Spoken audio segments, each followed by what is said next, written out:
The Book's Galaxy. Anne of the Island. Chapter 1. The Shadow of Change. "Harvest is ended and summer is gone," quoted Anne Shirley, gazing across the shorn fields dreamily. She and Diana Barry had been picking apples in the Green Gables orchard, but were now resting from their labors in a sunny corner, where airy fleets of thistledown drifted by on the wings of a wind that was still summer sweet with the incense of ferns in the haunted wood. But everything in the landscape around them spoke of autumn. The sea was roaring hollowly in the distance. The fields were bare and sere, scarfed with goldenrod. The brook valley below Green Gables overflowed with asters of ethereal purple, and the lake of shining waters was blue, blue, blue, not the changeful blue of spring, nor the pale azure of summer, but a clear, steadfast, serene blue, as if the water were past all moods and tenses of emotion, and had settled down to a tranquility unbroken by fickle dreams. "It has been a nice summer," said Diana, twisting the new ring on her left hand with a smile. "And Miss Lavender's wedding seemed to come as a sort of crown to it. I suppose Mr. and Mrs. Irving are on the Pacific coast now. It seems to me they have been gone long enough to go around the world," sighed Anne. "I can't believe it is only a week since they were married. Everything has changed. Miss Lavender and Mr. and Mrs. Allen gone, how lonely the manse looks with the shutters all closed.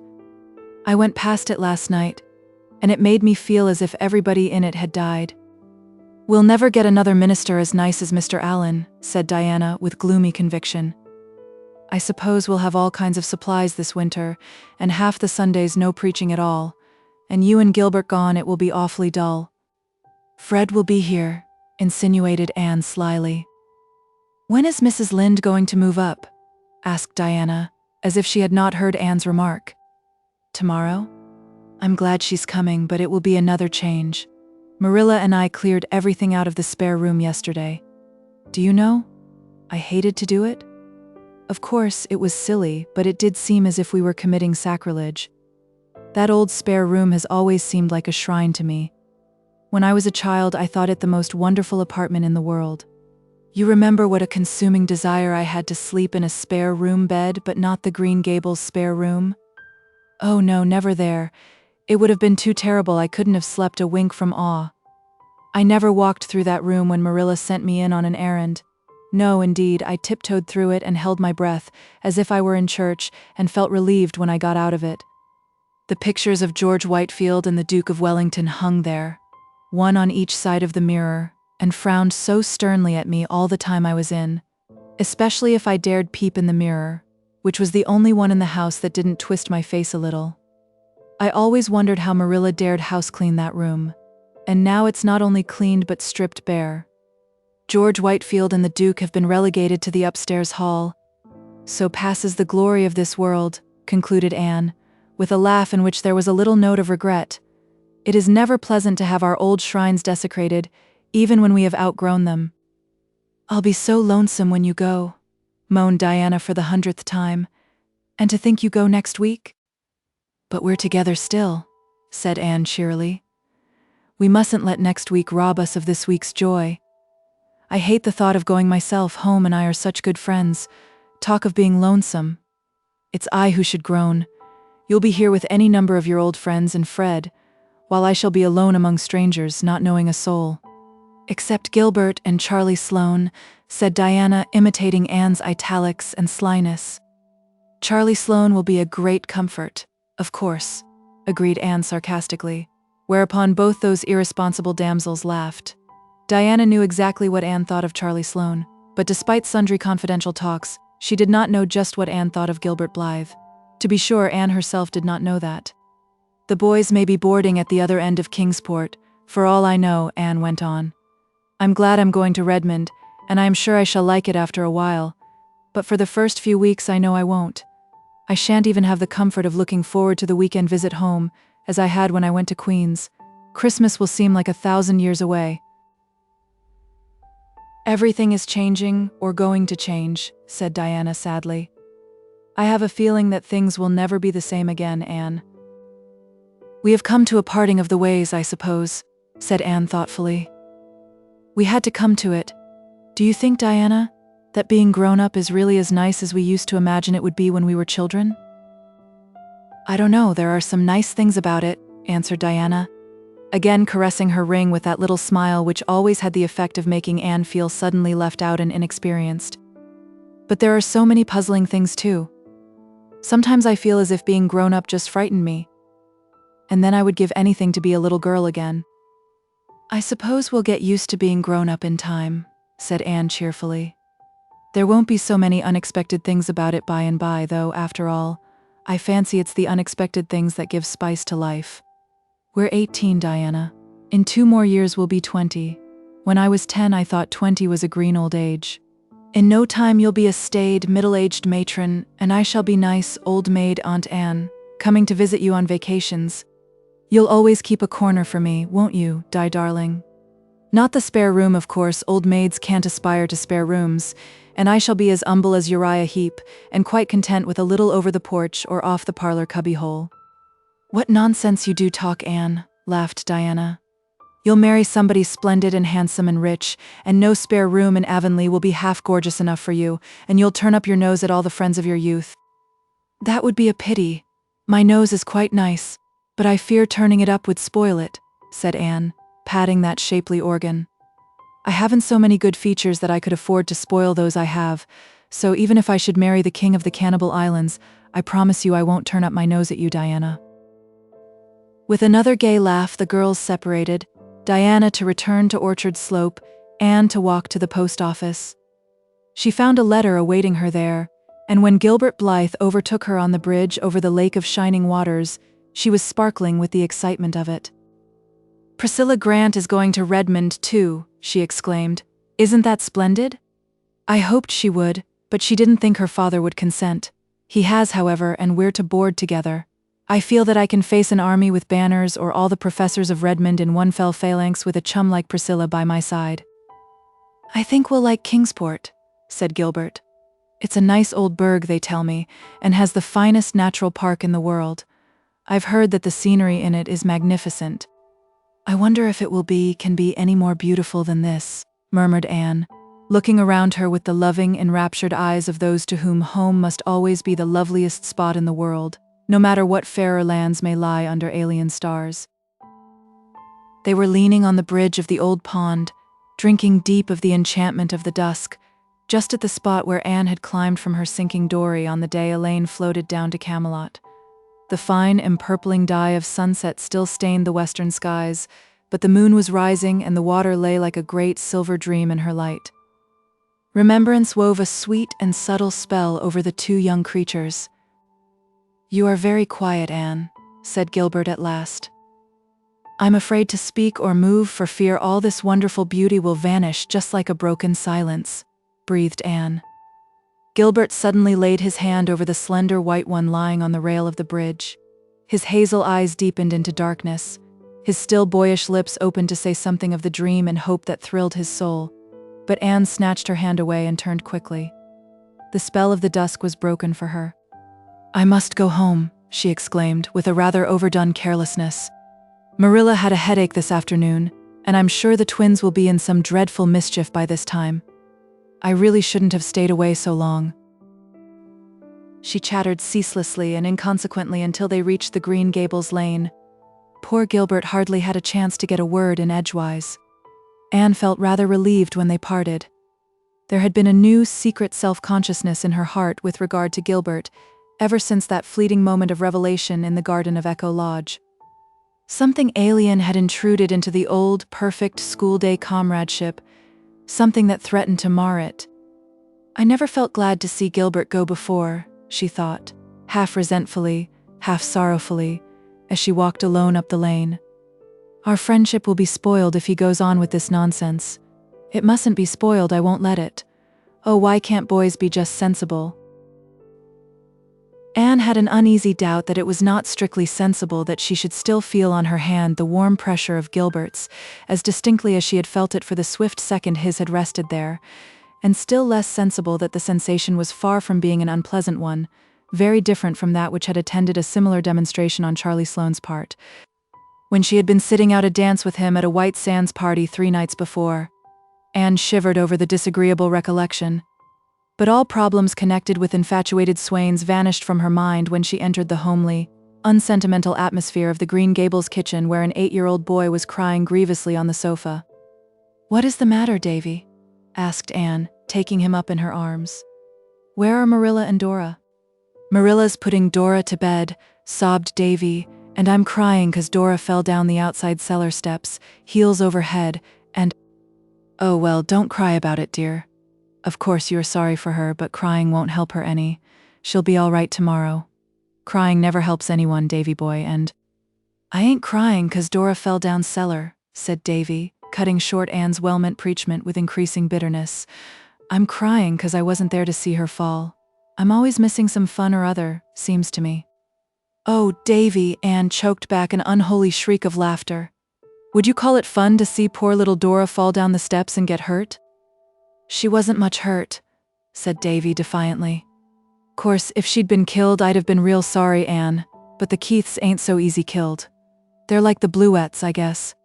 Herb Bluet fell off the hayloft last Wednesday and rolled right down through the turnip chute into the box stall, where they had a fearful wild cross horse and rolled right under his heels.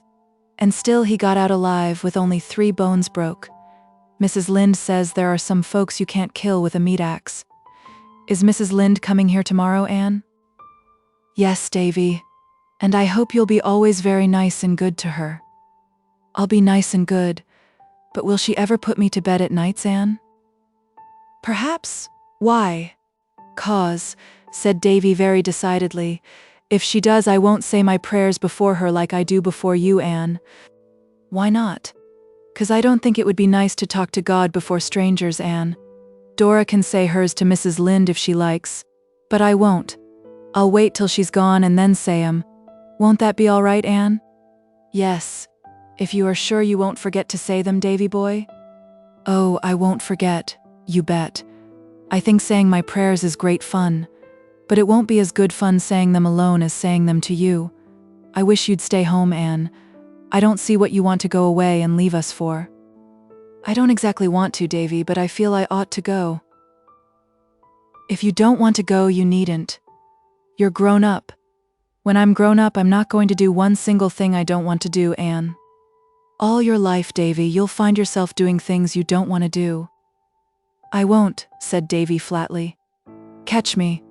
I have to do things I don't want to now 'cause you and Marilla'll send me to bed if I don't. But when I grow up, you can't do that, and there'll be nobody to tell me not to do things. Won't I have the time?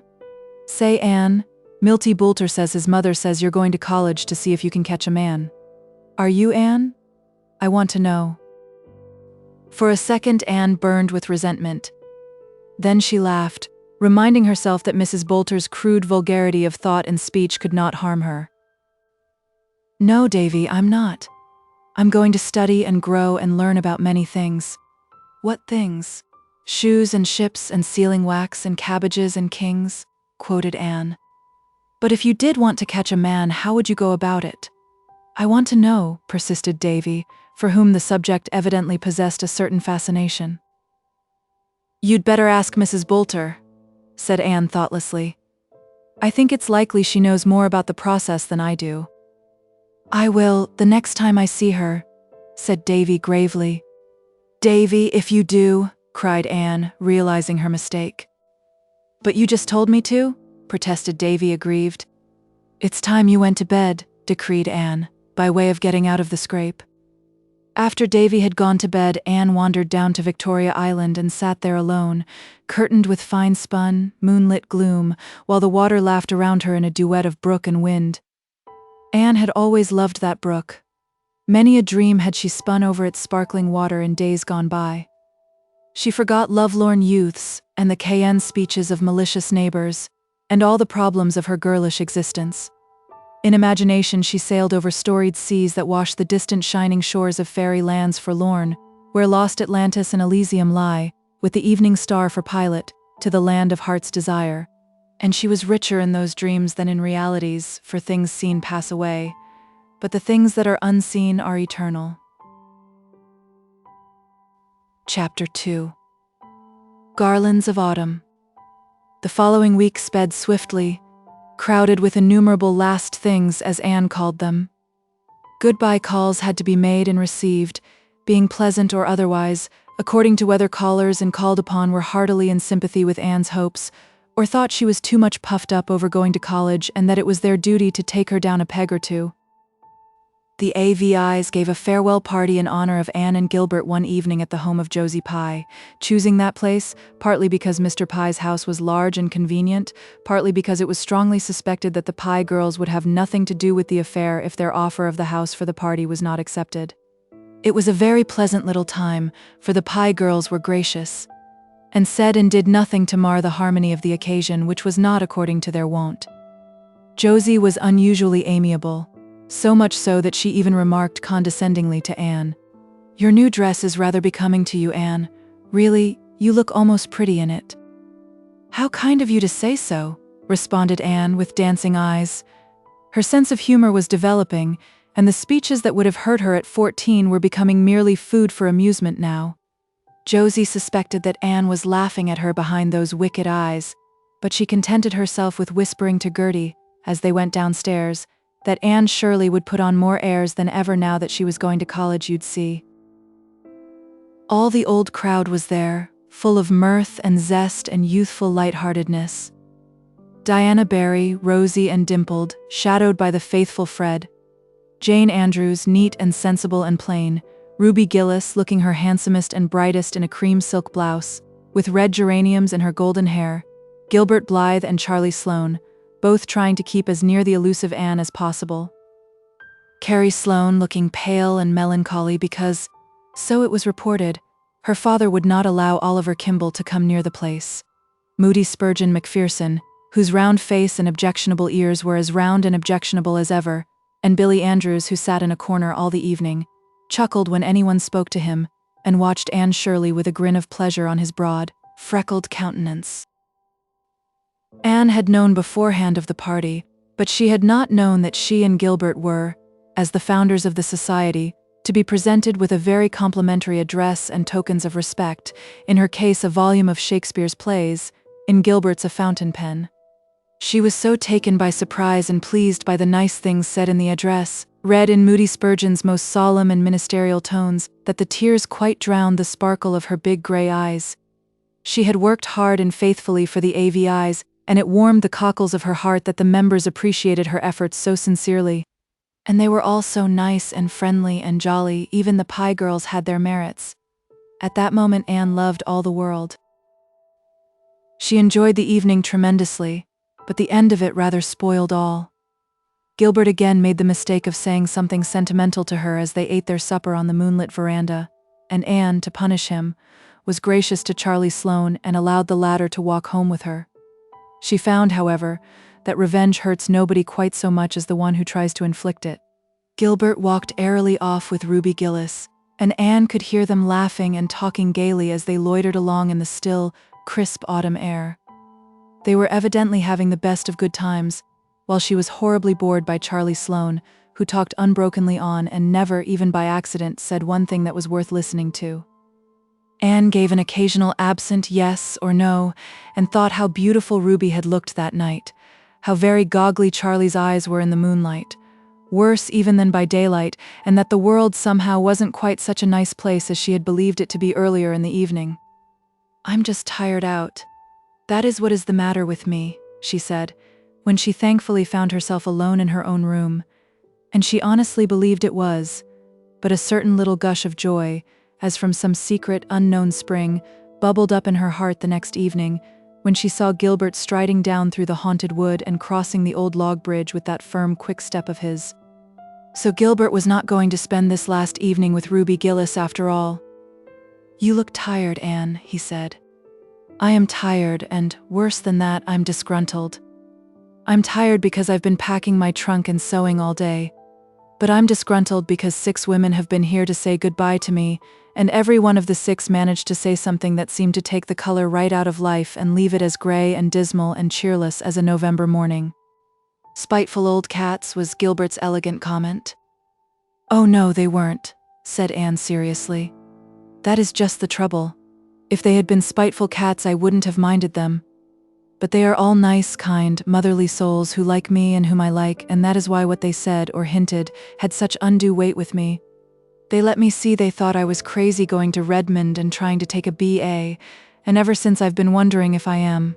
Mrs. Peter Sloane sighed and said she hoped my strength would hold out till I got through, and at once I saw myself a hopeless victim of nervous prostration at the end of my 3rd year. Mrs. Eben Wright said it must cost an awful lot to put in 4 years at Redmond, and I felt all over me that it was unpardonable of me to squander Marilla's money and my own on such a folly. Mrs. Jasper Bell said she hoped I wouldn't let college spoil me, as it did some people, and I felt in my bones that the end of my 4 Redmond years would see me a most insufferable creature, thinking I knew it all, and looking down on everything and everybody in Avonlea. Mrs. Elisha Wright said she understood that Redmond girls, especially those who belonged to Kingsport, were dreadful dressy and stuck up, and she guessed I wouldn't feel much at home among them. And I saw myself, a snubbed, dowdy, humiliated country girl, shuffling through Redmond's classic halls in copper-toned boots. Anne ended with a laugh and a sigh commingled. With her sensitive nature, all disapproval had weight, even the disapproval of those for whose opinions she had scant respect. For the time being, life was savorless, and ambition had gone out like a snuffed candle. "You surely don't care for what they said," protested Gilbert. "You know exactly how narrow their outlook on life is, excellent creatures though they are. To do anything they have never done is anathema maranatha. You are the first Avonlea girl who has ever gone to college, and you know that all pioneers are considered to be afflicted with moonstruck madness." "Oh, I know, but feeling is so different from knowing. My common sense tells me all you can say, but there are times when common sense has no power over me. Common nonsense takes possession of my soul. Really, after Mrs. Elisha went away, I hardly had the heart to finish packing." "You're just tired, Anne. Come, forget it all and take a walk with me. A ramble back through the woods beyond the marsh. There should be something there I want to show you." "Should be. Don't you know if it is there?" "No, I only know it should be, from something I saw there in spring. Come on, we'll pretend we are 2 children again and we'll go the way of the wind." They started gaily off. Anne, remembering the unpleasantness of the preceding evening, was very nice to Gilbert, and Gilbert, who was learning wisdom, took care to be nothing save the schoolboy comrade again. Mrs. Lynde and Marilla watched them from the kitchen window. "That'll be a match someday," Mrs. Lynde said approvingly. Marilla winced slightly. In her heart she hoped it would, but it went against her grain to hear the matter spoken of in Mrs. Lynde's gossipy matter-of-fact way. "They're only children yet," she said shortly. Mrs. Lynde laughed good-naturedly. "Anne is 18. I was married when I was that age. We old folks, Marilla, are too much given to thinking children never grow up. That's what. Anne is a young woman and Gilbert's a man, and he worships the ground she walks on, as anyone can see. He's a fine fellow, and Anne can't do better. I hope she won't get any romantic nonsense into her head at Redmond.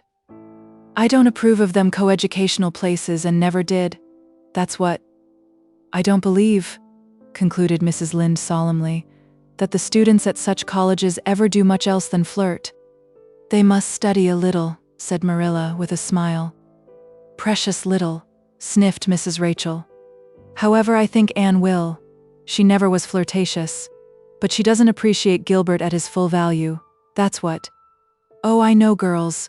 Charlie Sloane is wild about her too, but I'd never advise her to marry a Sloane. The Sloanes are good, honest, respectable people, of course. But when all's said and done, they're Sloanes." Marilla nodded. To an outsider, the statement that Sloanes were Sloanes might not be very illuminating, but she understood. Every village has such a family. Good, honest, respectable people they may be, but Sloanes they are and must ever remain, though they speak with the tongues of men and angels. Gilbert and Anne, happily unconscious that their future was thus being settled by Mrs. Rachel, were sauntering through the shadows of the haunted wood. Beyond, the harvest hills were basking in an amber sunset radiance, under a pale aerial sky of rose and blue. The distant spruce groves were burnished bronze, and their long shadows barred the upland meadows. But around them a little wind sang among the fir tassels, and in it there was the note of autumn. "This wood really is haunted now by old memories," said Anne. stooping to gather a spray of ferns, bleached to waxen whiteness by frost. It seems to me that the little girls Diana and I used to be play here still, and sit by the dryad's bubble in the twilights, trysting with the ghosts. Do you know, I can never go up this path in the dusk without feeling a bit of the old fright and shiver. There was one especially horrifying phantom which we created, the ghost of the murdered child that crept up behind you and laid cold fingers on yours. I confess that, to this day, I cannot help fancying its little furtive footsteps behind me when I come here after nightfall. I'm not afraid of the White Lady or the Headless Man or the skeletons, but I wish I had never imagined that baby's ghost into existence. How angry Marilla and Mrs. Barry were over that affair, concluded Anne, with reminiscent laughter. The woods around the head of the marsh were full of purple vistas, threaded with gossamers. Past a dour plantation of gnarled spruces and a maple-fringed, sun-warm valley they found the something Gilbert was looking for. "Ah, here it is," he said with satisfaction. "An apple tree and away back here," exclaimed Anne delightedly. "Yes, a veritable apple-bearing apple tree too, here in the very midst of pines and beeches, a mile away from any orchard. I was here one day last spring and found it, all white with blossom. So I resolved I'd come again in the fall and see if it had been apples. See, it's loaded. They look good too, tawny as russets but with a dusky red cheek. Most wild seedlings are green and uninviting. I suppose it sprang years ago from some chance-sown seed," said Anne dreamily. "And how it has grown and flourished and held its own here all alone among aliens. The brave, determined thing. Here's a fallen tree with a cushion of moss. Sit down, Anne. It will serve for a woodland throne. I'll climb for some apples. They all grow high, the tree had to reach up to the sunlight." The apples proved to be delicious. Under the tawny skin was a white flesh, faintly veined with red, and besides their own proper apple taste, they had a certain wild, delightful tang no orchard-grown apple ever possessed. "The fatal apple of Eden couldn't have had a rarer flavor," commented Anne. "But it's time we were going home. See, it was twilight 3 minutes ago and now it's moonlight. What a pity we couldn't have caught the moment of transformation. But such moments never are caught, I suppose. Let's go back around the marsh and home by way of Lover's Lane. Do you feel as disgruntled now as when you started out, Anne?" "Not I, those apples have been as manna to a hungry soul. I feel that I shall love Redmond and have a splendid 4 years there." "And after those 4 years, what?" "Oh, there's another bend in the road at their end," answered Anne lightly. "I've no idea what may be around it. I don't want to have. It's nicer not to know." Lover's Lane was a dear place that night, still and mysteriously dim in the pale radiance of the moonlight. They loitered through it in a pleasant, chummy silence, neither caring to talk. "Gilbert were always as he has been this evening, how nice and simple everything would be," reflected Anne. Gilbert was looking at Anne as she walked along. In her light dress, with her slender delicacy, she made him think of a white iris. "I wonder if I can ever make her care for me," he thought, with a pang of self-distrust. Chapter 3. Greeting and Farewell. Charlie Sloane, Gilbert Blythe, and Anne Shirley left Avonlea the following Monday morning. Anne had hoped for a fine day. Diana was to drive her to the station, and they wanted this, their last drive together for some time, to be a pleasant one. But when Anne went to bed Sunday night, the east wind was moaning around Green Gables with an ominous prophecy which was fulfilled in the morning. Anne awoke to find raindrops pattering against her window and shadowing the pond's gray surface with widening rings. Hills and sea were hidden in mist, and the whole world seemed dim and dreary. Anne dressed in the cheerless gray dawn, for an early start was necessary to catch the boat train. She struggled against the tears that would well up in her eyes in spite of herself. She was leaving the home that was so dear to her, and something told her that she was leaving it forever, save as a holiday refuge. Things would never be the same again. Coming back for vacations would not be living there. And oh, how dear and beloved everything was. That little white porch room, sacred to the dreams of girlhood, the old snow queen at the window, the brook in the hollow, the dryad's bubble, the haunted woods, and Lover's Lane, all the 1,001 dear spots where memories of the old years bided. Could she ever be really happy anywhere else? Breakfast at Green Gables that morning was a rather doleful meal. Davy, for the first time in his life, probably could not eat, but blubbered shamelessly over his porridge. Nobody else seemed to have much appetite save Dora, who tucked away her rations comfortably. Dora, like the immortal and most prudent Charlotte, who went on cutting bread and butter when her frenzied lover's body had been carried past on a shutter, was one of those fortunate creatures who are seldom disturbed by anything. Even at 8, it took a great deal to ruffle Dora's placidity. She was sorry Anne was going away, of course, but was that any reason why she should fail to appreciate a poached egg on toast? Not at all. And seeing that Davy could not eat his, Dora ate it for him. Promptly on time, Diana appeared with horse and buggy, her rosy face glowing above her raincoat. The goodbyes had to be said then somehow. Mrs. Lynde came in from her quarters to give Anne a hearty embrace and warn her to be careful of her health, whatever she did. Marilla, brusque and tearless, pecked Anne's cheek and said she supposed they'd hear from her when she got settled. A casual observer might have concluded that Anne's going mattered very little to her, unless said observer had happened to get a good look in her eyes. Dora kissed Anne primly and squeezed out 2 decorous little tears, but Davy, who had been crying on the back porch step ever since they rose from the table, refused to say goodbye at all. When he saw Anne coming towards him, he sprang to his feet, bolted up the back stairs, and hid in a clothes closet, out of which he would not come. His muffled howls were the last sounds Anne heard as she left Green Gables. It rained heavily all the way to Bright River, to which station they had to go, since the branch line train from Carmody did not connect with the boat train. Charlie and Gilbert were on the station platform when they reached it, and the train was whistling. Anne had just time to get her ticket and trunk check, say a hurried farewell to Diana, and hasten on board. She wished she were going back with Diana to Avonlea. She knew she was going to die of homesickness, and oh, if only that dismal rain would stop pouring down as if the whole world were weeping over summer vanished and joys departed. Even Gilbert's presence brought her no comfort, for Charlie Sloane was there too, and Sloanishness could be tolerated only in fine weather. It was absolutely insufferable in rain. But when the boat steamed out of Charlottetown Harbor, things took a turn for the better. The rain ceased and the sun began to burst out goldenly now and again between the rents in the clouds, burnishing the gray seas with copper-hued radiance, and lighting up the mists that curtained the island's red shores with gleams of gold, foretokening a fine day after all. Besides, Charlie Sloane promptly became so seasick that he had to go below, and Anne and Gilbert were left alone on deck. I am very glad that all the Sloanes get seasick as soon as they go on water, thought Anne mercilessly. I am sure I couldn't take my farewell look at the old sod with Charlie standing there pretending to look sentimentally at it too. Well, we're off, remarked Gilbert unsentimentally. Yes, I feel like Byron's Childe Harold, only it isn't really my native shore that I'm watching, said Anne, winking her gray eyes vigorously. Nova Scotia is that, I suppose. But one's native shore is the land one loves the best, and that's good old Prince Edward Island for me. I can't believe I didn't always live here. Those 11 years before I came seem like a bad dream. It's 7 years since I crossed on this boat, the evening Mrs. Spencer brought me over from Hopetown. I can see myself, in that dreadful old wincey dress and faded sailor hat, exploring decks and cabins with enraptured curiosity.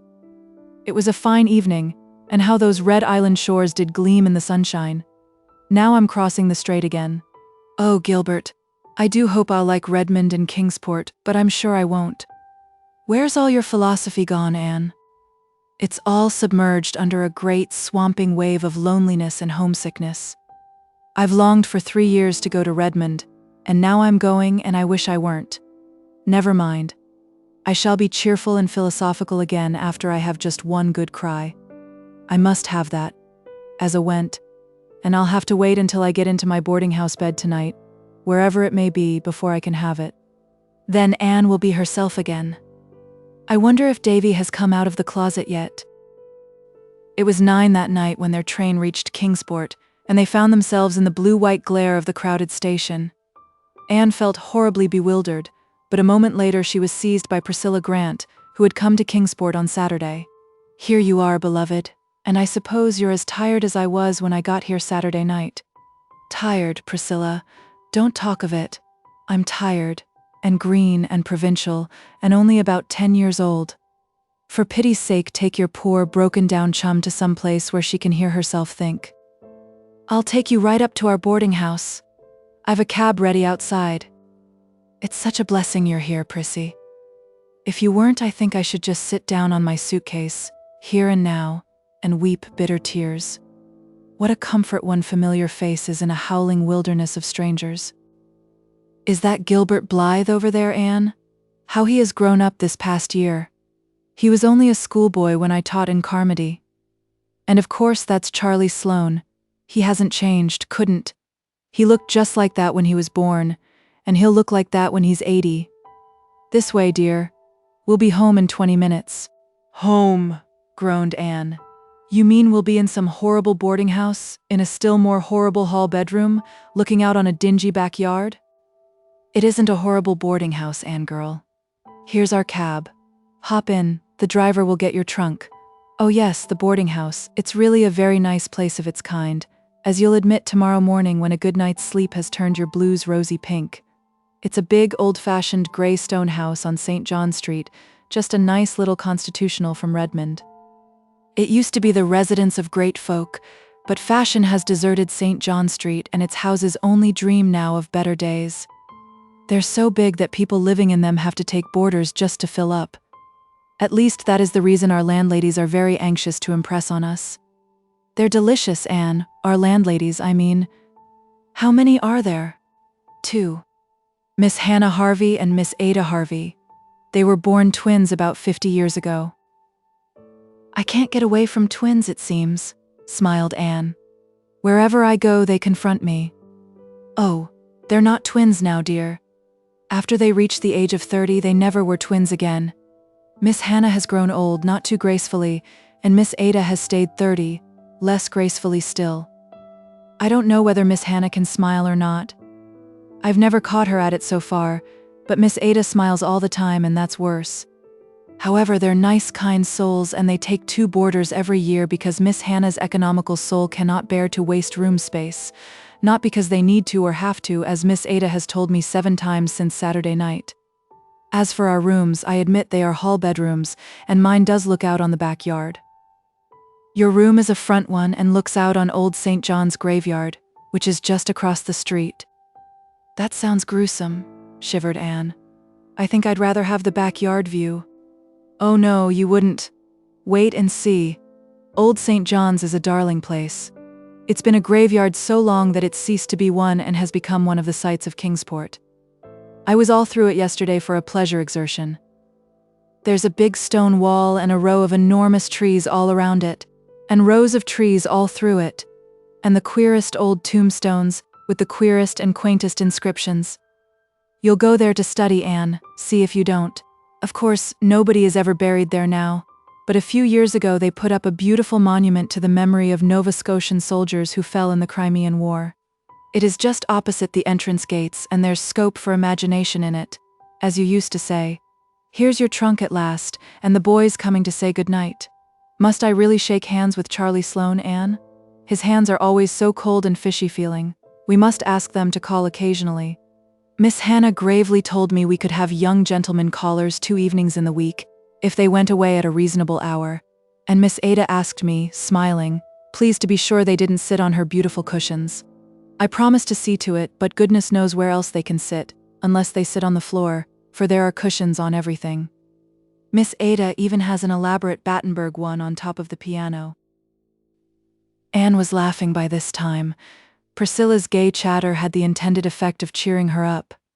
Homesickness vanished for the time being, and did not even return in full force when she finally found herself alone in her little bedroom. She went to her window and looked out. The street below was dim and quiet. Across it, the moon was shining above the trees in Old St. John's, just behind the great dark head of the lion on the monument. Anne wondered if it could have been only that morning that she had left Green Gables.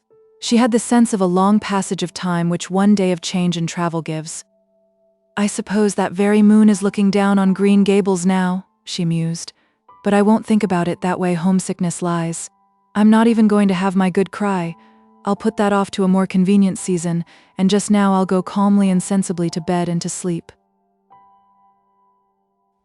Chapter 4, April's Lady. Kingsport is a quaint old town, harking back to early colonial days, and wrapped in its ancient atmosphere, as some fine old dame in garments fashioned like those of her youth. Here and there it sprouts out into modernity, but at heart it is still unspoiled. It is full of curious relics, and haloed by the romance of many legends of the past. Once it was a mere frontier station on the fringe of the wilderness, and those were the days when Indians kept life from being monotonous to the settlers.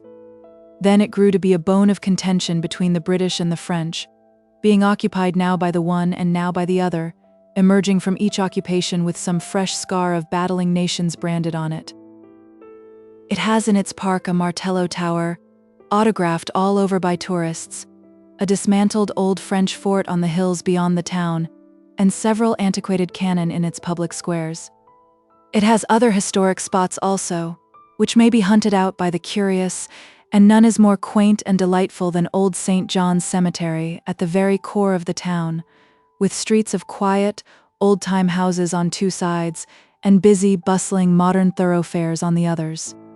Every citizen of Kingsport feels a thrill of possessive pride in Old St. John's, for if he be of any pretensions at all, he has an ancestor buried there with a queer, crooked slab at his head, or else sprawling protectively over the grave, on which all the main facts of his history are recorded.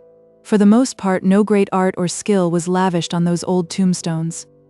The larger number are of roughly chiseled brown or gray native stone, and only in a few cases is there any attempt at ornamentation. Some are adorned with skull and crossbones, and this grisly decoration is frequently coupled with a cherub's head. Many are prostrate and in ruins. Into almost all time's tooth has been gnawing, until some inscriptions have been completely effaced, and others can only be deciphered with difficulty. The graveyard is very full and very bowery, for it is surrounded and intersected by rows of elms and willows, beneath whose shade the sleepers must lie very dreamlessly, forever crooned to by the winds and leaves over them, and quite undisturbed by the clamor of traffic just beyond. Anne took the first of many rambles in Old St. John's the next afternoon. She and Priscilla had gone to Redmond in the forenoon and registered as students, after which there was nothing more to do that day. The girls gladly made their escape, for it was not exhilarating to be surrounded by crowds of strangers, most of whom had a rather alien appearance, as if not quite sure where they belonged. The freshettes stood about in detached groups of 2 or 3, looking askance at each other. The freshies, wiser in their day and generation, had banded themselves together on the big staircase of the entrance hall, where they were shouting out glees with all the vigor of youthful lungs, as a species of defiance to their traditional enemies, the sophomores, a few of whom were prowling loftily about, looking properly disdainful of the unlicked cubs on the stairs. Gilbert and Charlie were nowhere to be seen. "Little did I think the day would ever come when I'd be glad of the sight of a Sloane," said Priscilla, as they crossed the campus. "But I'd welcome Charlie's goggle eyes almost ecstatically. At least they'd be familiar eyes." "Oh," sighed Anne, "I can't describe how I felt when I was standing there, waiting my turn to be registered, as insignificant as the teeniest drop in a most enormous bucket. It's bad enough to feel insignificant, but it's unbearable to have it grained into your soul that you can never be anything but insignificant, and that is how I did feel, as if I were invisible to the naked eye and some of those sophs might step on me. I knew I would go down to my grave unwept, unhonored and unsung." "Wait till next year," comforted Priscilla. "Then we'll be able to look as bored and sophisticated as any sophomore of them all. No doubt it is rather dreadful to feel insignificant, but I think it's better than to feel as big and awkward as I did, as if I were sprawled all over Redmond. That's how I felt, I suppose because I was a good 2 inches taller than anyone else in the crowd. I wasn't afraid a soph might walk over me. I was afraid they'd take me for an elephant, or an overgrown sample of a potato-fed islander. I suppose the trouble is we can't forgive Big Redmond for not being little queens," said Anne, gathering about her the shreds of her old cheerful philosophy to cover her nakedness of spirit. "When we left Queens we knew everybody and had a place of our own. I suppose we have been unconsciously expecting to take life up at Redmond just where we left off at Queens, and now we feel as if the ground had slipped from under our feet. I'm thankful that neither Mrs. Lynde nor Mrs. Elisha Wright know or ever will know my state of mind at present. They would exult in saying I told you so and be convinced it was the beginning of the end. whereas it is just the end of the beginning. Exactly. That sounds more Anish. In a little while we'll be acclimated and acquainted, and all will be well. Anne, did you notice the girl who stood alone just outside the door of the co-ed's dressing room all the morning, the pretty one with the brown eyes and crooked mouth? Yes, I did. I noticed her particularly because she seemed the only creature there who looked as lonely and friendless as I felt. I had you, but she had no one. I think she felt pretty all by herselfish too. Several times I saw her make a motion as if to cross over to us, but she never did it. Too shy, I suppose. I wished she would come. If I hadn't felt so much like the aforesaid elephant, I'd have gone to her. But I couldn't lumber across that big hall with all those boys howling on the stairs. She was the prettiest freshette I saw today, but probably favor is deceitful and even beauty is vain on your first day at Redmond, concluded Priscilla with a laugh. I'm going across to Old St. John's after lunch, said Anne. I don't know that a graveyard is a very good place to go to get cheered up, but it seems the only get-atable place where there are trees, and trees I must have. I'll sit on one of those old slabs and shut my eyes and imagine I'm in the Avonlea woods. Anne did not do that, however, for she found enough of interest in Old St. John's to keep her eyes wide open. They went in by the entrance gates, past the simple, massive stone arch surmounted by the great Lion of England. And on Inkerman yet the wild bramble is gory, and those bleak heights henceforth shall be famous in story, quoted Anne, looking at it with a thrill. They found themselves in a dim, cool, green place where winds were fond of purring. Up and down the long grassy aisles they wandered, reading the quaint, voluminous epitaphs, carved in an age that had more leisure than our own.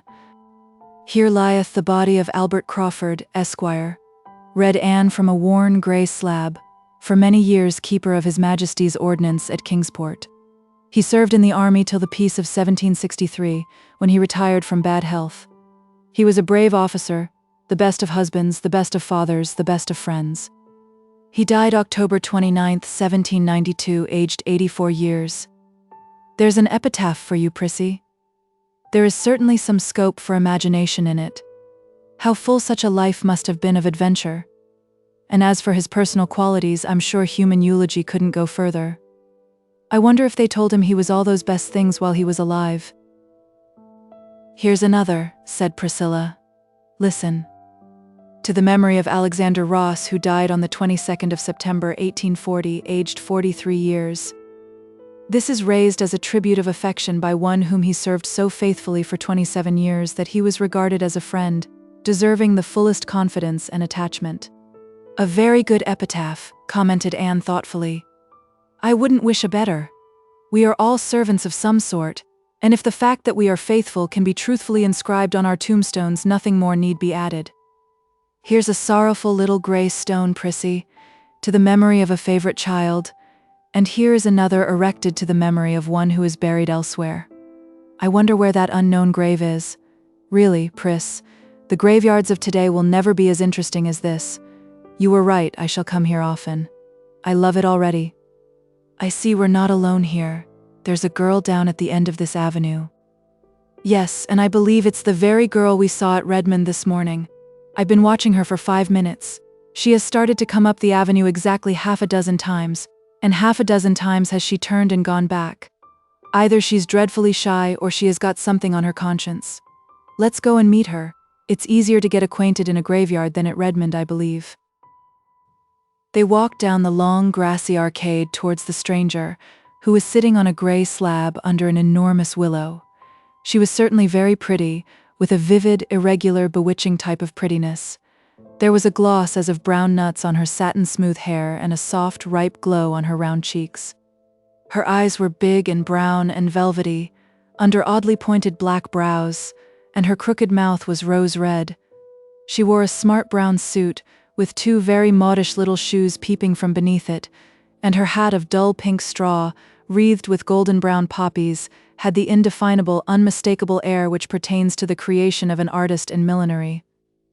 Priscilla had a sudden stinging consciousness that her own hat had been trimmed by her village store milliner, and Anne wondered uncomfortably if the blouse she had made herself, and which Mrs. Lynde had fitted, looked very countrified and homemade besides the stranger's smart attire. For a moment both girls felt like turning back. but they had already stopped and turned towards the gray slab. It was too late to retreat, for the brown-eyed girl had evidently concluded that they were coming to speak to her. Instantly she sprang up and came forward with outstretched hand and a gay, friendly smile in which there seemed not a shadow of either shyness or burdened conscience. "Oh, I want to know who you two girls are," she exclaimed eagerly. "I've been dying to know. I saw you at Redmond this morning. Say, wasn't it awful there? For the time I wished I had stayed home and got married." Anne and Priscilla both broke into unconstrained laughter at this unexpected conclusion. The brown-eyed girl laughed, too. "I really did. I could have, you know. Come, let's all sit down on this gravestone and get acquainted. It won't be hard. I know we're going to adore each other. I knew it as soon as I saw you at Redmond this morning. I wanted so much to go right over and hug you both." "Why didn't you?" asked Priscilla. "Because I simply couldn't make up my mind to do it. I never can make up my mind about anything myself. I'm always afflicted with indecision. Just as soon as I decide to do something, I feel in my bones that another course would be the correct one.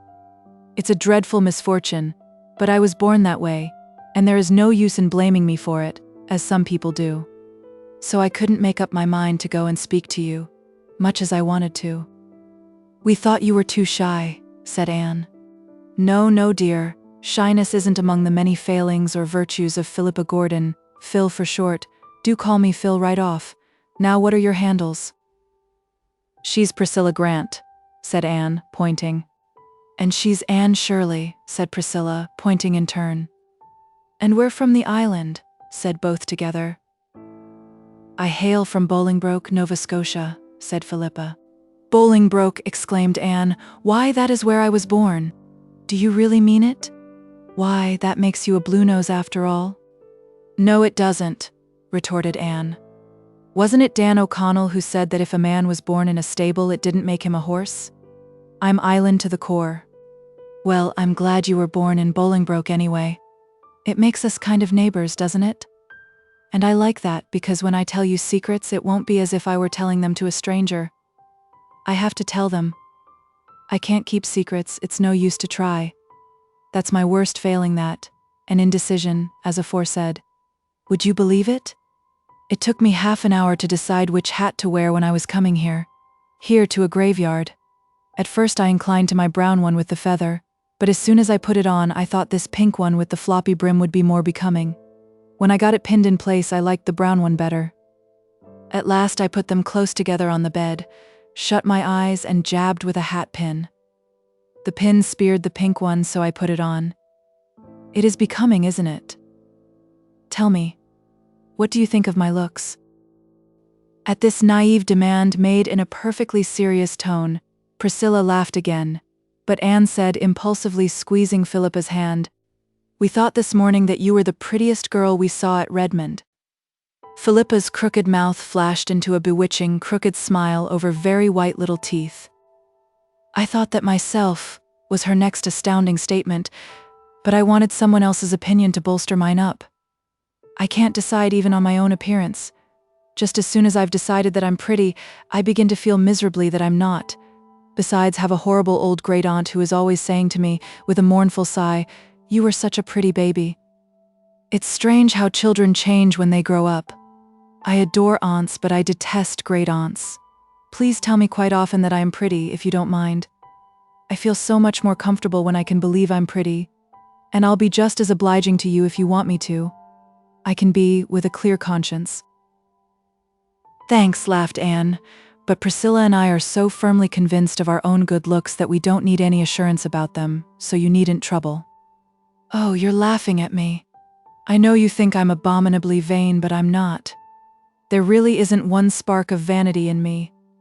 And I'm never a bit grudging about paying compliments to other girls when they deserve them. I'm so glad I know you folks. I came up on Saturday and I've nearly died of homesickness ever since. It's a horrible feeling, isn't it? In Bolingbroke, I'm an important personage, and in Kingsport, I'm just nobody. There were times when I could feel my soul turning a delicate blue. Where do you hang out?" 38 St. John's Street. "Better and better. Why, I'm just around the corner on Wallace Street. I don't like my boarding house, though. It's bleak and lonesome, and my room looks out on such an unholy backyard. It's the ugliest place in the world.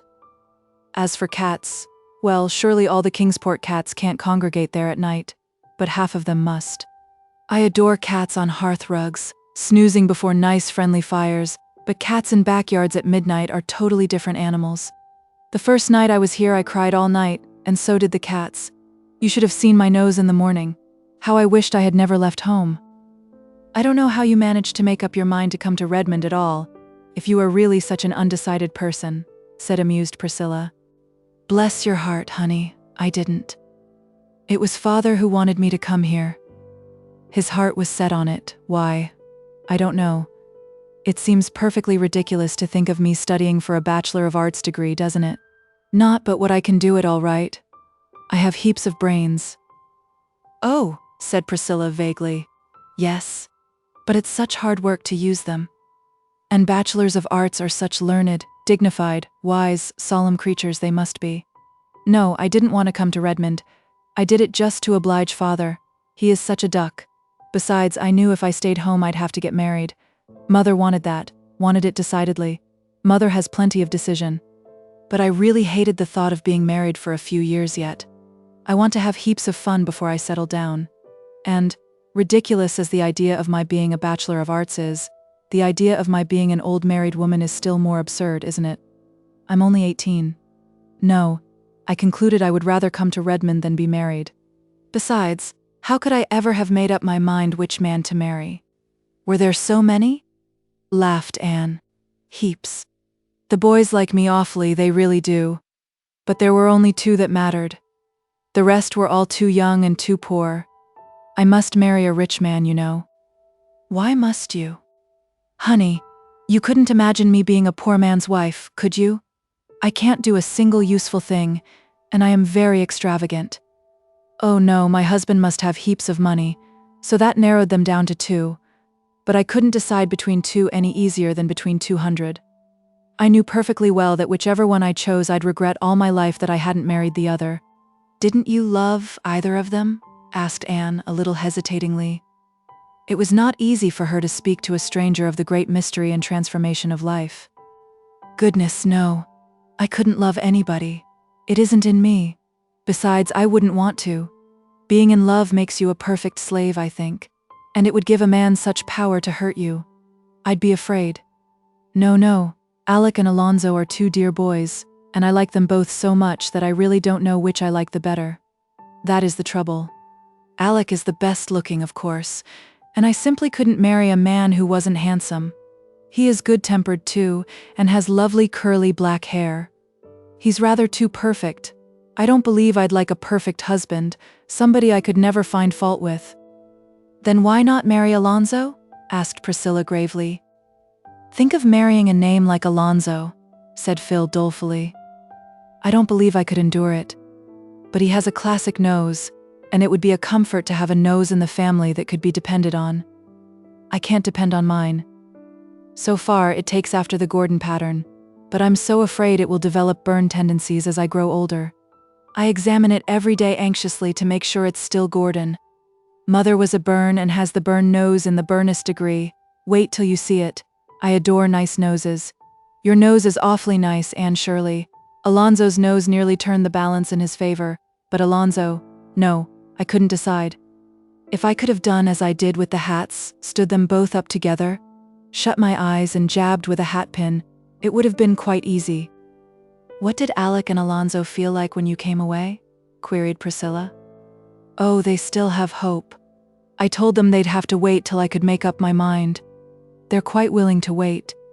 They both worship me, you know. Meanwhile, I intend to have a good time. I expect I shall have heaps of beaux at Redmond. I can't be happy unless I have, you know.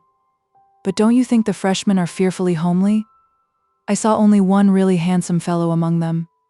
He went away before you came. I heard his chum call him Gilbert. His chum had eyes that stuck out that far.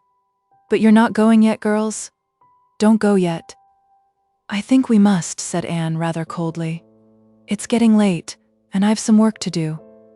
But you'll both come to see me, won't you? Asked Philippa, getting up and putting an arm around each. and let me come to see you. I want to be chummy with you.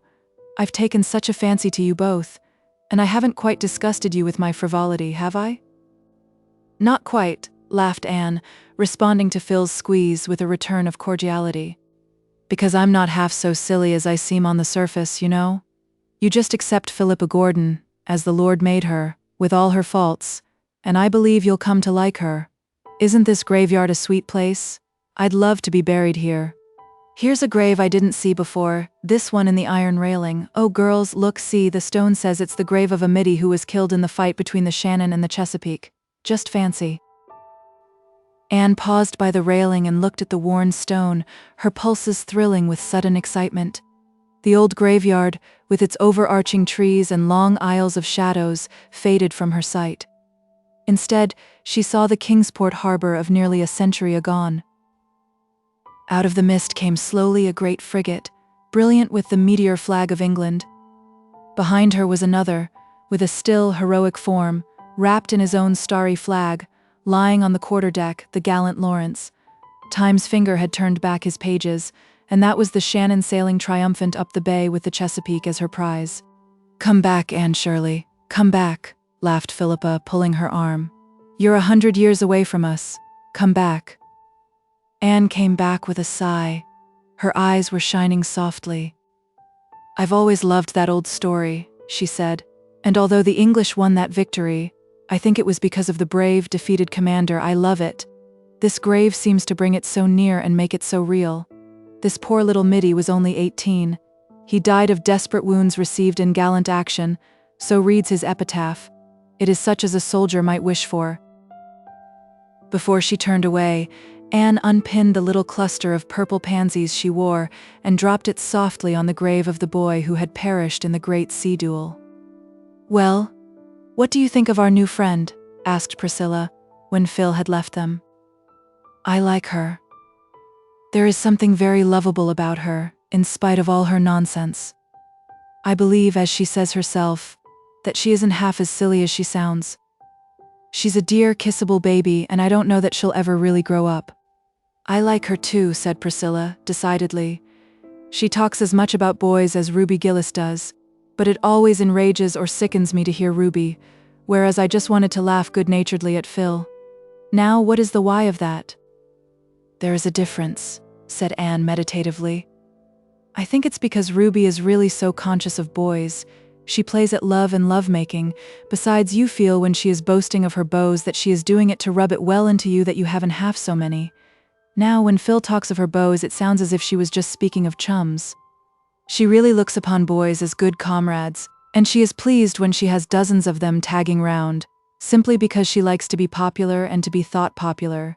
Even Alex and Alonzo, I'll never be able to think of those two names separately after this, are to her just two playfellows who want her to play with them all their lives. I'm glad we met her, and I'm glad we went to Old St. John's. I believe I've put forth a tiny soul root into Kingsport soil this afternoon. I hope so. I hate to feel transplanted." Chapter 5. Letters from Home.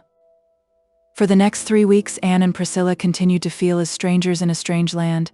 Then, suddenly, everything seemed to fall into focus. Redmond, professors, classes, students, studies, social doings. Life became homogeneous again instead of being made up of detached fragments. The freshmen, instead of being a collection of unrelated individuals, found themselves a class with a class spirit, a class yell, class interests, class antipathies, and class ambitions.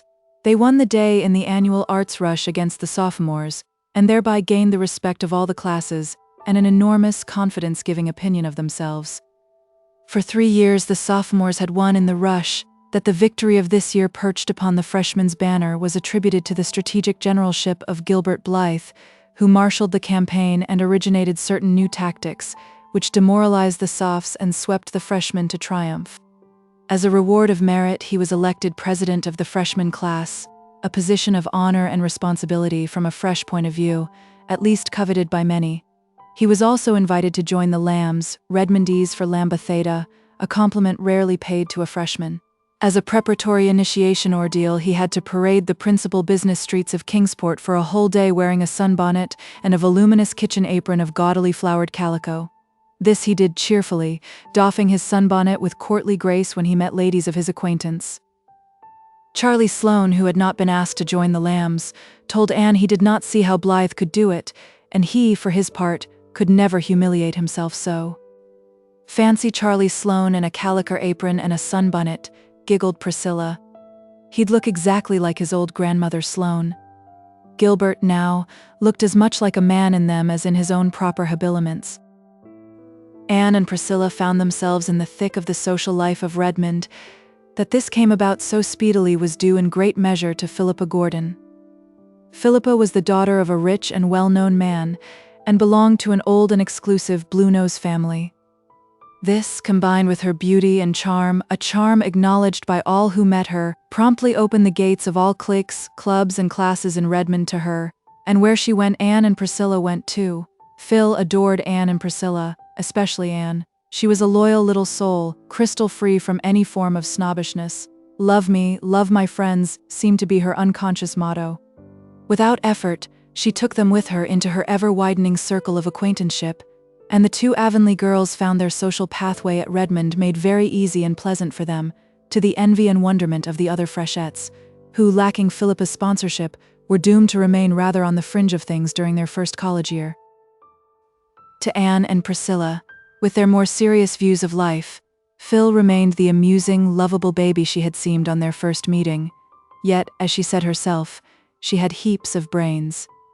When or where she found time to study was a mystery, for she seemed always in demand for some kind of fun, and her home evenings were crowded with callers.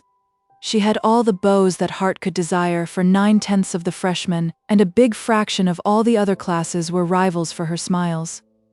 She was naively delighted over this, and gleefully recounted each new conquest to Anne and Priscilla, with comments that might have made the unlucky lovers' ears burn fiercely. "Alec and Alonzo don't seem to have any serious rival yet," remarked Anne teasingly. "Not one," agreed Philippa. "I write them both every week and tell them all about my young men here. I'm sure it must amuse them, but, of course, the one I like best I can't get. Gilbert Blythe won't take any notice of me, except to look at me as if I were a nice little kitten he'd like to pat. Too well I know the reason. I owe you a grudge, Queen Anne. I really ought to hate you, and instead I love you madly, and I'm miserable if I don't see you every day. You're different from any girl I ever knew before. When you look at me in a certain way I feel what an insignificant, frivolous little beast I am, and I long to be better and wiser and stronger. And then I make good resolutions, but the first nice-looking manny who comes my way knocks them all out of my head. Isn't college life magnificent? It's so funny to think I hated it that first day. But if I hadn't, I might never got really acquainted with you. Anne, please tell me over again that you like me a little bit. I yearn to hear it." "I like you a big bit, and I think you're a dear, sweet, adorable, velvety, clawless little kitten," laughed Anne. "But I don't see when you ever get time to learn your lessons." Phil must have found time, for she held her own in every class of her year. Even the grumpy old professor of mathematics, who detested co-eds and had bitterly opposed their admission to Redmond, couldn't floor her. She led the freshettes everywhere, except in English, where Anne Shirley left her far behind. Anne herself found the studies of her freshman year very easy, thanks in great part to the steady work she and Gilbert had put in during those 2 past years in Avonlea. This left her more time for a social life which she thoroughly enjoyed, but never for a moment did she forget Avonlea and the friends there. To her, the happiest moments in each week were those in which letters came from home. It was not until she had got her first letters that she began to think she could ever like Kingsport or feel at home there. Before they came, Avonlea had seemed thousands of miles away. Those letters brought it near and linked the old life to the new so closely that they began to seem one and the same, instead of two hopelessly segregated existences. The first batch contained 6 letters, from Jane Andrews, Ruby Gillis, Diana Barry, Marilla, Mrs. Lynde, and Davy. Jane's was a copperplate production, with every T nicely crossed and every I precisely dotted, and not an interesting sentence in it. She never mentioned the school, concerning which Anne was avid to hear. She never answered one of the questions Anne had asked in her letter. But she told Anne how many yards of lace she had recently crocheted, and the kind of weather they were having in Avonlea, and how she intended to have her new dress made, and the way she felt when her head ached. Ruby Gillis wrote a gushing epistle deploring Anne's absence, assuring her she was horribly missed in everything, asking what the Redmond Fellows were like, and filling the rest with accounts of her own harrowing experiences with her numerous admirers. It was a silly, harmless letter, and Anne would have laughed over it had it not been for the postscript. "Gilbert seems to be enjoying Redmond, judging from his letters," wrote Ruby. "I don't think Charlie is so stuck on it." So Gilbert was writing to Ruby. Very well.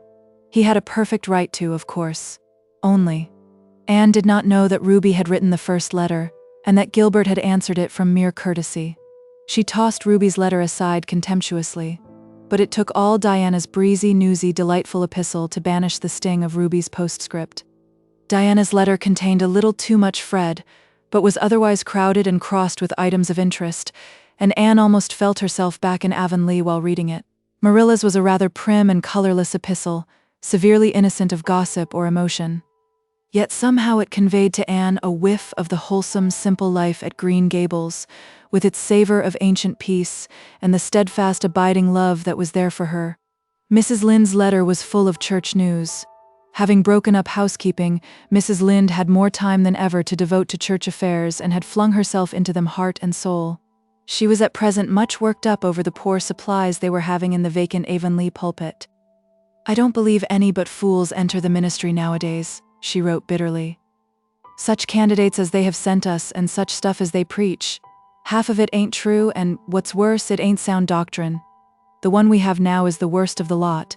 He mostly takes a text and preaches about something else, and he says he doesn't believe all the heathen will be eternally lost. The idea, if they won't, all the money we've been giving to foreign missions will be clean wasted. That's what. Last Sunday night he announced that next Sunday he'd preach on the axe head that swam. I think he'd better confine himself to the Bible and leave sensational subjects alone. Things have come to a pretty pass if a minister can't find enough in Holy Writ to preach about. That's what. What church do you attend, Anne? I hope you go regularly.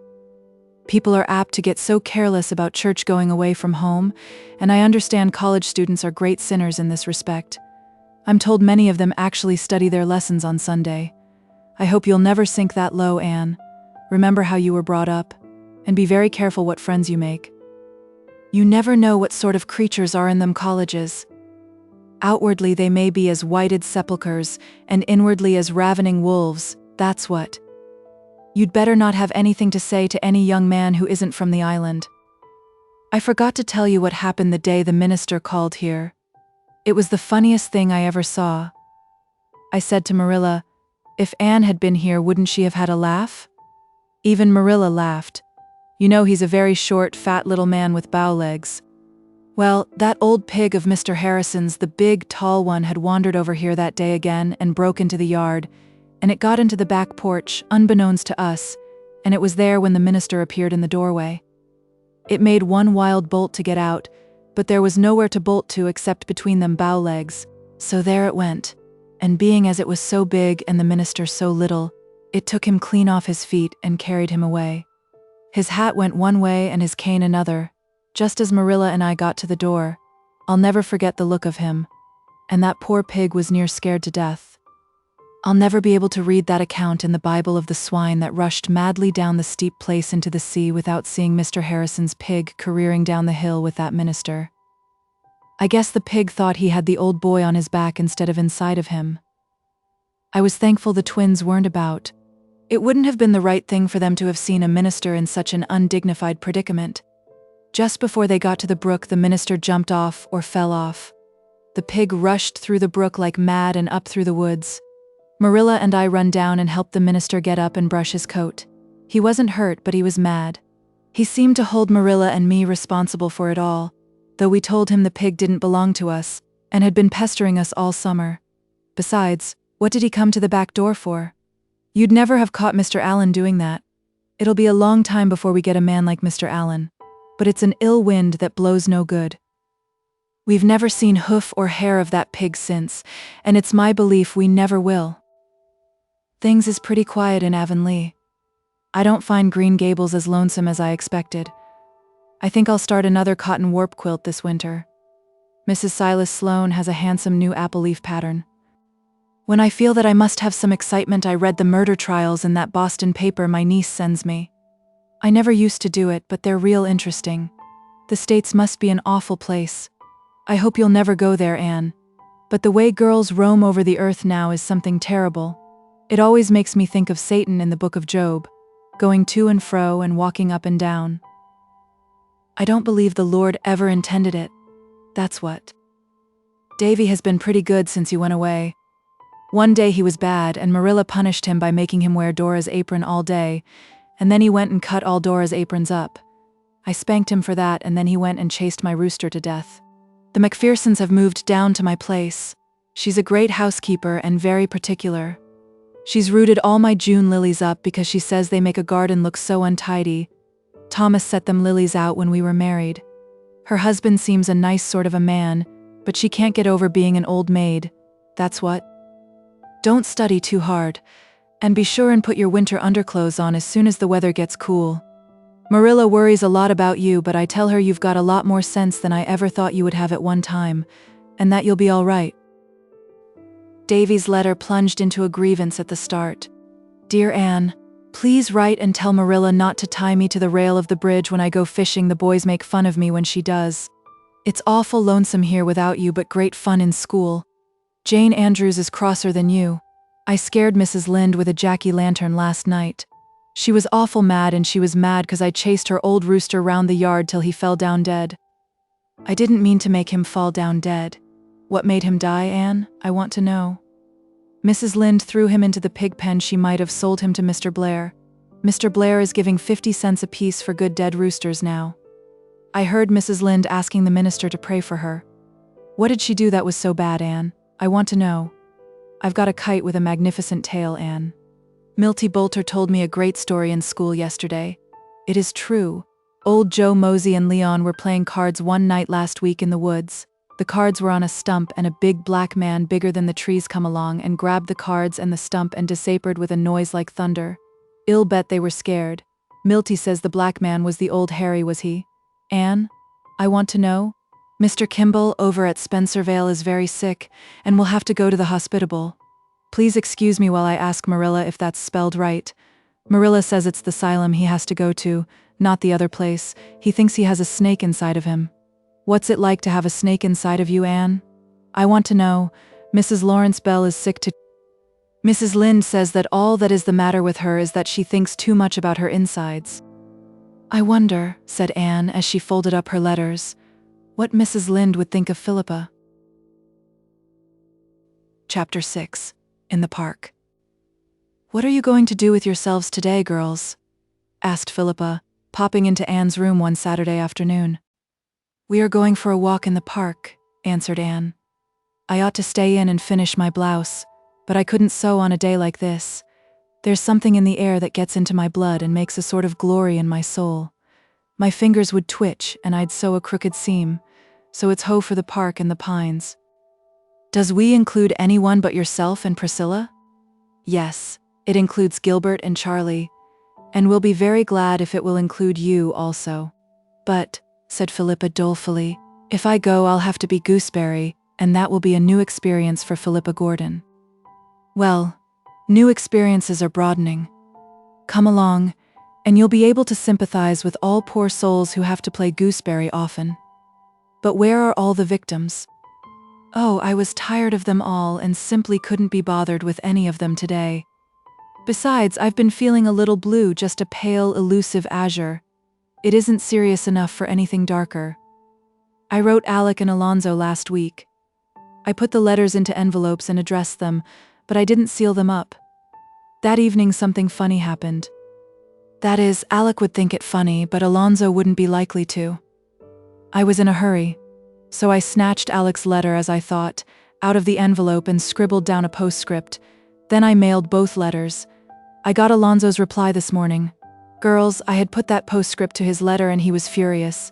Of course he'll get over it, and I don't care if he doesn't, but it spoiled my day, so I thought I'd come to you darlings to get cheered up. After the football season opens, I won't have any spare Saturday afternoons. I adore football. I've got the most gorgeous cap and sweater striped in Redmond colors to wear to the games. To be sure, a little way off I'll look like a walking barber's pole. Do you know that Gilbert of yours has been elected captain of the freshman football team? Yes, he told us so last evening, said Priscilla, seeing that outraged Anne would not answer. He and Charlie were down. We knew they were coming, so we painstakingly put out of sight, or out of reach, all Miss Ada's cushions. That very elaborate one with the raised embroidery I dropped on the floor in the corner behind the chair it was on. I thought it would be safe there. But would you believe it? Charlie Sloane made for that chair, noticed the cushion behind it, solemnly fished it up, and sat on it the whole evening. Such a wreck of a cushion as it was. Poor Miss Ada asked me today, still smiling, but, oh, so reproachfully, why I had allowed it to be sat upon. I told her I hadn't, that it was a matter of predestination coupled with inveterate Sloanishness, and I wasn't a match for both combined. Miss Ada's cushions are really getting on my nerves, said Anne. She finished 2 new ones last week, stuffed and embroidered within an inch of their lives.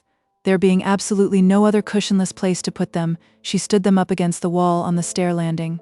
They topple over half the time, and if we come up or down the stairs in the dark, we fall over them. Last Sunday, when Dr. Davis prayed for all those exposed to the perils of the sea, I added in thought, and for all those who live in houses where cushions are loved not wisely but too well. There, we're ready, and I see the boys coming through Old St. John's. Do you cast in your lot with us, Phil? I'll go, if I can walk with Priscilla and Charlie. That will be a bearable degree of gooseberry. That Gilbert of yours is a darling, Anne. But why does he go around so much with goggle eyes? Anne stiffened. She had no great liking for Charlie Sloane, but he was of Avonlea, so no outsider had any business to laugh at him. Charlie and Gilbert have always been friends, she said coldly. Charlie is a nice boy. He's not to blame for his eyes. Don't tell me that, he is. He must have done something dreadful in a previous existence to be punished with such eyes. Pris and I are going to have such sport with him this afternoon. We'll make fun of him to his face and he'll never know it. Doubtless, the abandoned peas, as Anne called them, did carry out their amiable intentions. But Sloane was blissfully ignorant. He thought he was quite a fine fellow to be walking with 2 such co-eds, especially Philippa Gordon, the class beauty and belle. It must surely impress Anne. She would see that some people appreciated him at his real value. Gilbert and Anne loitered a little behind the others, enjoying the calm, still beauty of the autumn afternoon under the pines of the park, on the road that climbed and twisted round the harbor shore. The silence here is like a prayer, isn't it? Said Anne, her face upturned to the shining sky. How I love the pines. They seem to strike their roots deep into the romance of all the ages. It is so comforting to creep away now and then for a good talk with them. I always feel so happy out here. And so in mountain solitudes o'ertaken as by some spell divine, their cares drop from them like the needles shaken from out the gusty pine, quoted Gilbert. They make our little ambitions seem rather petty, don't they, Anne? I think if ever any great sorrow came to me, I would come to the pines for comfort, said Anne dreamily. I hope no great sorrow ever will come to you, Anne, said Gilbert, who could not connect the idea of sorrow with the vivid, joyous creature beside him, unwitting that those who can soar to the highest heights can also plunge to the deepest depths, and that the natures which enjoy most keenly are those which also suffer most sharply. But there must sometime, mused Anne. Life seems like a cup of glory held to my lips just now. But there must be some bitterness in it. There is in every cup. I shall taste mine some day. Well, I hope I shall be strong and brave to meet it, and I hope it won't be through my own fault that it will come. Do you remember what Dr. Davis said last Sunday evening, that the sorrows God sent us brought comfort and strength with them, while the sorrows we brought on ourselves through folly or wickedness were by far the hardest to bear? But we mustn't talk of sorrow on an afternoon like this. It's meant for the sheer joy of living, isn't it? If I had my way, I'd shut everything out of your life but happiness and pleasure, Anne, said Gilbert in the tone that meant danger ahead. Then you would be very unwise, rejoined Anne hastily. I'm sure no life can be properly developed and rounded out without some trial and sorrow, though I suppose it is only when we are pretty comfortable that we admit it. Come, the others have got to the pavilion and are beckoning to us. They all sat down in the little pavilion to watch an autumn sunset of deep red fire and pallid gold. To their left lay Kingsport, its roofs and spires dim in their shroud of violet smoke. To their right lay the harbor, taking on tints of rose and copper as it stretched out into the sunset. Before them the water shimmered, satin smooth and silver gray, and beyond, clean-shaven, William's Island loomed out of the mist, guarding the town like a sturdy bulldog. Its lighthouse beacon flared through the mist like a baleful star, and was answered by another in the far horizon. "Did you ever see such a strong-looking place?" asked Philippa. "I don't want William's Island especially, but I'm sure I couldn't get it if I did. Look at that sentry on the summit of the fort, right beside the flag. Doesn't he look as if he had stepped out of a romance?" "Speaking of romance," said Priscilla, "we've been looking for heather, but of course we couldn't find any. It's too late in the season, I suppose." "Heather," exclaimed Anne. "Heather doesn't grow in America, does it?" "There are just 2 patches of it in the whole continent," said Phil. "One right here in the park, and one somewhere else in Nova Scotia, I forget where. The famous Highland Regiment, the Black Watch, camped here one year, and when the men shook out the straw of their beds in the spring, some seeds of heather took root." "Oh, how delightful," said enchanted Anne. "Let's go home around by Spofford Avenue," suggested Gilbert. "We can see all the handsome houses where the wealthy nobles dwell. Spofford Avenue is the finest residential street in Kingsport. Nobody can build on it unless he's a millionaire." "Oh, do," said Phil. "There's a perfectly killing little place I want to show you, Anne. It wasn't built by a millionaire. It's the first place after you leave the park, and must have grown while Spofford Avenue was still a country road. It did grow, it wasn't built. I don't care for the houses on the avenue. They're too brand new and platiglassy. But this little spot is a dream, and its name, but wait till you see it." They saw it as they walked up the pine-fringed hill from the park. Just on the crest, where Spofford Avenue petered out into a plain road, was a little white frame house with groups of pines on either side of it, stretching their arms protectingly over its low roof. It was covered with red and gold vines, through which its green-shuttered windows peeped.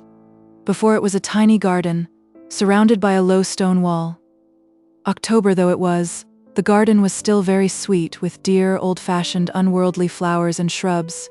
Sweet may, southernwood, lemon verbena, alyssum, petunias, marigolds, and chrysanthemums. A tiny brick wall, in herringbone pattern, led from the gate to the front porch. The whole place might have been transplanted from some remote country village, yet there was something about it that made its nearest neighbor, the big lawn-encircled palace of a tobacco king, look exceedingly crude and showy and ill-bred by contrast. As Phil said, it was the difference between being born and being made. "It's the dearest place I ever saw," said Anne delightedly. "It gives me one of my old, delightful, funny aches. It's dearer and quainter than even Miss Lavender's stone house." "It's the name I want you to notice especially," said Phil. "Look, in white letters, around the archway over the gate. Patty's Place. Isn't that killing? Especially on this avenue of Pinehursts and Elmwalds and Cedarcrofts. Patty's Place, if you please. I adore it." "Have you any idea who Patty is?" asked Priscilla. "Patty Spofford is the name of the old lady who owns it, I've discovered. She lives there with her niece, and they've lived there for hundreds of years, more or less, maybe a little less, Anne. Exaggeration is merely a flight of poetic fancy. I understand that wealthy folk have tried to buy the lot time and again, it's really worth a small fortune now, you know, but Patty won't sell upon any consideration. And there's an apple orchard behind the house in place of a backyard. You'll see it when we get a little past, a real apple orchard on Spofford Avenue." "I'm going to dream about Patty's Place tonight," said Anne. "Why, I feel as if I belong to it. I wonder if by any chance we'll ever see the inside of it." "It isn't likely," said Priscilla. Anne smiled mysteriously.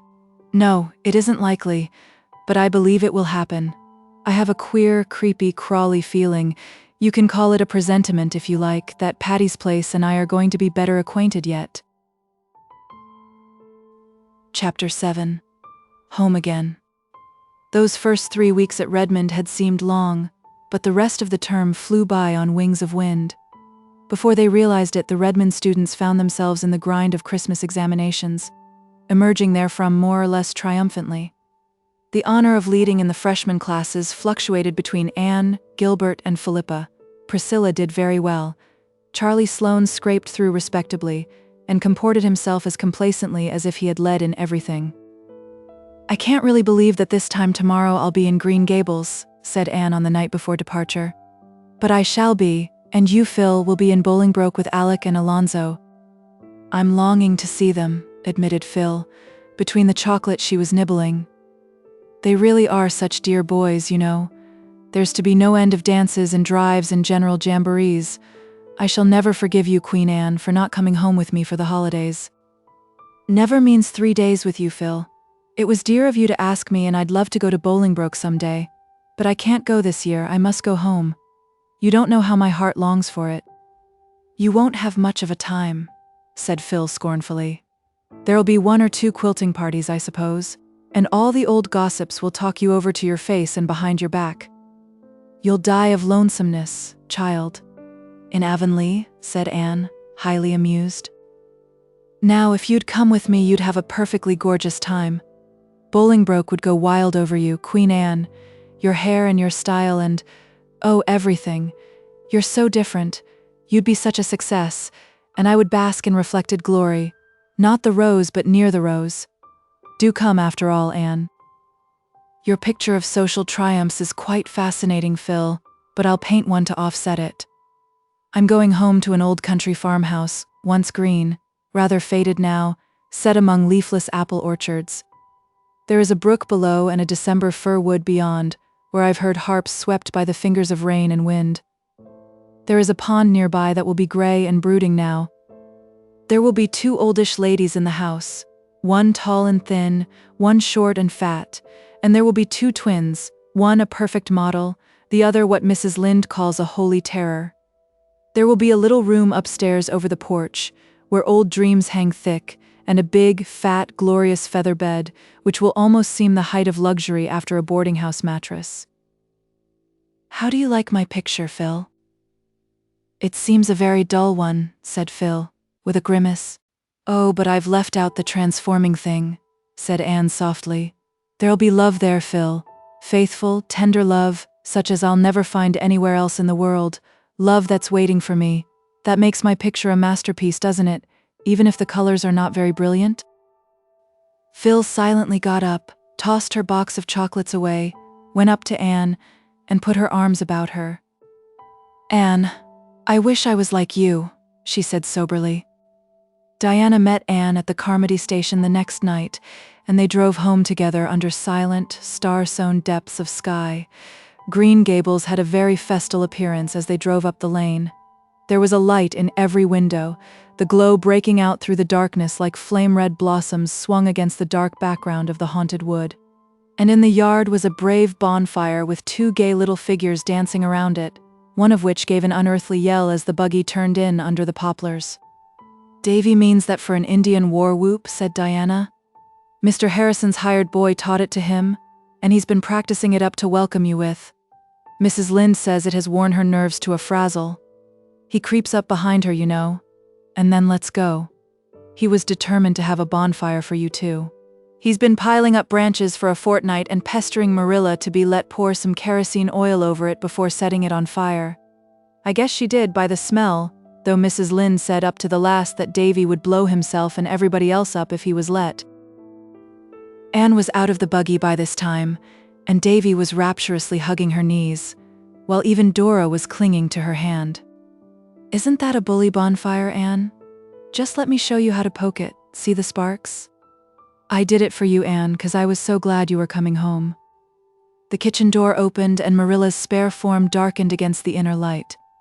She preferred to meet Anne in the shadows, for she was horribly afraid that she was going to cry with joy. She, stern, repressed Marilla, who thought all display of deep emotion unseemly.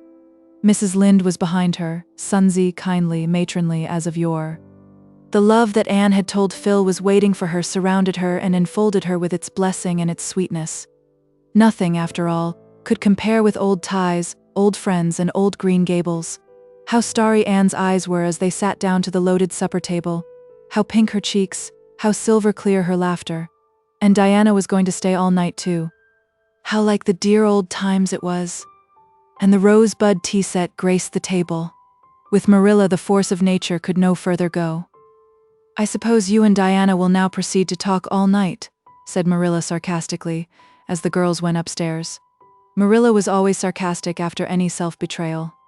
"Yes," agreed Anne gaily, "but I'm going to put Davy to bed first. He insists on that." "You bet," said Davy as they went along the hall. "I want somebody to say my prayers to again. It's no fun saying them alone." "You don't say them alone, Davy. God is always with you to hear you."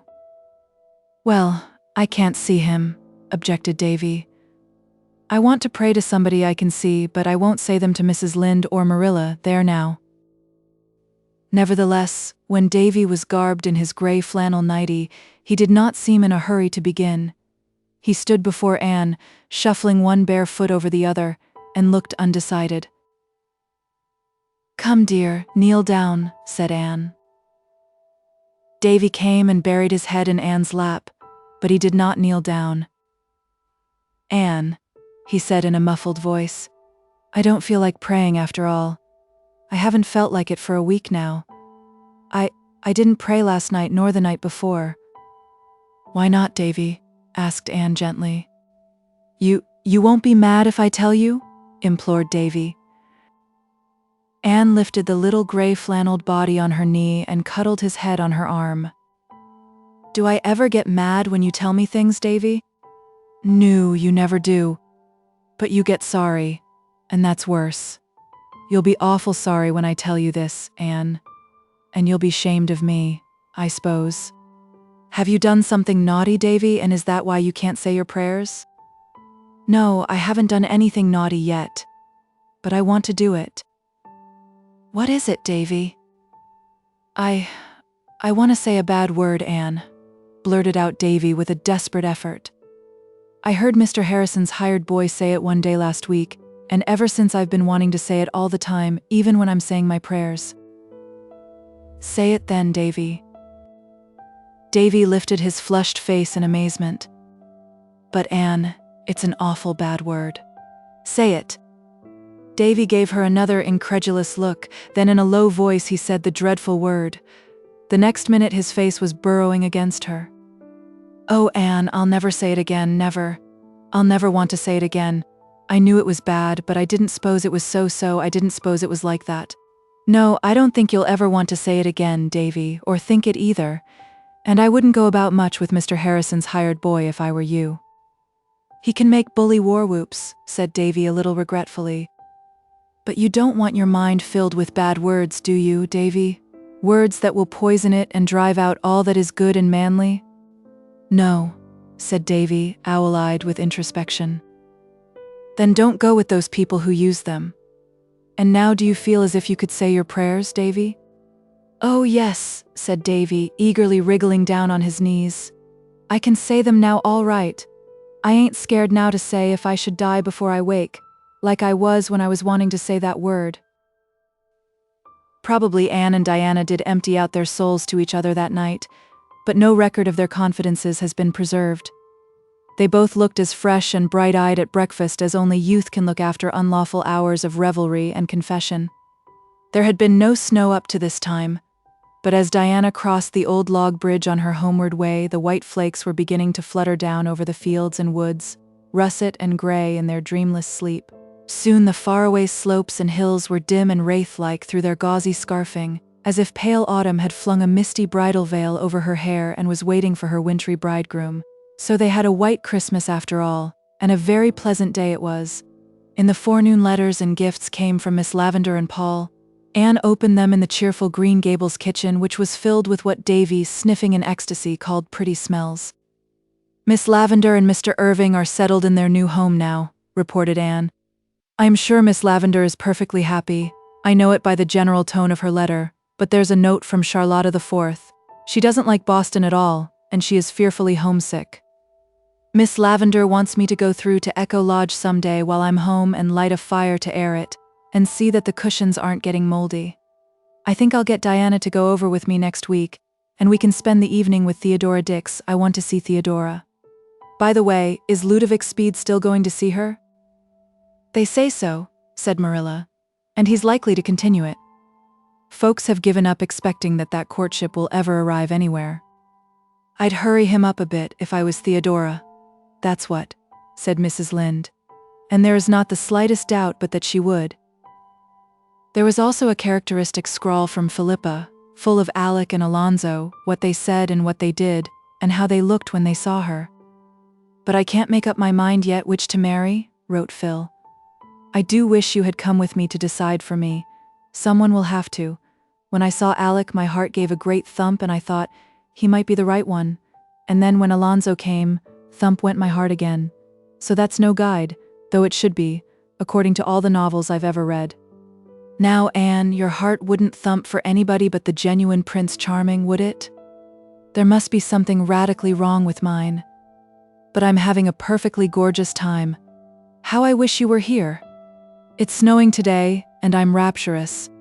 I was so afraid we'd have a green Christmas, and I loathe them. You know, when Christmas is a dirty gray-browny affair, looking as if it had been left over 100 years ago and had been in soak ever since, it is called a green Christmas. Don't ask me why. As Lord Dundreary says, there are Atonement no fellow can understand. Anne, did you ever get on a streetcar and then discover that you hadn't any money with you to pay your fare? I did the other day. It's quite awful. I had a nickel with me when I got on the car. I thought it was in the left pocket of my coat. When I got settled down comfortably, I felt for it. It wasn't there. I had a cold chill. I felt in the other pocket. Not there. I had another chill. Then I felt in a little inside pocket. All in vain. I had 2 chills at once. I took off my gloves, laid them on the seat, and went over all my pockets again. It was not there. I stood up and shook myself, and then looked on the floor. The car was full of people who were going home from the opera, and they all stared at me, but I was past caring for a little thing like that. But I could not find my fare. I concluded I must have put it in my mouth and swallowed it inadvertently. I didn't know what to do. Would the conductor, I wondered, stop the car and put me off in ignominy and shame? Was it possible that I could convince him that I was merely the victim of my own absent-mindedness, and not an unprincipled creature trying to obtain a ride upon false pretenses? How I wished that Alec or Alonzo were there. But they weren't because I wanted them. If I hadn't wanted them, they would have been there by the dozen, and I couldn't decide what to say to the conductor when he came around. As soon as I got one sentence of explanation mapped out in my mind, I felt nobody could believe it and I must compose another. It seemed there was nothing to do but trust in Providence, and for all the comfort that gave me, I might as well have been the old lady who, when told by the captain during a storm that she must put her trust in the Almighty, exclaimed, "Oh, Captain, is it as bad as that?" Just at the conventional moment when all hope had fled, and the conductor was holding out his box to the passenger next to me, I suddenly remembered where I had put that wretched coin of the realm. I hadn't swallowed it after all. I meekly fished it out of the index finger of my glove and poked it in the box. I smiled at everybody and felt that it was a beautiful world. The visit to Echo Lodge was not the least pleasant of many pleasant holiday outings. Anne and Diana went back to it by the old way of the beech woods, carrying a lunch basket with them. Echo Lodge, which had been closed ever since Miss Lavender's wedding, was briefly thrown open to wind and sunshine once more, and firelight glimmered again in the little rooms. The perfume of Miss Lavender's rose bowl still filled the air. It was hardly possible to believe that Miss Lavender would not come tripping in presently, with her brown eyes a-star with welcome, and that Charlotta the Fourth, blue of bow and wide of smile, would not pop through the door. Paul, too, seemed hovering around, with his fairy fancies. "It really makes me feel a little bit like a ghost revisiting the old-time glimpses of the moon," laughed Anne. "Let's go out and see if the echoes are at home. Bring the old horn. It is still behind the kitchen door." The echoes were at home, over the white river, as silver clear and multitudinous as ever, and when they had ceased to answer, the girls locked up Echo Lodge again, and went away in the perfect half-hour that follows the rose and saffron of a winter sunset. Chapter 8. Anne's First Proposal. The old year did not slip away in a green twilight, with a pinky-yellow sunset. Instead, it went out with a wild white bluster and blow. It was one of the nights when the storm wind hurtles over the frozen meadows and black hollows and moans around the eaves like a lost creature and drives the snow sharply against the shaking panes. "Just the sort of night people like to cuddle down between their blankets and count their mercies," said Anne to Jane Andrews, who had come up to spend the afternoon and stay all night. But when they were cuddled between their blankets, in Anne's little porch room, it was not her mercies of which Jane was thinking.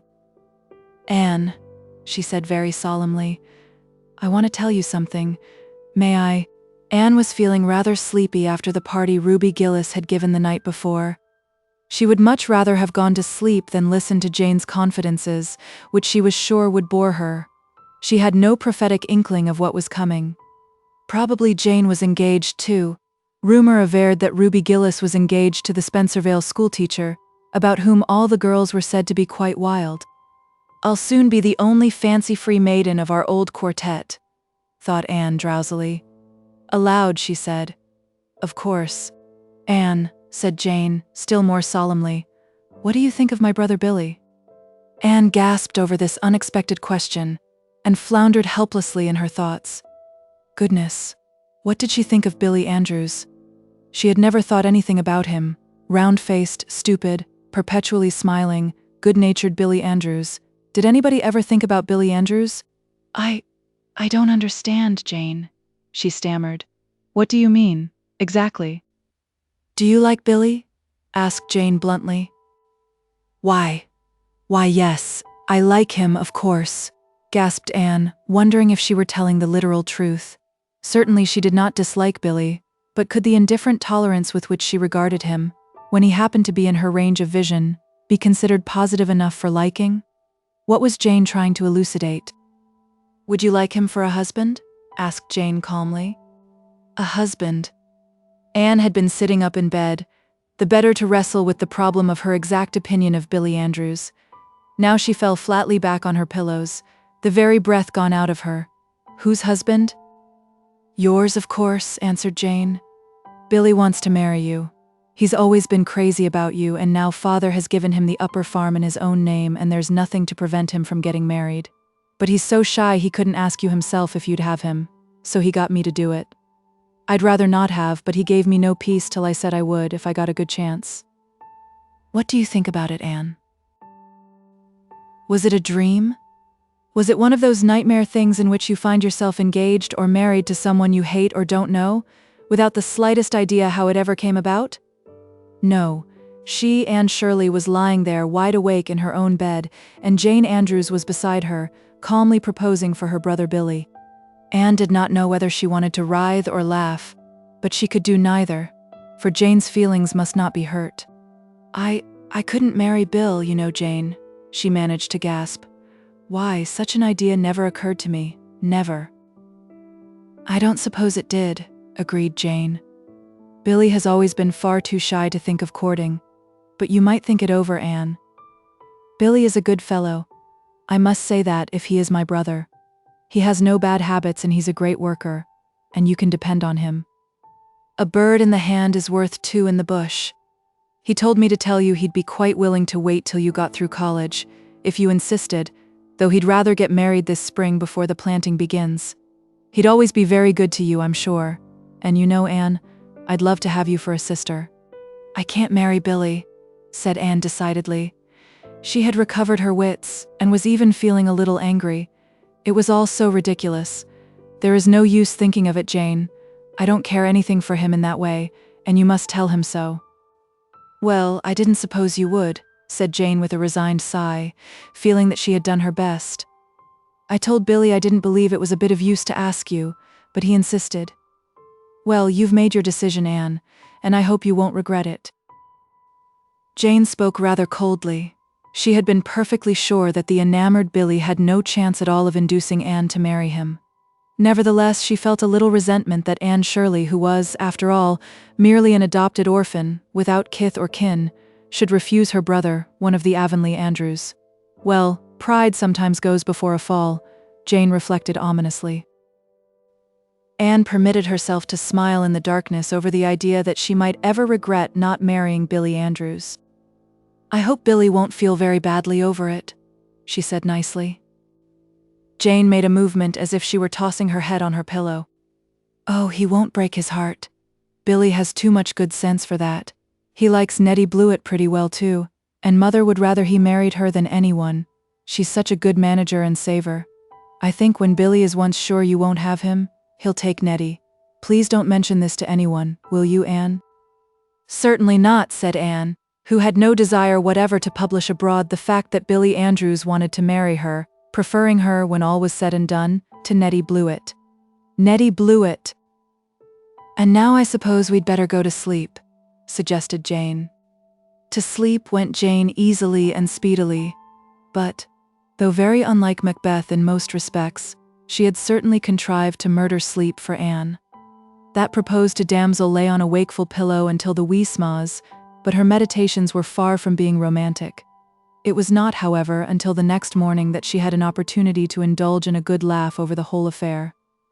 When Jane had gone home, still with a hint of frost in voice and manner because Anne had declined so ungratefully and decidedly the honor of an alliance with the House of Andrews, Anne retreated to the porch room, shut the door, and had her laugh out at last. If I could only share the joke with someone, she thought, but I can't. Diana is the only one I'd want to tell, and, even if I hadn't sworn secrecy to Jane, I can't tell Diana things now. She tells everything to Fred, I know she does.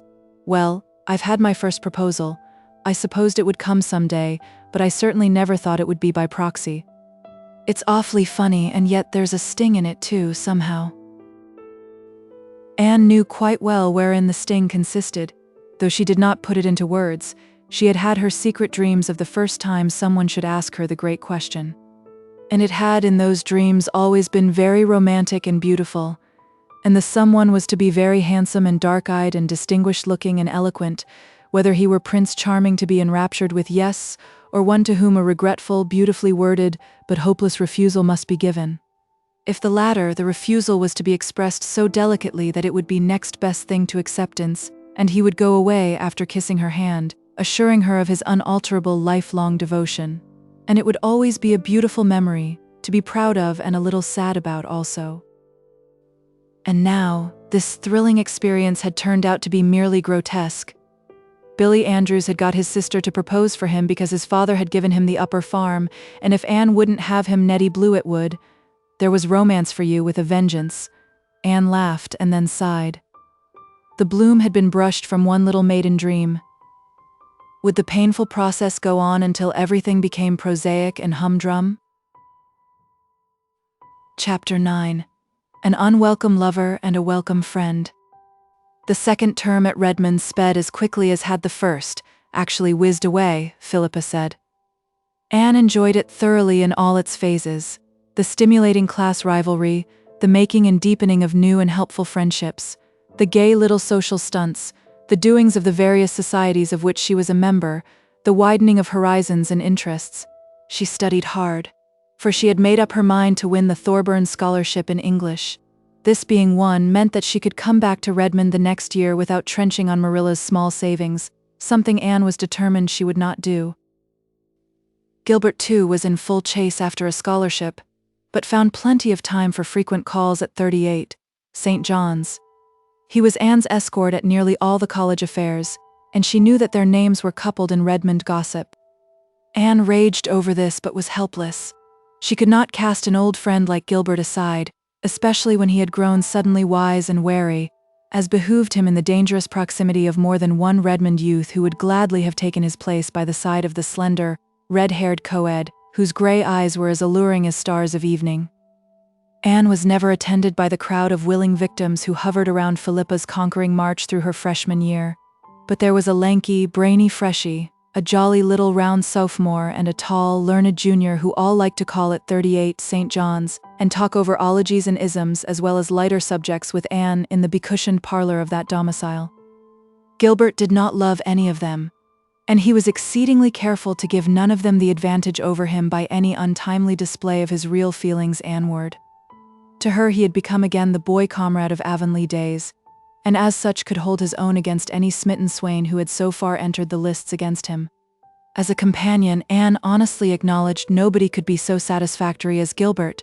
She was very glad, so she told herself that he had evidently dropped all nonsensical ideas, though she spent considerable time secretly wondering why. Only one disagreeable incident marred that winter. Charlie Sloane, sitting bolt upright on Miss Ada's most dearly beloved cushion, asked Anne one night if she would promise to become Mrs. Charlie Sloane someday. Coming after Billy Andrews' proxy effort, this was not quite the shock to Anne's romantic sensibilities that it would otherwise have been, but it was certainly another heart-rending disillusion. She was angry, too, for she felt that she had never given Charlie the slightest encouragement to suppose such a thing possible. But what could you expect of a Sloane, as Mrs. Rachel Lynde would ask scornfully? Charlie's whole attitude, tone, air, words, fairly reeked with Sloanishness. He was conferring a great honor, no doubt whatever about that. And when Anne, utterly insensible to the honor, refused him, as delicately and considerately as she could, for even a Sloane had feelings which ought not to be unduly lacerated, Sloanishness still further betrayed itself. Charlie certainly did not take his dismissal as Anne's imaginary rejected suitors did. Instead, he became angry, and showed it. He said 2 or 3 quite nasty things. Anne's temper flashed up mutinously, and she retorted with a cutting little speech whose keenness pierced even Charlie's protective Sloanishness and reached the quick. He caught up his hat and flung himself out of the house with a very red face. Anne rushed upstairs, falling twice over Miss Ada's cushions on the way, and threw herself on her bed, in tears of humiliation and rage. Had she actually stooped to quarrel with a Sloane? Was it possible anything Charlie Sloane could say had power to make her angry? Oh, this was degradation, indeed worse even than being the rival of Nettie Blewett. I wish I need never see the horrible creature again, she sobbed vindictively into her pillows. She could not avoid seeing him again, but the outraged Charlie took care that it should not be at very close quarters. Miss Ada's cushions were henceforth safe from his depredations, and when he met Anne on the street, or in Redmond's halls, his beau was icy in the extreme. Relations between these 2 old schoolmates continued to be thus strained for nearly a year. Then Charlie transferred his blighted affections to a round, rosy, snub-nosed, blue-eyed little sophomore who appreciated them as they deserved, whereupon he forgave Anne and condescended to be civil to her again, in a patronizing manner intended to show her just what she had lost. One day Anne scurried excitedly into Priscilla's room. "Read that," she cried, tossing Priscilla a letter. "It's from Stella. And she's coming to Redmond next year. And what do you think of her idea? I think it's a perfectly splendid one, if we can only carry it out. Do you suppose we can, Pris?" "I'll be better able to tell you when I find out what it is," said Priscilla, casting aside a Greek lexicon and taking up Stella's letter.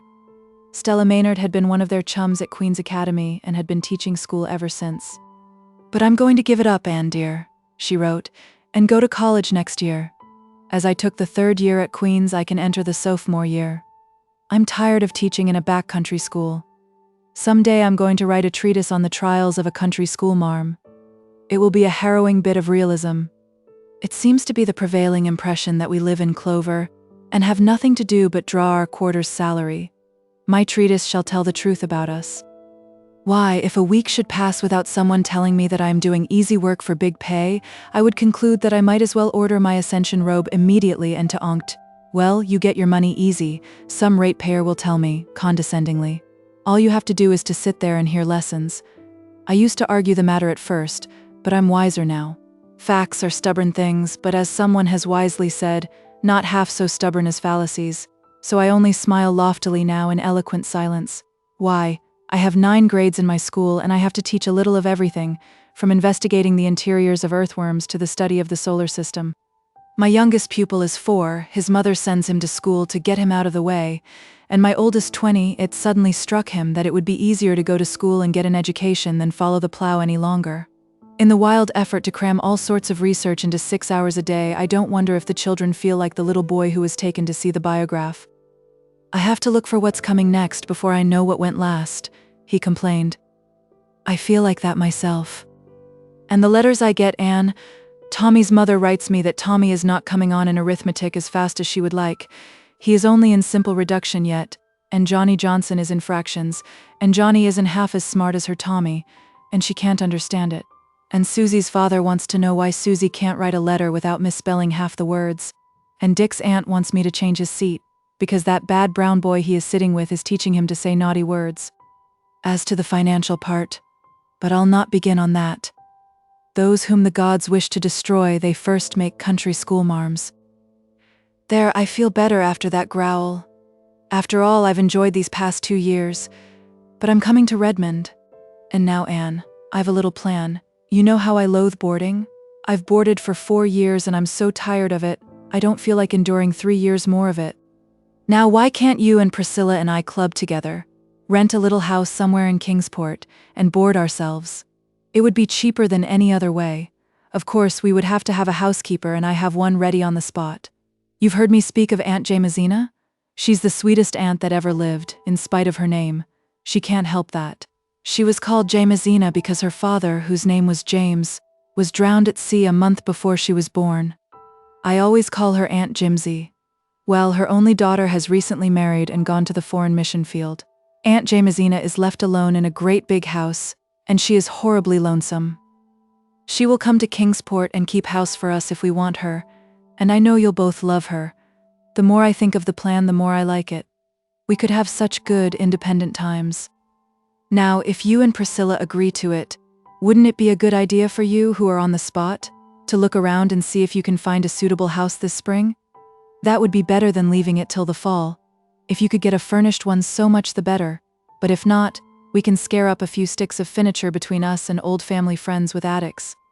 Anyhow, decide as soon as you can and write me, so that Aunt Jamesina will know what plans to make for next year. I think it's a good idea, said Priscilla. So do I, agreed Anne delightedly. Of course, we have a nice boarding house here, but when all's said and done, a boarding house isn't home. So let's go house hunting at once, before exams come on.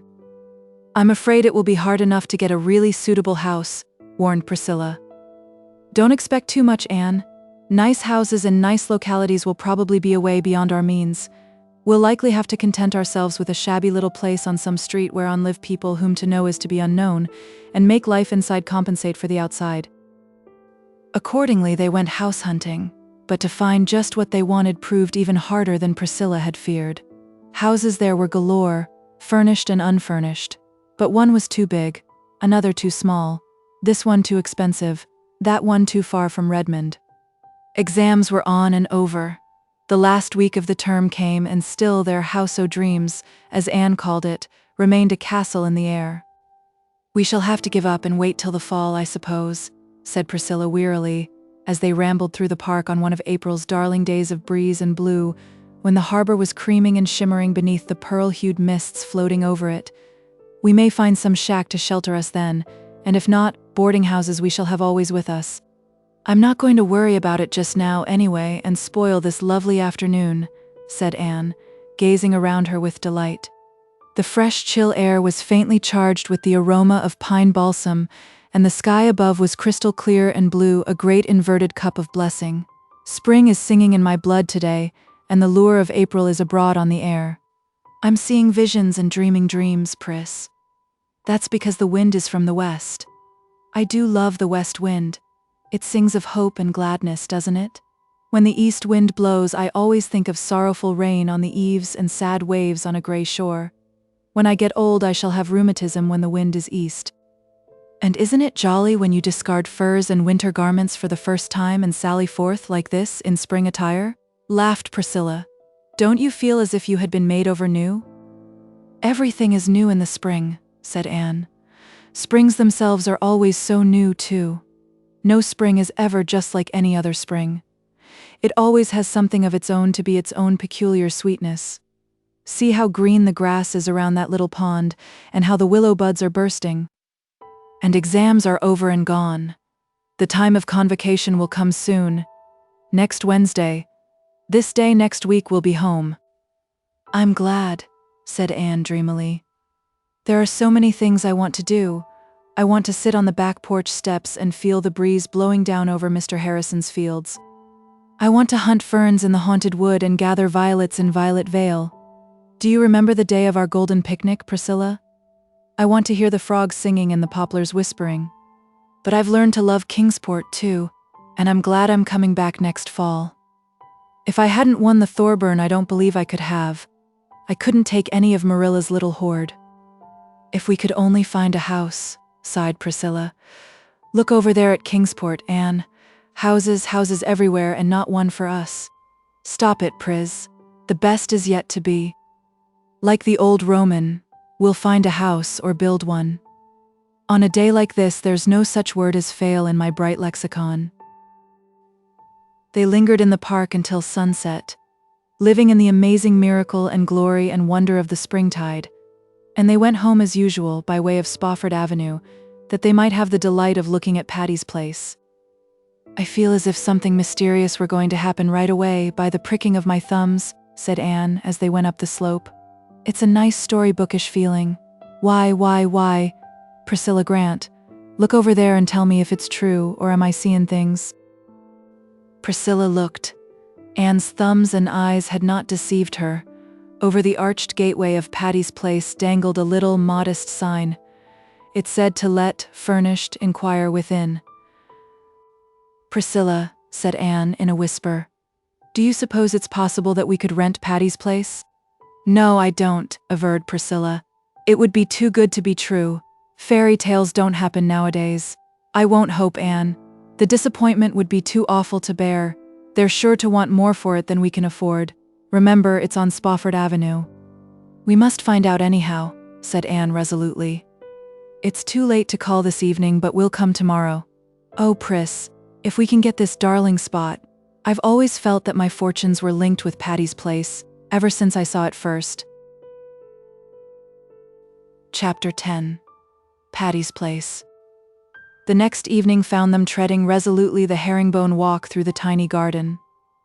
The April wind was filling the pine trees with its roundelay, and the grove was alive with robins, great, plump, saucy fellows, strutting along the paths. The girls rang rather timidly and were admitted by a grim and ancient handmaiden.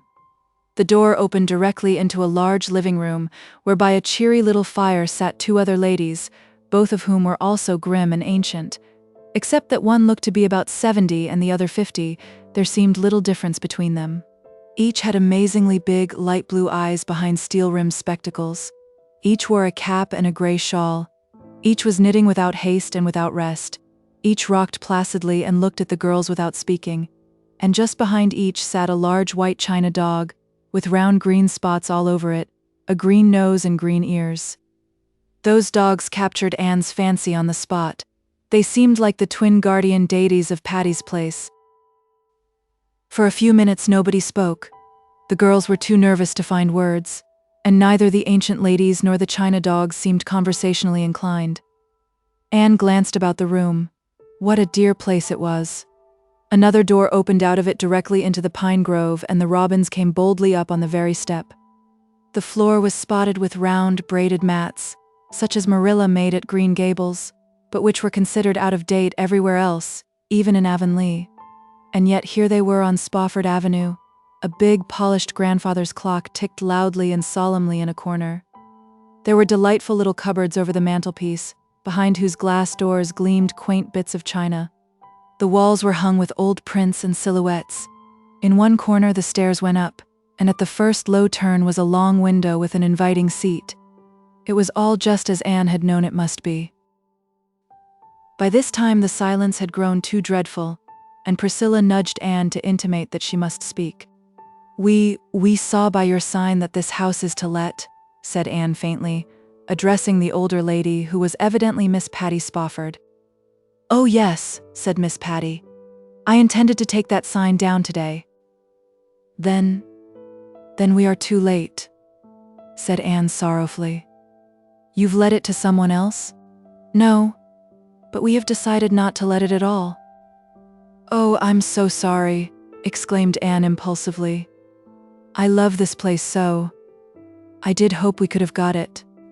Then did Miss Patty lay down her knitting, take off her specs, rub them, put them on again, and for the first time look at Anne as at a human being. The other lady followed her example so perfectly that she might as well have been a reflection in a mirror. "You love it," said Miss Patty with emphasis. Does that mean that you really love it? Or that you merely like the looks of it? The girls nowadays indulge in such exaggerated statements that one never can tell what they do mean. It wasn't so in my young days. Then a girl did not say she loved turnips, in just the same tone as she might have said she loved her mother or her savior. Anne's conscience bore her up. I really do love it, she said gently. I've loved it ever since I saw it last fall. My 2 college chums and I want to keep house next year instead of boarding. So we are looking for a little place to rent, and when I saw that this house was to let, I was so happy. If you love it, you can have it, said Miss Patty. Maria and I decided today that we would not let it after all because we did not like any of the people who have wanted it. We don't have to let it. We can afford to go to Europe even if we don't let it. It would help us out, but not for gold will I let my home pass into the possession of such people as have come here and looked at it. You are different. I believe you do love it and will be good to it. You can have it. If we can afford to pay what you ask for it, hesitated Anne. Miss Patty named the amount required. Anne and Priscilla looked at each other. Priscilla shook her head. I'm afraid we can't afford quite so much, said Anne, choking back her disappointment. You see, we are only college girls and we are poor. What were you thinking you could afford? Demanded Miss Patty, ceasing not to knit. Anne named her amount. Miss Patty nodded gravely. That will do. As I told you, it is not strictly necessary that we should let it at all. We are not rich, but we have enough to go to Europe on. I have never been in Europe in my life, and never expected or wanted to go. But my niece there, Maria Spofford, has taken a fancy to go. Now you know a young person like Maria can't go globetrotting alone. No, I suppose not, murmured Anne, seeing that Miss Patty was quite solemnly in earnest. Of course not. So I have to go along to look after her. I expect to enjoy it too. I'm 70 years old, but I'm not tired of living yet. I dare say I'd have gone to Europe before if the idea had occurred to me. We shall be away for 2 years, perhaps 3. We sail in June and we shall send you the key, and leave all in order for you to take possession when you choose. We shall pack away a few things we prize especially, but all the rest will be left. Will you leave the china dogs? Asked Anne timidly. Would you like me to? Oh, indeed, yes. They are delightful. A pleased expression came into Miss Patty's face. I think a great deal of those dogs, she said proudly. They are over 100 years old and they have sat on either side of this fireplace ever since my brother Aaron brought them from London 50 years ago. Spofford Avenue was called after my brother Aaron. A fine man he was, said Miss Maria, speaking for the first time. Ah, you don't see the like of him nowadays. He was a good uncle to you, Maria, said Miss Patty, with evident emotion. You do well to remember him. I shall always remember him, said Miss Maria solemnly. I can see him, this minute, standing there before that fire, with his hands under his coat-tails, beaming on us. Miss Maria took out her handkerchief and wiped her eyes, but Miss Patty came resolutely back from the regions of sentiment to those of business. I shall leave the dogs where they are, if you will promise to be very careful of them, she said. Their names are Gog and Magog. Gog looks to the right and Magog to the left, and there's just one thing more. You don't object, I hope, to this house being called Patty's Place? No, indeed, we think that is one of the nicest things about it. You have sense, I see, said Miss Patty in a tone of great satisfaction. Would you believe it? All the people who came here to rent the house wanted to know if they couldn't take the name off the gate during their occupation of it. I told them roundly that the name went with the house. This has been Patty's Place ever since my brother Aaron left it to me in his will, and Patty's Place it shall remain until I die and Maria dies. After that happens, the next possessor can call it any fool name he likes, concluded Miss Patty, much as she might have said after that, the deluge. And now, wouldn't you like to go over the house and see it all before we consider the bargain made? Further exploration still further delighted the girls. Besides the big living room, there was a kitchen and a small bedroom downstairs. Upstairs were 3 rooms, 1 large and 2 small. Anne took an especial fancy to one of the small ones, looking out into the big pines, and hoped it would be hers. It was papered in pale blue and had a little old-timey toilet table with sconces for candles. There was a diamond-paned window with a seat under the blue muslin frills that would be a satisfying spot for studying or dreaming. "It's all so delicious that I know we are going to wake up and find it a fleeting vision of the night," said Priscilla as they went away. "Miss Patty and Miss Maria are hardly such stuff as dreams are made of," laughed Anne. "Can you fancy them globe-trotting, especially in those shawls and caps?" "I suppose they'll take them off when they really begin to trot," said Priscilla. "But I know they'll take their knitting with them everywhere. They simply couldn't be parted from it. They will walk about Westminster Abbey and knit, I feel sure. Meanwhile, Anne, we shall be living in Patty's Place and on Spofford Avenue. I feel like a millionairess even now." "I feel like one of the morning stars that sang for joy," said Anne. "Phil Gordon crept into 38, St. John's that night, and flung herself on Anne's bed. Girls, dear, I'm tired to death. I feel like the man without a country, or was it without a shadow? I forget which. Anyway, I've been packing up. And I suppose you are worn out because you couldn't decide which things to pack first, or where to put them," laughed Priscilla. "Exactly. And when I had got everything jammed in somehow, and my landlady and her maid had both sat on it while I locked it, I discovered I had packed a whole lot of things I wanted for convocation at the very bottom. I had to unlock the old thing and poke and dive into it for an hour before I fished out what I wanted. I would get hold of something that felt like what I was looking for, and I'd yank it up, and it would be something else. No, Anne, I did not swear." "I didn't say you did. Well, you looked it. But I admit my thoughts verged on the profane. And I have such a cold in the head I can do nothing but sniffle, sigh, and sneeze. Isn't that alliterative agony for you? Queen Anne, do say something to cheer me up. Remember that next Thursday night? You'll be back in the land of Alec and Alonzo," suggested Anne. Phil shook her head dolefully. "More alliteration. No, I don't want Alec and Alonzo when I have a cold in the head. But what has happened you two? Now that I look at you closely, you seem all lighted up with an internal iridescence. Why, you're actually shining. What's up?" "We are going to live in Patty's Place next winter," said Anne triumphantly. "Live, mark you, not board, we've rented it, and Stella Maynard is coming, and her aunt is going to keep house for us." Phil bounced up, wiped her nose, and fell on her knees before Anne. Girls, let me come too. Oh, I'll be so good. If there's no room for me, I'll sleep in the little doghouse in the orchard, I've seen it. Only let me come." "Get up, you goose. I won't stir off my marrow bones till you tell me I can live with you next winter." Anne and Priscilla looked at each other. Then Anne said slowly, "Phil dear, we'd love to have you, but we may as well speak plainly. I'm poor, Pris is poor, Stella Maynard is poor. Our housekeeping will have to be very simple and our table plain. You'd have to live as we would. Now you are rich and your boarding house fare attests the fact." "Oh, what do I care for that?" demanded Phil tragically. "Better a dinner of herbs where your chums are than a stalled ox in a lonely boarding house. Don't think I'm all stomach, girls.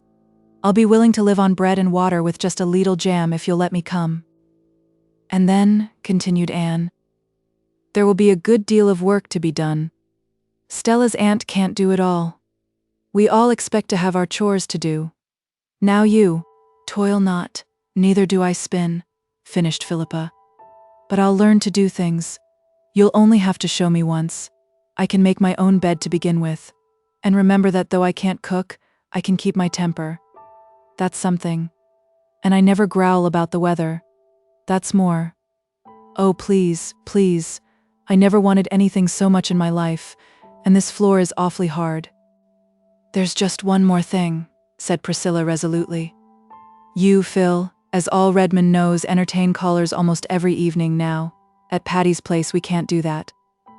We have decided that we shall be at home to our friends on Friday evenings only. If you come with us, you'll have to abide by that rule." "Well, you don't think I'll mind that, do you?" "Why? I'm glad of it. I knew I should have had some such rule myself, but I hadn't enough decision to make it or stick to it. When I can shuffle off the responsibility on you, it will be a real relief. If you won't let me cast in my lot with you, I'll die of the disappointment and then I'll come back and haunt you. I'll camp on the very doorstep of Patty's Place and you won't be able to go out or come in without falling over my spook." Again Anne and Priscilla exchanged eloquent looks. "Well," said Anne, "of course we can't promise to take you until we've consulted with Stella. But I don't think she'll object, and, as far as we are concerned, you may come and glad welcome. If you get tired of our simple life, you can leave us, and no questions asked," added Priscilla. Phil sprang up, hugged them both jubilantly, and went on her way rejoicing. "I hope things will go right," said Priscilla soberly. "We must make them go right," avowed Anne. "I think Phil will fit into our appy little home very well. Oh, Phil's a dear to rattle round with and be chums. And of course, the more there are of us, the easier it will be on our slim purses. But how will she be to live with? You have to summer and winter with anyone before you know if she's livable or not. Oh well, we'll all be put to the test as far as that goes. And we must quit us like sensible folk, living and let live. Phil isn't selfish, though she's a little thoughtless, and I believe we will all get on beautifully in Patty's place."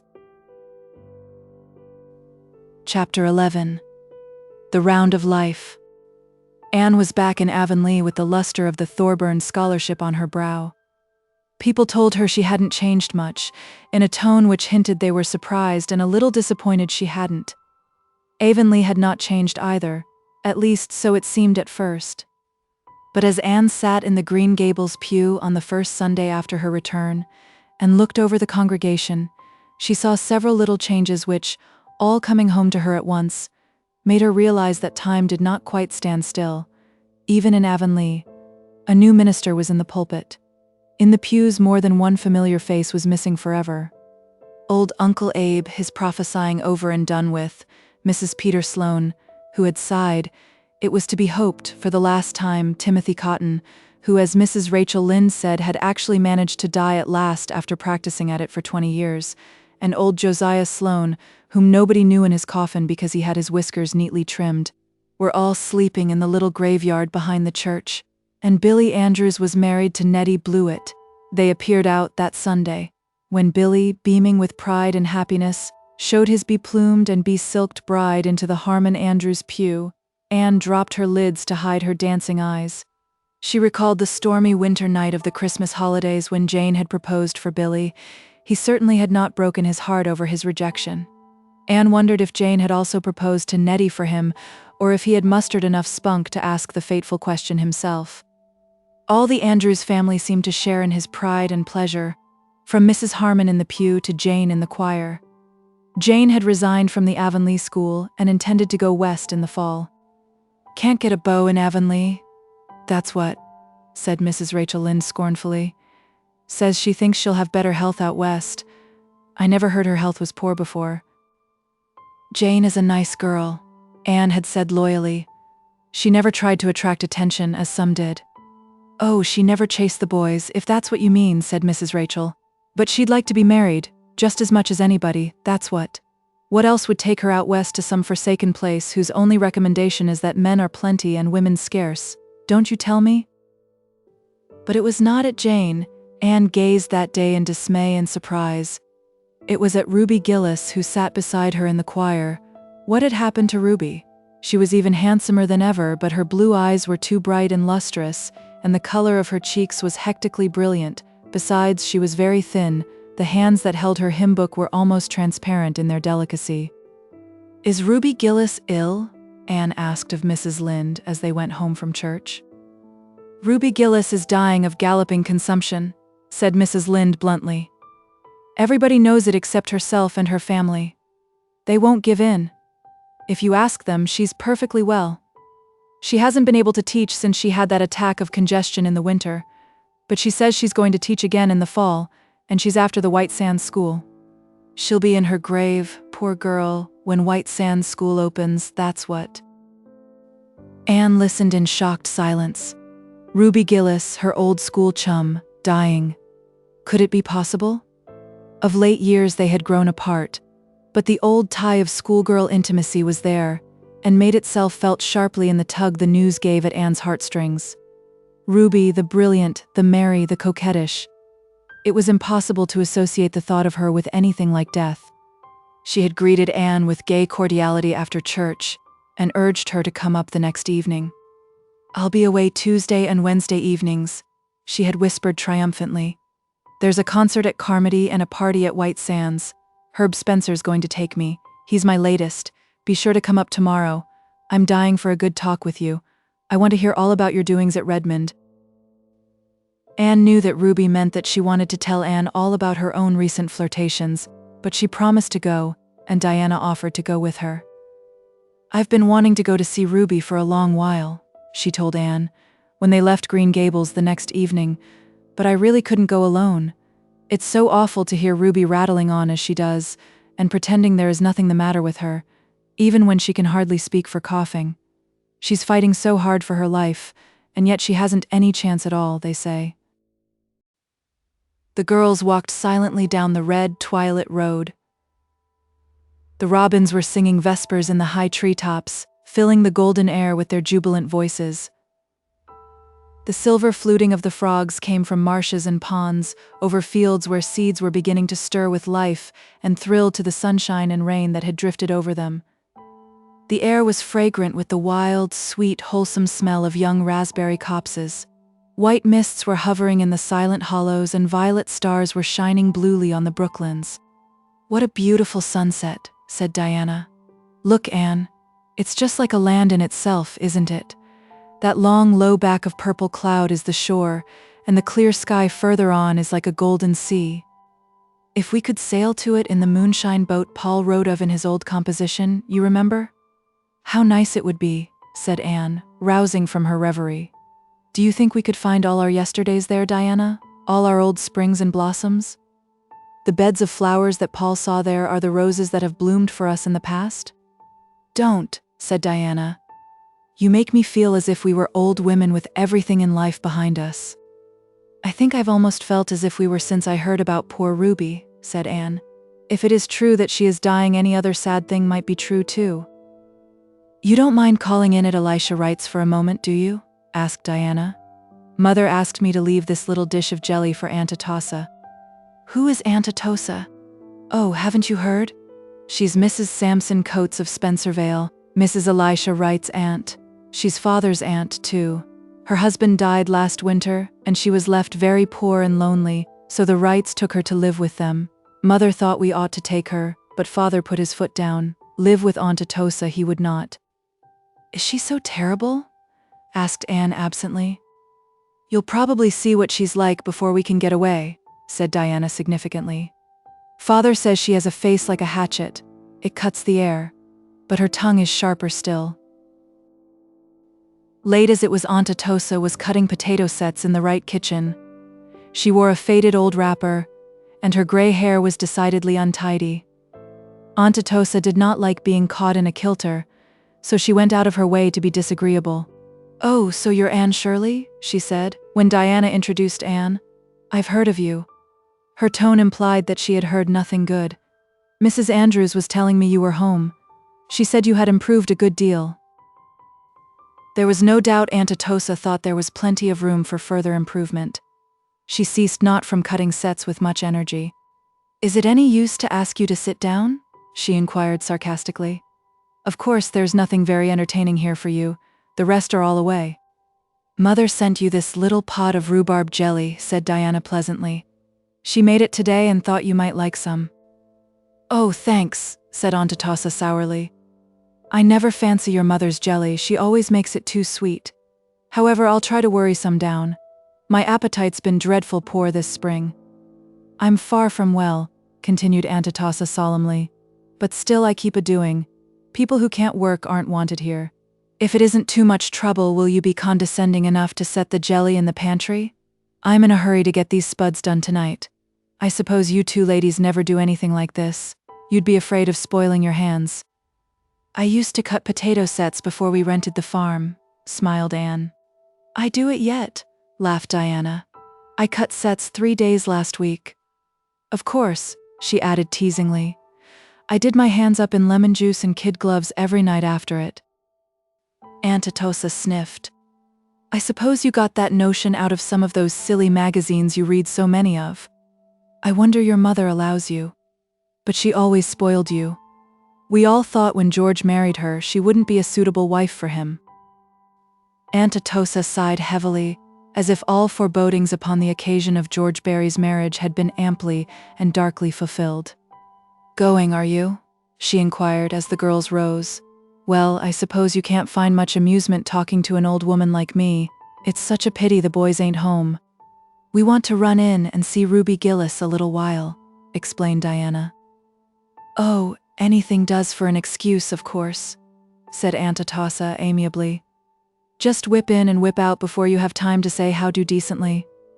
It's college airs, I suppose. You'd be wiser to keep away from Ruby Gillis. The doctors say consumption's catching. I always knew Ruby'd get something, gadding off to Boston last fall for a visit.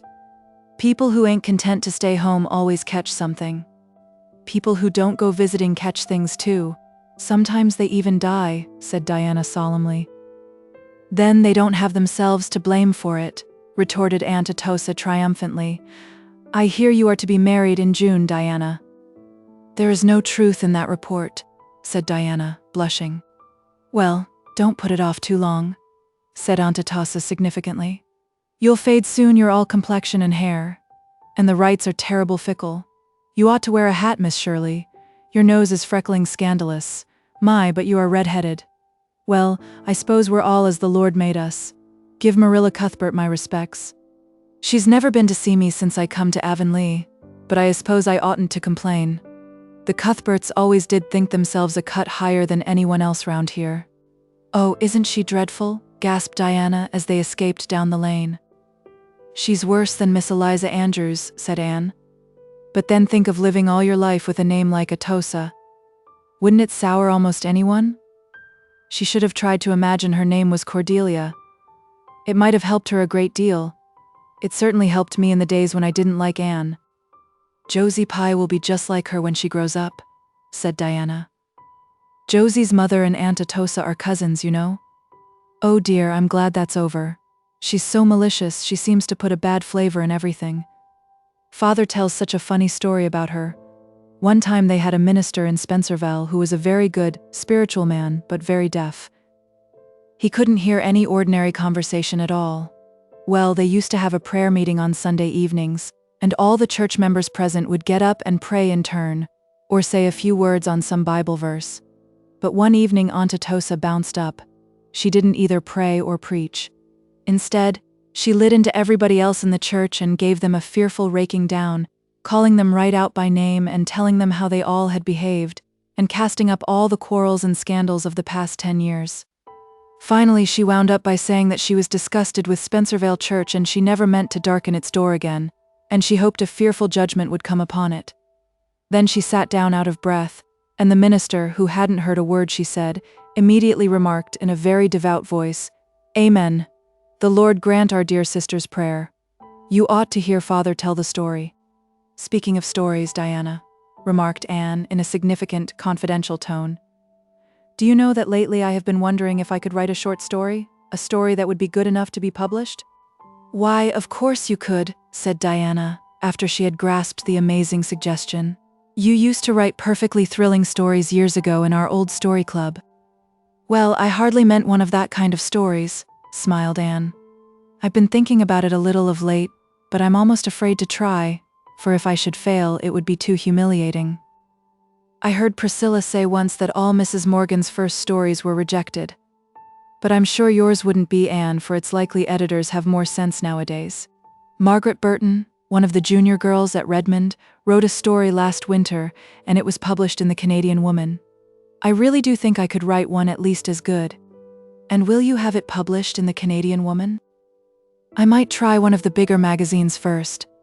It all depends on what kind of a story I write. What is it to be about?" "I don't know yet. I want to get hold of a good plot. I believe this is very necessary from an editor's point of view. The only thing I've settled on is the heroine's name. It is to be Averil Lester. Rather pretty, don't you think? Don't mention this to anyone, Diana. I haven't told anybody but you and Mr. Harrison." He wasn't very encouraging. He said there was far too much trash written nowadays as it was, and he'd expected something better of me after a year at college. "What does Mr. Harrison know about it?" demanded Diana scornfully. "They found the Gillis home gay with lights and callers. Leonard Kimball of Spencervale and Morgan Bell of Carmody were glaring at each other across the parlor. Several merry girls had dropped in. Ruby was dressed in white, and her eyes and cheeks were very brilliant. She laughed and chattered incessantly, and after the other girls had gone, she took Anne upstairs to display her new summer dresses. "I've a blue silk to make up yet, but it's a little heavy for summer wear. I think I'll leave it until the fall. I'm going to teach in White Sands, you know. How do you like my hat? That one you had on in church yesterday was real dinky, but I like something brighter for myself. Did you notice those two ridiculous boys downstairs? They've both come determined to sit each other out. I don't care a single bit about either of them, you know. Herb Spencer is the one I like. Sometimes I really do think he's Mr. Right. At Christmas I thought the Spencervale schoolmaster was that, but I found out something about him that turned me against him. He nearly went insane when I turned him down. I wish those two boys hadn't come tonight. I wanted to have a nice good talk with you, Anne, and tell you such heaps of things. You and I were always good chums, weren't we?" Ruby slipped her arm about Anne's waist with a shallow little laugh, but just for a moment their eyes met, and behind all the luster of Ruby's, Anne saw something that made her heart ache. "Come up often, won't you, Anne?" whispered Ruby. "Come alone, I want you. Are you feeling quite well, Ruby?" "Me, why, I'm perfectly well. I never felt better in my life. Of course, that congestion last winter pulled me down a little. But just see my color. I don't look much like an invalid, I'm sure." Ruby's voice was almost sharp. She pulled her arm away from Anne as if in resentment, and ran downstairs, where she was gayer than ever, apparently so much absorbed in bantering her two swains that Diana and Anne felt rather out of it and soon went away. Chapter 12. Averil's Atonement. "What are you dreaming of, Anne?" The two girls were loitering one evening in a fairy hollow of the brook. Ferns nodded in it, and little grasses were green, and wild pears hung finely scented white curtains around it. Anne roused herself from her reverie with a happy sigh. "I was thinking out my story, Diana." "Oh, have you really begun it?" cried Diana, all alight with eager interest in a moment. "Yes. I have only a few pages written, but I have it all pretty well thought out. I've had such a time to get a suitable plot. None of the plots that suggested themselves suited a girl named Averil." "Couldn't you have changed her name?" "No, the thing was impossible. I tried to, but I couldn't do it, any more than I could change yours. Averil was so real to me that no matter what other name I tried to give her, I just thought of her as Averil behind it all. But finally I got a plot that matched her. Then came the excitement of choosing names for all my characters. You have no idea how fascinating that is. I've lain awake for hours thinking over those names. The hero's name is Percival Dalrymple." "Have you named all the characters?" asked Diana wistfully. "If you hadn't, I was going to ask you to let me name one, just some unimportant person. I'd feel as if I had a share in the story then." "You may name the little hired boy who lived with the Lesters," conceded Anne. "He is not very important, but he is the only one left unnamed." "Call him Raymond Fitzosborne," suggested Diana, who had a store of such names laid away in her memory, relics of the old story club, which she and Anne and Jane Andrews and Ruby Gillis had had in their schooldays. Anne shook her head doubtfully. "I'm afraid that is too aristocratic a name for a chore boy, Diana. I couldn't imagine a Fitzosborne feeding pigs and picking up chips, could you?" Diana didn't see why, if you had an imagination at all, you couldn't stretch it to that extent, but probably Anne knew best, and the chore boy was finally christened Robert Ray, to be called Bobby should occasion require. "How much do you suppose you'll get for it?" asked Diana. But Anne had not thought about this at all. She was in pursuit of fame, not filthy lucre, and her literary dreams were as yet untainted by mercenary considerations. "You'll let me read it, won't you?" pleaded Diana. "When it is finished, I'll read it to you and Mr. Harrison, and I shall want you to criticize it severely. No one else shall see it until it is published." "How are you going to end it? Happily or unhappily?" "I'm not sure. I'd like it to end unhappily, because that would be so much more romantic. But I understand editors have a prejudice against sad endings. I heard Professor Hamilton say once that nobody but a genius should try to write an unhappy ending, and, concluded Anne modestly, I'm anything but a genius. Oh, I like happy endings best. You'd better let him marry her, said Diana, who, especially since her engagement to Fred, thought this was how every story should end. But you like to cry over stories? Oh yes, in the middle of them. But I like everything to come right at last. I must have one pathetic scene in it, said Anne thoughtfully. I might let Robert Ray be injured in an accident and have a death scene. No, you mustn't kill Bobby off, declared Diana, laughing. He belongs to me and I want him to live and flourish. Kill somebody else if you have to. For the next fortnight, Anne writhed or reveled according to mood in her literary pursuits. Now she would be jubilant over a brilliant idea, now despairing because some contrary character would not behave properly. Diana could not understand this. Make them do as you want them to, she said. I can't, mourned Anne. Averil is such an unmanageable heroine. She will do and say things I never meant her to. Then that spoils everything that went before and I have to write it all over again. Finally, however, the story was finished, and Anne read it to Diana in the seclusion of the porch gable. She had achieved her pathetic scene without sacrificing Robert Ray, and she kept a watchful eye on Diana as she read it. Diana rose to the occasion and cried properly, but, when the end came, she looked a little disappointed. Why did you kill Maurice Lennox? She asked reproachfully. He was the villain, protested Anne. He had to be punished. I like him best of them all, said unreasonable Diana.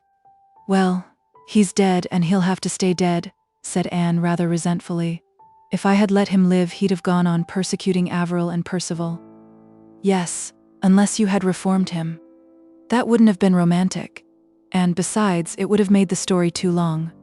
Well, anyway, it's a perfectly elegant story, Anne, and will make you famous, of that I'm sure. Have you got a title for it? Oh, I decided on the title long ago. I call it Averil's Atonement. Doesn't that sound nice and alliterative? Now, Diana, tell me candidly, do you see any faults in my story? Well, hesitated Diana, that part where Averil makes the cake doesn't seem to me quite romantic enough to match the rest. It's just what anybody might do. Heroines shouldn't do cooking, I think. Why, that is where the humor comes in, and it's one of the best parts of the whole story, said Anne, and it may be stated that in this she was quite right. Diana prudently refrained from any further criticism, but Mr. Harrison was much harder to please. First, he told her there was entirely too much description in the story. Cut out all those flowery passages, he said unfeelingly. Anne had an uncomfortable conviction that Mr. Harrison was right, and she forced herself to expunge most of her beloved descriptions, though it took 3 rewritings before the story could be pruned down to please the fastidious Mr. Harrison. I've left out all the descriptions but the sunset, she said at last. I simply couldn't let it go. It was the best of them all. It hasn't anything to do with the story, said Mr. Harrison, and you shouldn't have laid the scene among rich city people. What do you know of them? Why didn't you lay it right here in Avonlea, changing the name, of course, or else Mrs. Rachel Lynde would probably think she was the heroine. Oh, that would never have done, protested Anne. Avonlea is the dearest place in the world, but it isn't quite romantic enough for the scene of a story. I dare say there's been many a romance in Avonlea and many a tragedy too, said Mr. Harrison dryly. But your folks ain't like real folks anywhere. They talk too much and use too high-flown language. There's one place where that Dalrymple chap talks even on for 2 pages, and never lets the girl get a word in edgewise. If he'd done that in real life, she'd have pitched him. I don't believe it, said Anne flatly. In her secret soul, she thought that the beautiful, poetical things said to Averil would win any girl's heart completely. Besides, it was gruesome to hear of Averil, the stately queen-like Averil, pitching anyone. Averil declined her suitors. Anyhow, resumed the merciless Mr. Harrison, I don't see why Maurice Lennox didn't get her. He was twice the man the other is. He did bad things, but he did them. Percival hadn't time for anything but mooning. Mooning. That was even worse than pitching. Maurice Lennox was the villain, said Anne indignantly. I don't see why everyone likes him better than Percival. Percival is too good. He's aggravating. Next time you write about a hero, put a little spice of human nature in him. Averil couldn't have married Maurice. He was bad. She'd have reformed him. You can reform a man. You can't reform a jellyfish, of course. Your story isn't bad. It's kind of interesting, I'll admit. But you're too young to write a story that would be worthwhile. Wait 10 years. Anne made up her mind that the next time she wrote a story, she wouldn't ask anybody to criticize it. It was too discouraging. She would not read the story to Gilbert, although she told him about it. If it is a success, you'll see it when it is published, Gilbert. But if it is a failure, nobody shall ever see it. Marilla knew nothing about the venture. In imagination, Anne saw herself reading a story out of a magazine to Marilla, entrapping her into praise of it, for in imagination all things are possible, and then triumphantly announcing herself the author. One day Anne took to the post office a long, bulky envelope, addressed with the delightful confidence of youth and inexperience, to the very biggest of the big magazines. Diana was as excited over it as Anne herself. "How long do you suppose it will be before you hear from it?" she asked. "It shouldn't be longer than a fortnight." "Oh, how happy and proud I shall be if it is accepted." "Of course it will be accepted, and they will likely ask you to send them more. You may be as famous as Mrs. Morgan someday, Anne, and then how proud I'll be of knowing you," said Diana, who possessed at least the striking merit of an unselfish admiration of the gifts and graces of her friends. A week of delightful dreaming followed, and then came a bitter awakening. One evening Diana found Anne in the porch gable, with suspicious-looking eyes. On the table lay a long envelope and a crumpled manuscript. "Anne, your story hasn't come back?" cried Diana incredulously. "Yes, it has," said Anne shortly. "Well, that editor must be crazy. What reason did he give?" "No reason at all. There is just a printed slip saying that it wasn't found acceptable." "I never thought much of that magazine anyway," said Diana hotly. "The stories in it are not half as interesting as those in the Canadian Woman, although it costs so much more. I suppose the editor is prejudiced against anyone who isn't a Yankee. Don't be discouraged, Anne. Remember how Mrs. Morgan's stories came back. Send yours to the Canadian Woman." "I believe I will," said Anne, plucking up heart. "And if it is published, I'll send that American editor a marked copy, but I'll cut the sunset out.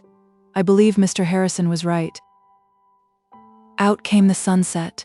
But in spite of this heroic mutilation, the editor of the Canadian Woman sent Averil's Atonement back so promptly that the indignant Diana declared that it couldn't have been read at all, and vowed she was going to stop her subscription immediately. Anne took this second rejection with the calmness of despair. She locked the story away in the garret trunk where the old Story Club tales reposed, but first she yielded to Diana's entreaties and gave her a copy. "This is the end of my literary ambitions," she said bitterly. She never mentioned the matter to Mr. Harrison, but one evening he asked her bluntly if her story had been accepted. "No, the editor wouldn't take it," she answered briefly. Mr. Harrison looked sidewise at the flushed, delicate profile. "Well, I suppose you'll keep on writing them," he said encouragingly. "No, I shall never try to write a story again," declared Anne, with the hopeless finality of 19 when a door is shut in its face. "I wouldn't give up altogether," said Mr. Harrison reflectively. "I'd write a story once in a while, but I wouldn't pester editors with it. I'd write of people and places like I knew, and I'd make my characters talk everyday English, and I'd let the sun rise and set in the usual quiet way without much fuss over the fact. If I had to have villains at all, I'd give them a chance, Anne. I'd give them a chance. There are some terrible bad men in the world, I suppose, but you'd have to go a long piece to find them, though Mrs. Lynde believes we're all bad. But most of us have got a little decency somewhere in us. Keep on writing, Anne." "No. It was very foolish of me to attempt it.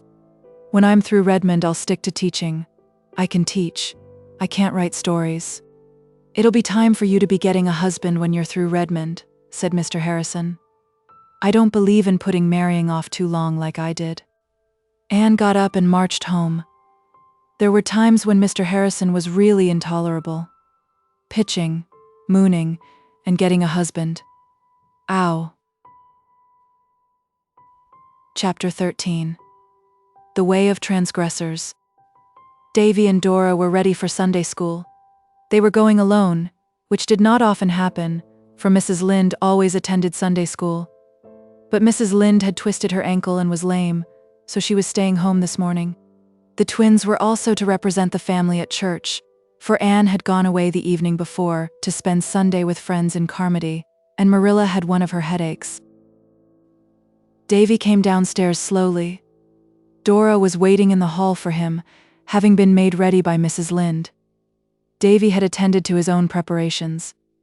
He had a cent in his pocket for the Sunday school collection and a 5-cent piece for the church collection. He carried his Bible in one hand and his Sunday school quarterly in the other.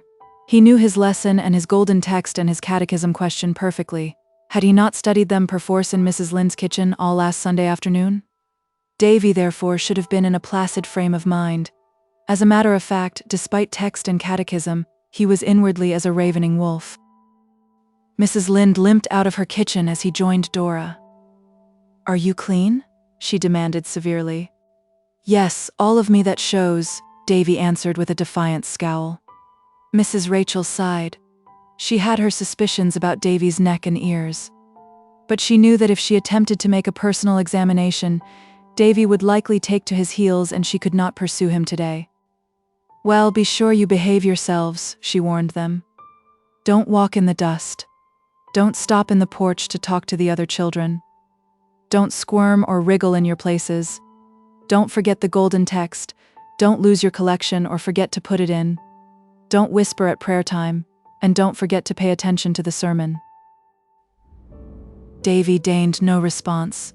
He marched away down the lane, followed by the meek Dora, but his soul seethed within. Davy had suffered, or thought he had suffered, many things at the hands and tongue of Mrs. Rachel Lynde since she had come to Green Gables, for Mrs. Lynde could not live with anybody, whether they were 9 or 90, without trying to bring them up properly. And it was only the preceding afternoon that she had interfered to influence Marilla against allowing Davy to go fishing with the Timothy Cottons. Davy was still boiling over this. As soon as he was out of the lane, Davy stopped and twisted his countenance into such an unearthly and terrific contortion that Dora, although she knew his gifts in that respect, was honestly alarmed lest he should never in the world be able to get it straightened out again. "Darn her!" exploded Davy. "Oh, Davy, don't swear," gasped Dora in dismay. "Darn isn't swearing, not real swearing, and I don't care if it is," retorted Davy recklessly. "Well, if you must say dreadful words, don't say them on Sunday," pleaded Dora. Davy was as yet far from repentance, but in his secret soul he felt that, perhaps he had gone a little too far. "I'm going to invent a swear word of my own," he declared. "God will punish you if you do," said Dora solemnly. "Then I think God is a mean old scamp," retorted Davy. "Doesn't he know a fellow must have some way of expressing his feelings?" "Davy," said Dora. She expected that Davy would be struck down dead on the spot, but nothing happened. "Anyway, I ain't going to stand any more of Mrs. Lynde's bossing," spluttered Davy. "Anne and Marilla may have the right to boss me, but she hasn't. I'm going to do every single thing she told me not to do. You watch me." In grim, deliberate silence, while Dora watched him with the fascination of horror, Davy stepped off the green grass of the roadside, ankle-deep into the fine dust which 4 weeks of rainless weather had made on the road, and marched along in it, shuffling his feet viciously until he was enveloped in a hazy cloud. "That's the beginning," he announced triumphantly. "And I'm going to stop in the porch and talk as long as there's anybody there to talk to. I'm going to squirm and wriggle and whisper, and I'm going to say I don't know the golden text, and I'm going to throw away both of my collections right now." And Davy hurled cent and nickel over Mr. Barry's fence with fierce delight. "Satan made you do that," said Dora reproachfully. "He didn't," cried Davy indignantly. "I just thought it out for myself, and I've thought of something else. I'm not going to Sunday school or church at all. I'm going up to play with the Cottons. They told me yesterday they weren't going to Sunday school today 'cause their mother was away and there was nobody to make them. Come along, Dora, we'll have a great time." "I don't want to go," protested Dora. "You've got to," said Davy. "If you don't come, I'll tell Marilla that Frank Bell kissed you in school last Monday." "I couldn't help it. I didn't know he was going to," cried Dora, blushing scarlet. "Well, you didn't slap him or seem a bit cross," retorted Davy. "I'll tell her that too if you don't come. We'll take the shortcut up this field." "I'm afraid of those cows," protested poor Dora, seeing a prospect of escape. "The very idea of your being scared of those cows," scoffed Davy. "Why, they're both younger than you." "They're bigger," said Dora. "They won't hurt you. Come along now. This is great. When I grow up, I ain't going to bother going to church at all. I believe I can get to heaven by myself." "You'll go to the other place if you break the Sabbath day," said unhappy Dora, following him sorely against her will. But Davy was not scared. Yet, hell was very far off, and the delights of a fishing expedition with the Cottons were very near. He wished Dora had more spunk. She kept looking back as if she were going to cry every minute, and that spoiled a fellow's fun. Hang girls anyway. Davy did not say darn this time, even in thought. He was not sorry yet that he had said it once, but it might be as well not to tempt the unknown powers too far on one day. The small Cottons were playing in their backyard and hailed Davy's appearance with whoops of delight. Pete, Tommy, Adolphus, and Mirabel Cotton were all alone. Their mother and older sisters were away. Dora was thankful Mirabel was there at least. She had been afraid she would be alone in a crowd of boys. Mirabel was almost as bad as a boy, she was so noisy and sunburned and reckless. But at least she wore dresses. "We've come to go fishing," announced Davy. "Whoop!" yelled the Cottons. They rushed away to dig worms at once, Mirabel leading the van with a tin can. Dora could have sat down and cried. Oh, if only that hateful Frank Bell had never kissed her. Then she could have defied Davy and gone to her beloved Sunday school. They dared not, of course, go fishing on the pond where they would be seen by people going to church.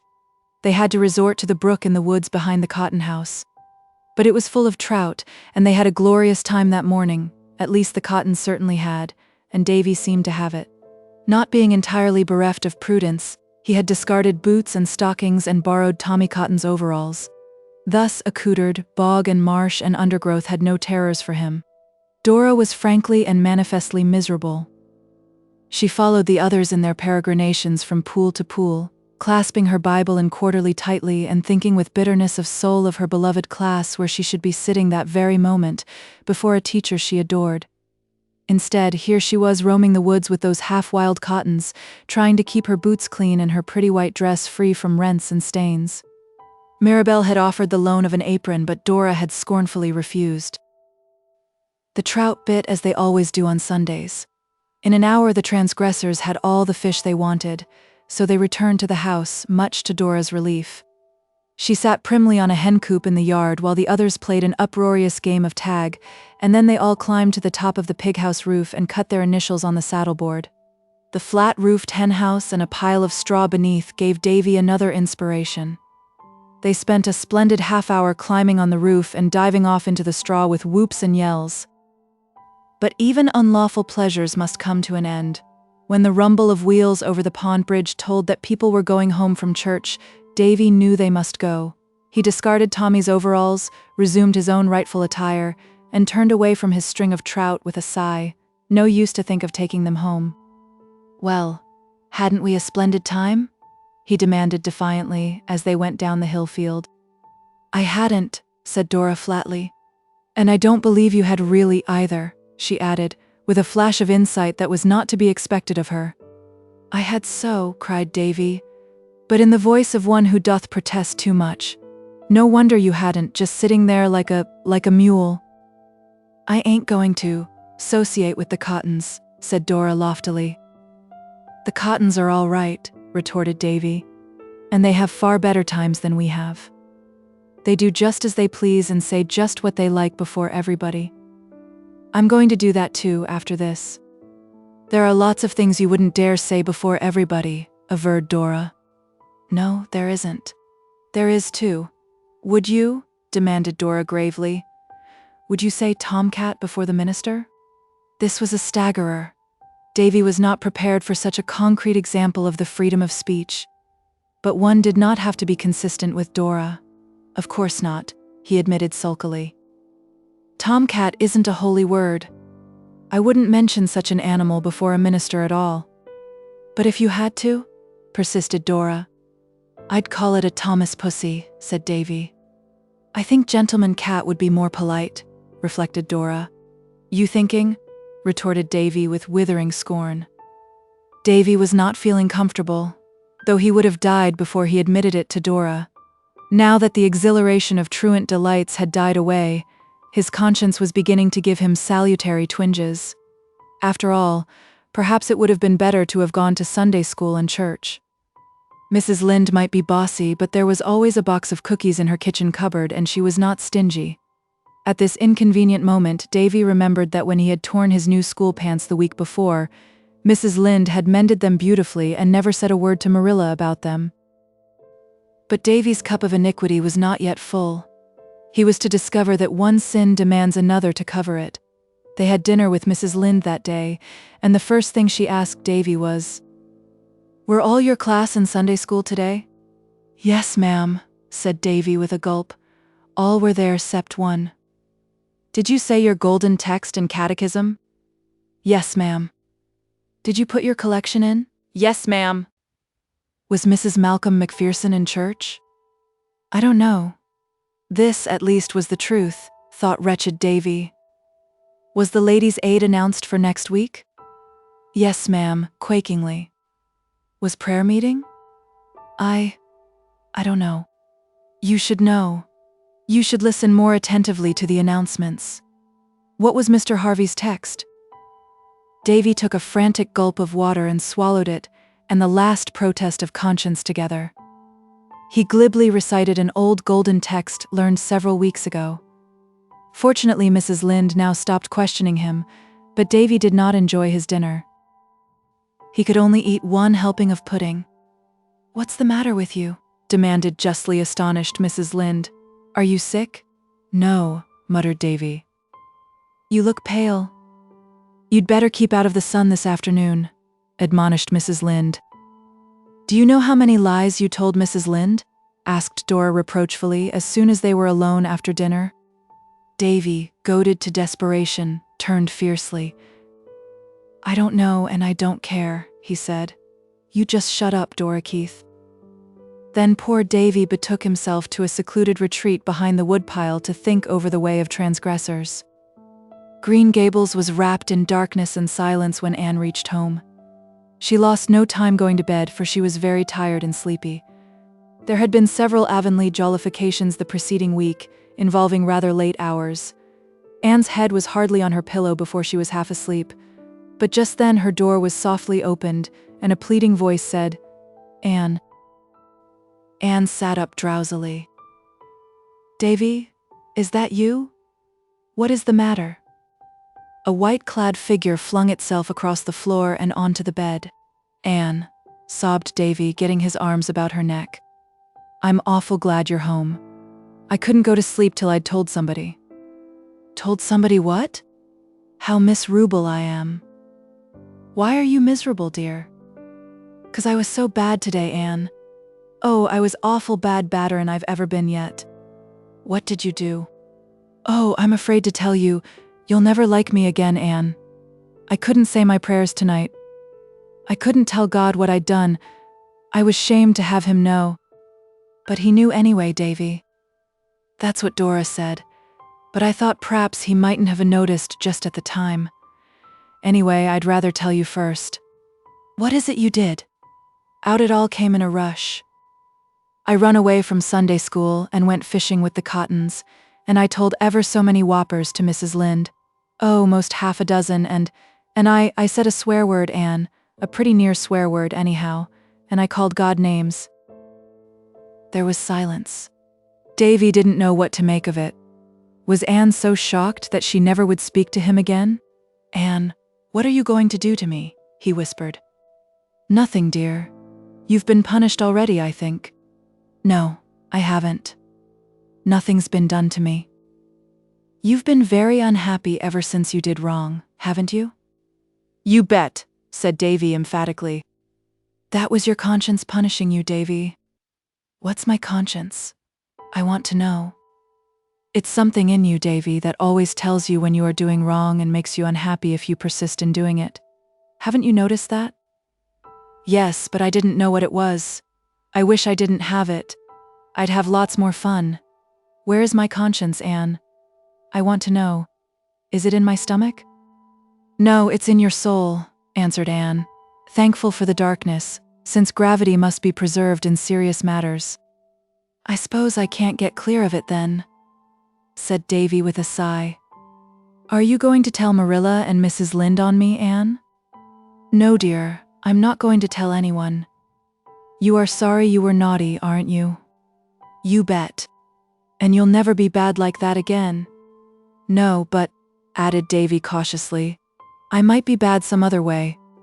You won't say naughty words, or run away on Sundays, or tell falsehoods to cover up your sins? No, it doesn't pay, said Davy. Well, Davy, just tell God you are sorry and ask him to forgive you. Have you forgiven me, Anne? Yes, dear.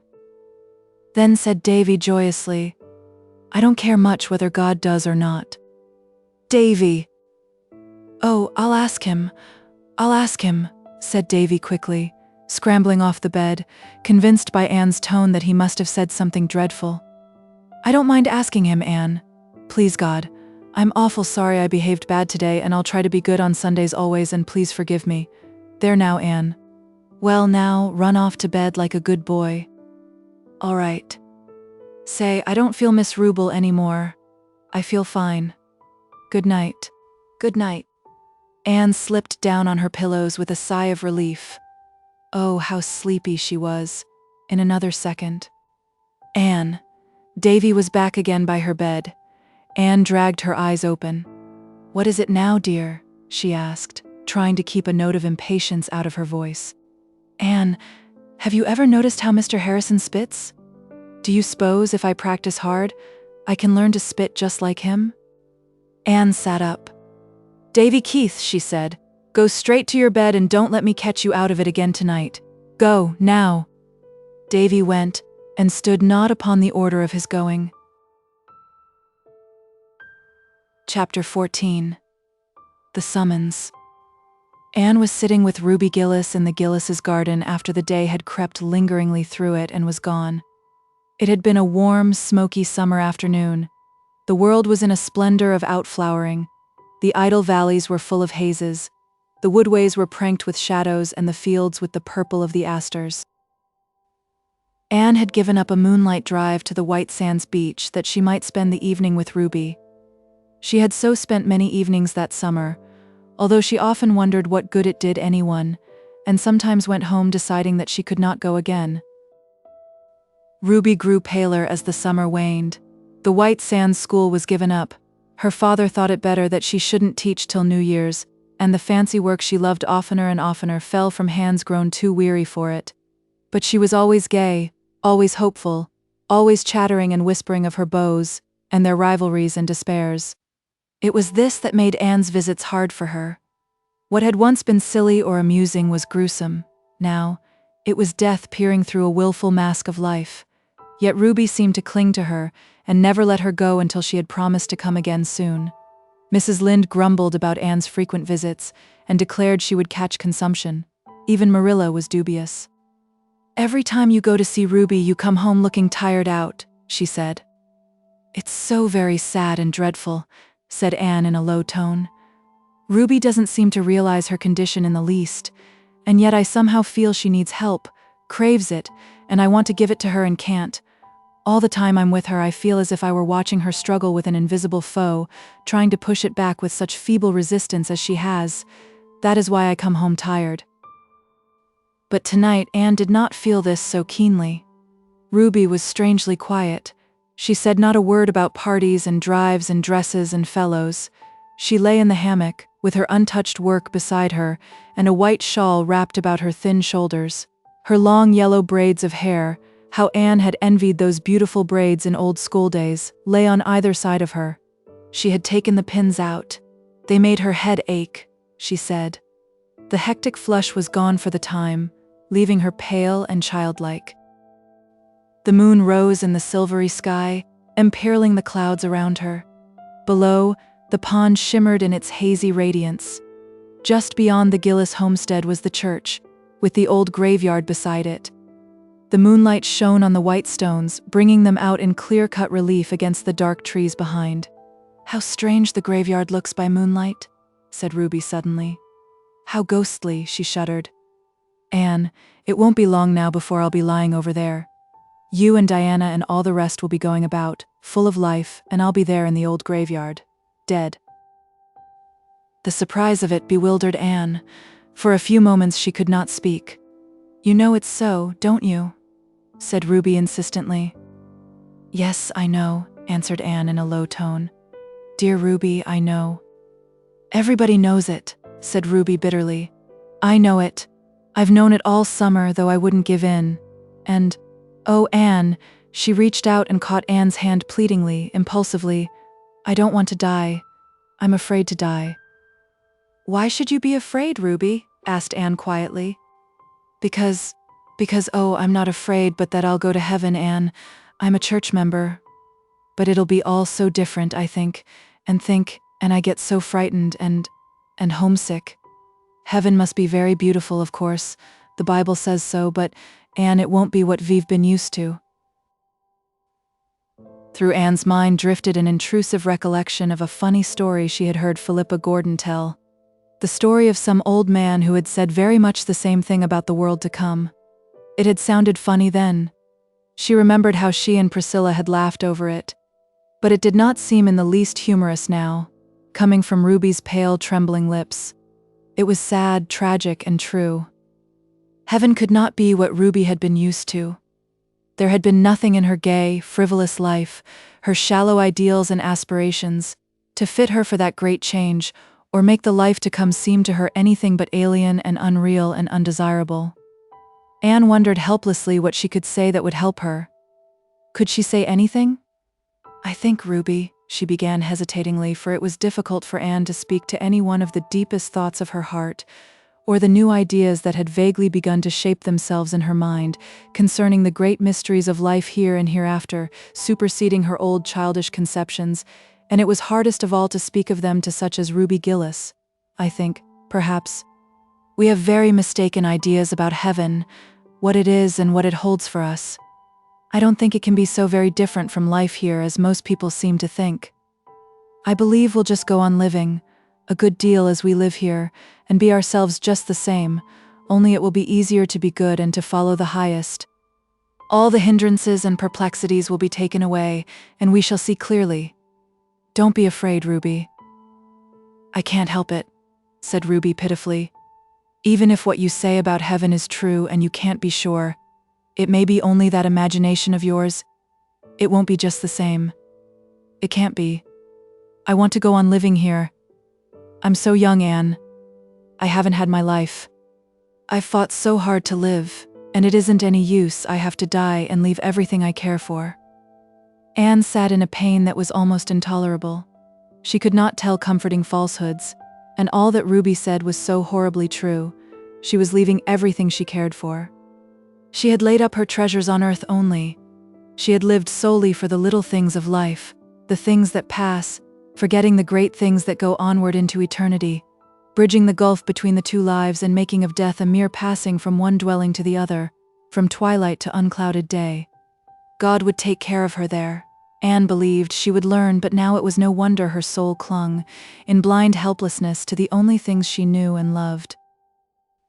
Ruby raised herself on her arm and lifted up her bright, beautiful blue eyes to the moonlit skies. "I want to live," she said in a trembling voice. "I want to live like other girls. I want to be married, Anne, and have little children. You know I always loved babies, Anne. I couldn't say this to anyone but you. I know you understand. And then poor Herb, he loves me and I love him, Anne. The others meant nothing to me, but he does, and if I could live I would be his wife and be so happy. Oh, Anne, it's hard." Ruby sank back on her pillows and sobbed convulsively. Anne pressed her hand in an agony of sympathy, silent sympathy, which perhaps helped Ruby more than broken, imperfect words could have done, for presently she grew calmer and her sobs ceased. "I'm glad I've told you this, Anne," she whispered. "It has helped me just to say it all out. I've wanted to all summer, every time you came. I wanted to talk it over with you, but I couldn't. It seemed as if it would make death so sure if I said I was going to die, or if anyone else said it or hinted it. I wouldn't say it or even think it. In the daytime, when people were around me and everything was cheerful, it wasn't so hard to keep from thinking of it. But in the night, when I couldn't sleep, it was so dreadful, Anne. I couldn't get away from it then. Death just came and stared me in the face, until I got so frightened I could have screamed. But you won't be frightened anymore, Ruby, will you? You'll be brave and believe that all is going to be well with you. I'll try. I'll think over what you have said and try to believe it, and you'll come up as often as you can, won't you, Anne? Yes, dear. It won't be very long now, Anne. I feel sure of that. And I'd rather have you than anyone else. I always liked you best of all the girls I went to school with. You were never jealous or mean like some of them were. Poor Em White was up to see me yesterday. You remember Em and I were such chums for 3 years when we went to school, and then we quarreled the time of the school concert. We've never spoken to each other since. Wasn't it silly? Anything like that seems silly now. But Em and I made up the old quarrel yesterday. She said she'd have spoken years ago, only she thought I wouldn't. And I never spoke to her because I was sure she wouldn't speak to me.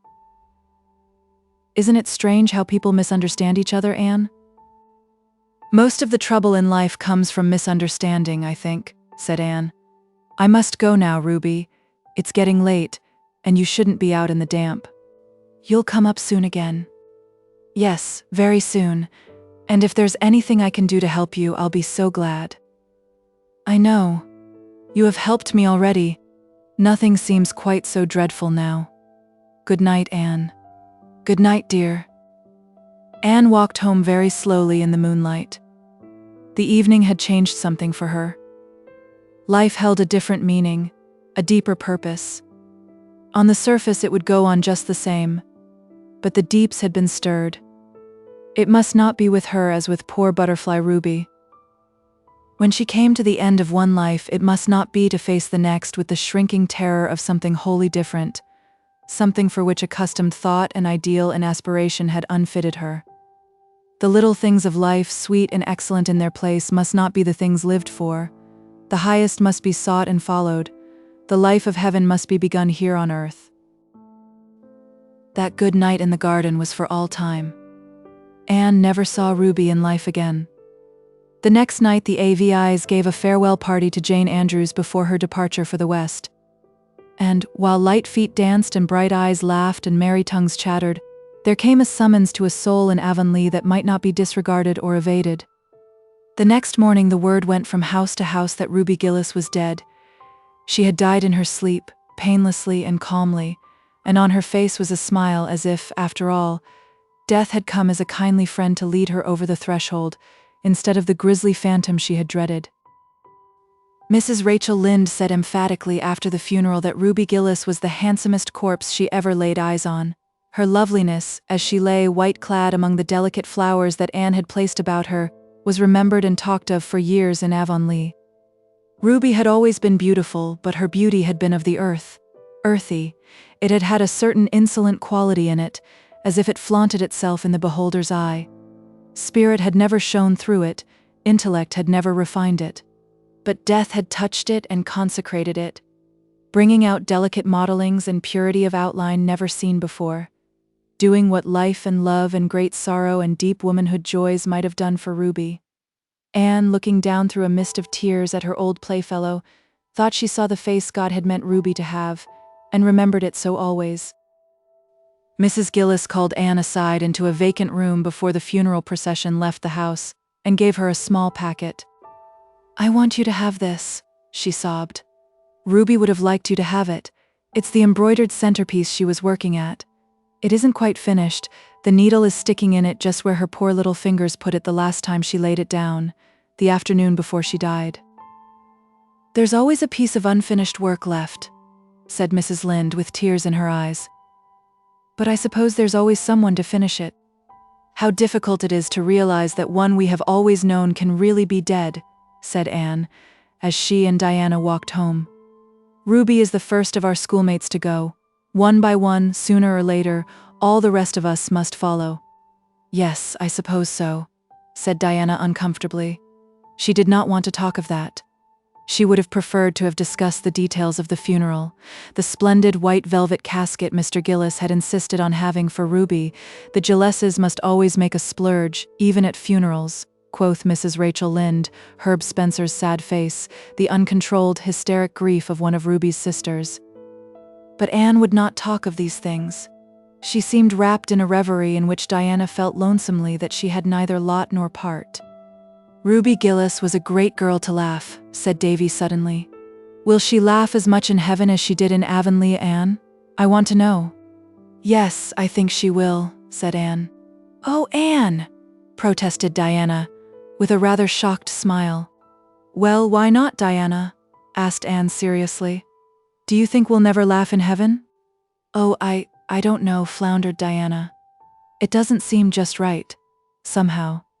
You know, it's rather dreadful to laugh in church. But heaven won't be like church all the time, said Anne. I hope it ain't, said Davy emphatically. If it is, I don't want to go. Church is awful dull. Anyway, I don't mean to go for ever so long. I mean to live to be 100 years old, like Mr. Thomas Blewett of White Sands. He says he's lived so long 'cause he always smoked tobacco and it killed all the germs. Can I smoke tobacco pretty soon, Anne? No, Davy, I hope you'll never use tobacco, said Anne absently. What'll you feel like if the germs kill me then? Demanded Davy. Chapter 15. A Dream Turned Upside Down. Just one more week and we go back to Redmond, said Anne. She was happy at the thought of returning to work, classes and Redmond friends. Pleasing visions were also being woven around Patty's Place. There was a warm, pleasant sense of home in the thought of it, even though she had never lived there. But the summer had been a very happy one too.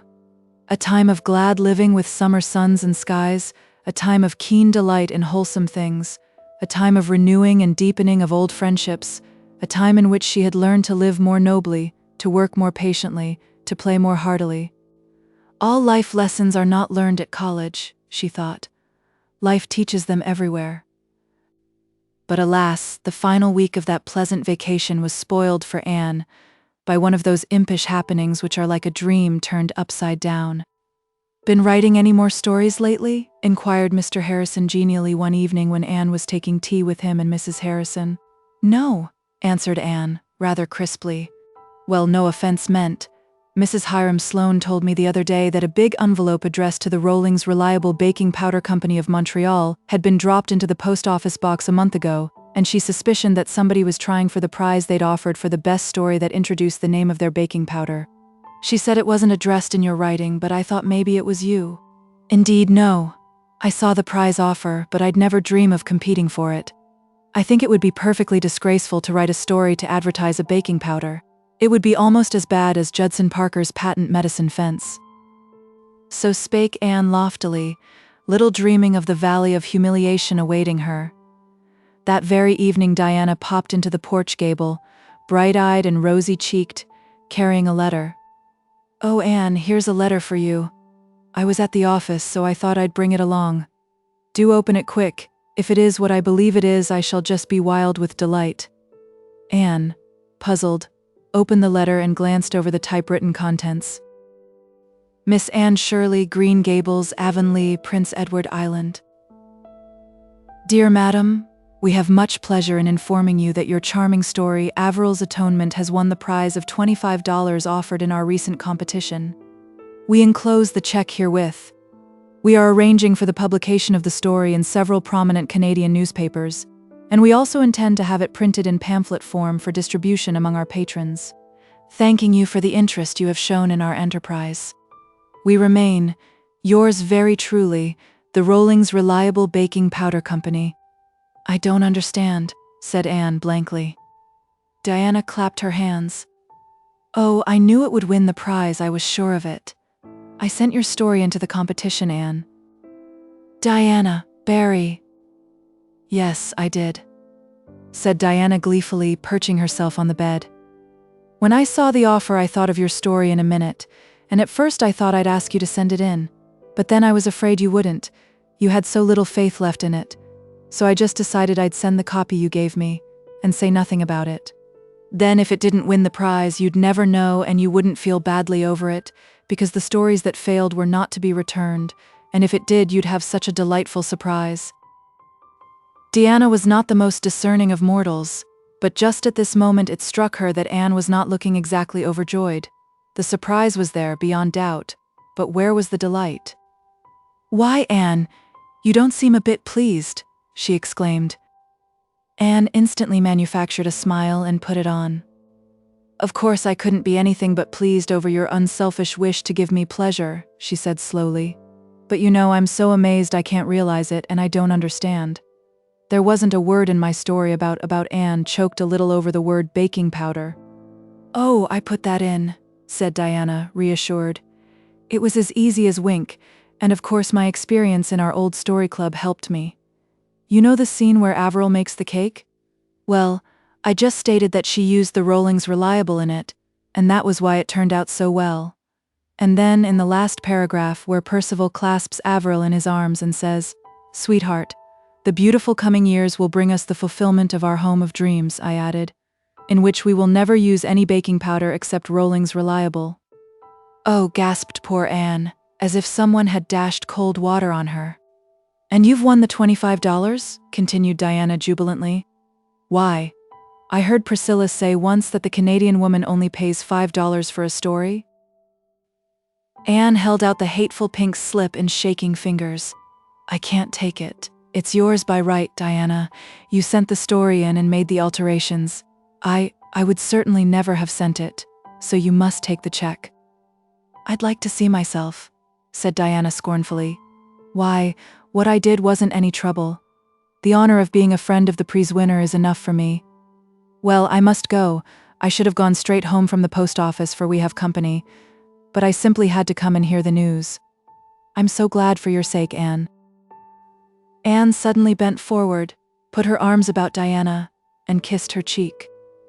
"I think you are the sweetest and truest friend in the world, Diana," she said, with a little tremble in her voice, "and I assure you I appreciate the motive of what you've done." Diana, pleased and embarrassed, got herself away, and poor Anne, after flinging the innocent check into her bureau drawer as if it were blood money, cast herself on her bed and wept tears of shame and outraged sensibility. Oh, she could never live this down, never. Gilbert arrived at dusk, brimming over with congratulations, for he had called at Orchard Slope and heard the news. But his congratulations died on his lips at sight of Anne's face. "Why, Anne? What is the matter?" "I expected to find you radiant over winning Rollings Reliable prize. Good for you." "Oh, Gilbert, not you," implored Anne in an Edu Brute tone. "I thought you would understand. Can't you see how awful it is?" "I must confess I can't. What is wrong?" "Everything," moaned Anne. "I feel as if I were disgraced forever. What do you think a mother would feel like if she found her child tattooed over with a baking powder advertisement? I feel just the same. I loved my poor little story, and I wrote it out of the best that was in me, and it is sacrilege to have it degraded to the level of a baking powder advertisement. Don't you remember what Professor Hamilton used to tell us in the literature class at Queen's? He said we were never to write a word for a low or unworthy motive, but always to cling to the very highest ideals. What will he think when he hears I've written a story to advertise Rollings Reliable?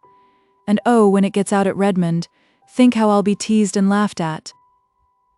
"That you won't," said Gilbert, wondering uneasily if it were that confounded junior's opinion in particular over which Anne was worried.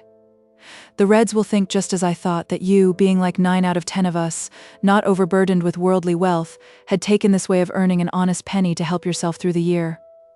I don't see that there's anything low or unworthy about that, or anything ridiculous either. One would rather write masterpieces of literature, no doubt, but meanwhile board and tuition fees have to be paid." This common-sense, matter-of-fact view of the case cheered Anne a little. At least it removed her dread of being laughed at, though the deeper hurt of an outraged ideal remained. Chapter 16.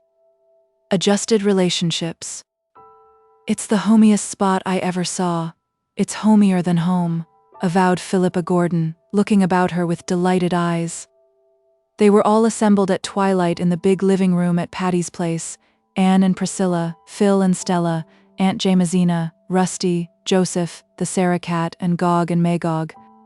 The firelight shadows were dancing over the walls, the cats were purring, and a huge bowl of hothouse chrysanthemums, sent to Phil by one of the victims, shone through the golden gloom like creamy moons. It was 3 weeks since they had considered themselves settled, and already all believed the experiment would be a success. The first fortnight after their return had been a pleasantly exciting one. They had been busy setting up their household goods, organizing their little establishment, and adjusting different opinions. Anne was not over sorry to leave Avonlea when the time came to return to college. The last few days of her vacation had not been pleasant. Her prize story had been published in the island papers, and Mr. William Blair had, upon the counter of his store, a huge pile of pink, green, and yellow pamphlets, containing it, one of which he gave to every customer. He sent a complimentary bundle to Anne, who promptly dropped them all in the kitchen stove. Her humiliation was the consequence of her own ideals only, for Avonlea folks thought it quite splendid that she should have won the prize. Her many friends regarded her with honest admiration, her few foes with scornful envy. Josie Pye said she believed Anne Shirley had just copied the story. She was sure she remembered reading it in a paper years before. The Sloanes, who had found out or guessed that Charlie had been turned down, said they didn't think it was much to be proud of. Almost anyone could have done it, if she tried. Aunt Atossa told Anne she was very sorry to hear she had taken to writing novels. Nobody born and bred in Avonlea would do it. That was what came of adopting orphans from goodness knew where, with goodness knew what kind of parents. Even Mrs. Rachel Lynde was darkly dubious about the propriety of writing fiction, though she was almost reconciled to it by that $25 check. "It is perfectly amazing. The price they pay for such lies, that's what," she said, half proudly, half severely. All things considered, it was a relief when going away time came. And it was very jolly to be back at Redmond, a wise, experienced soph with hosts of friends to greet on the merry opening day. Pris and Stella and Gilbert were there, Charlie Sloane, looking more important than ever a sophomore looked before, Phil, with the Alec and Alonzo questions still unsettled, and Moody Spurgeon McPherson.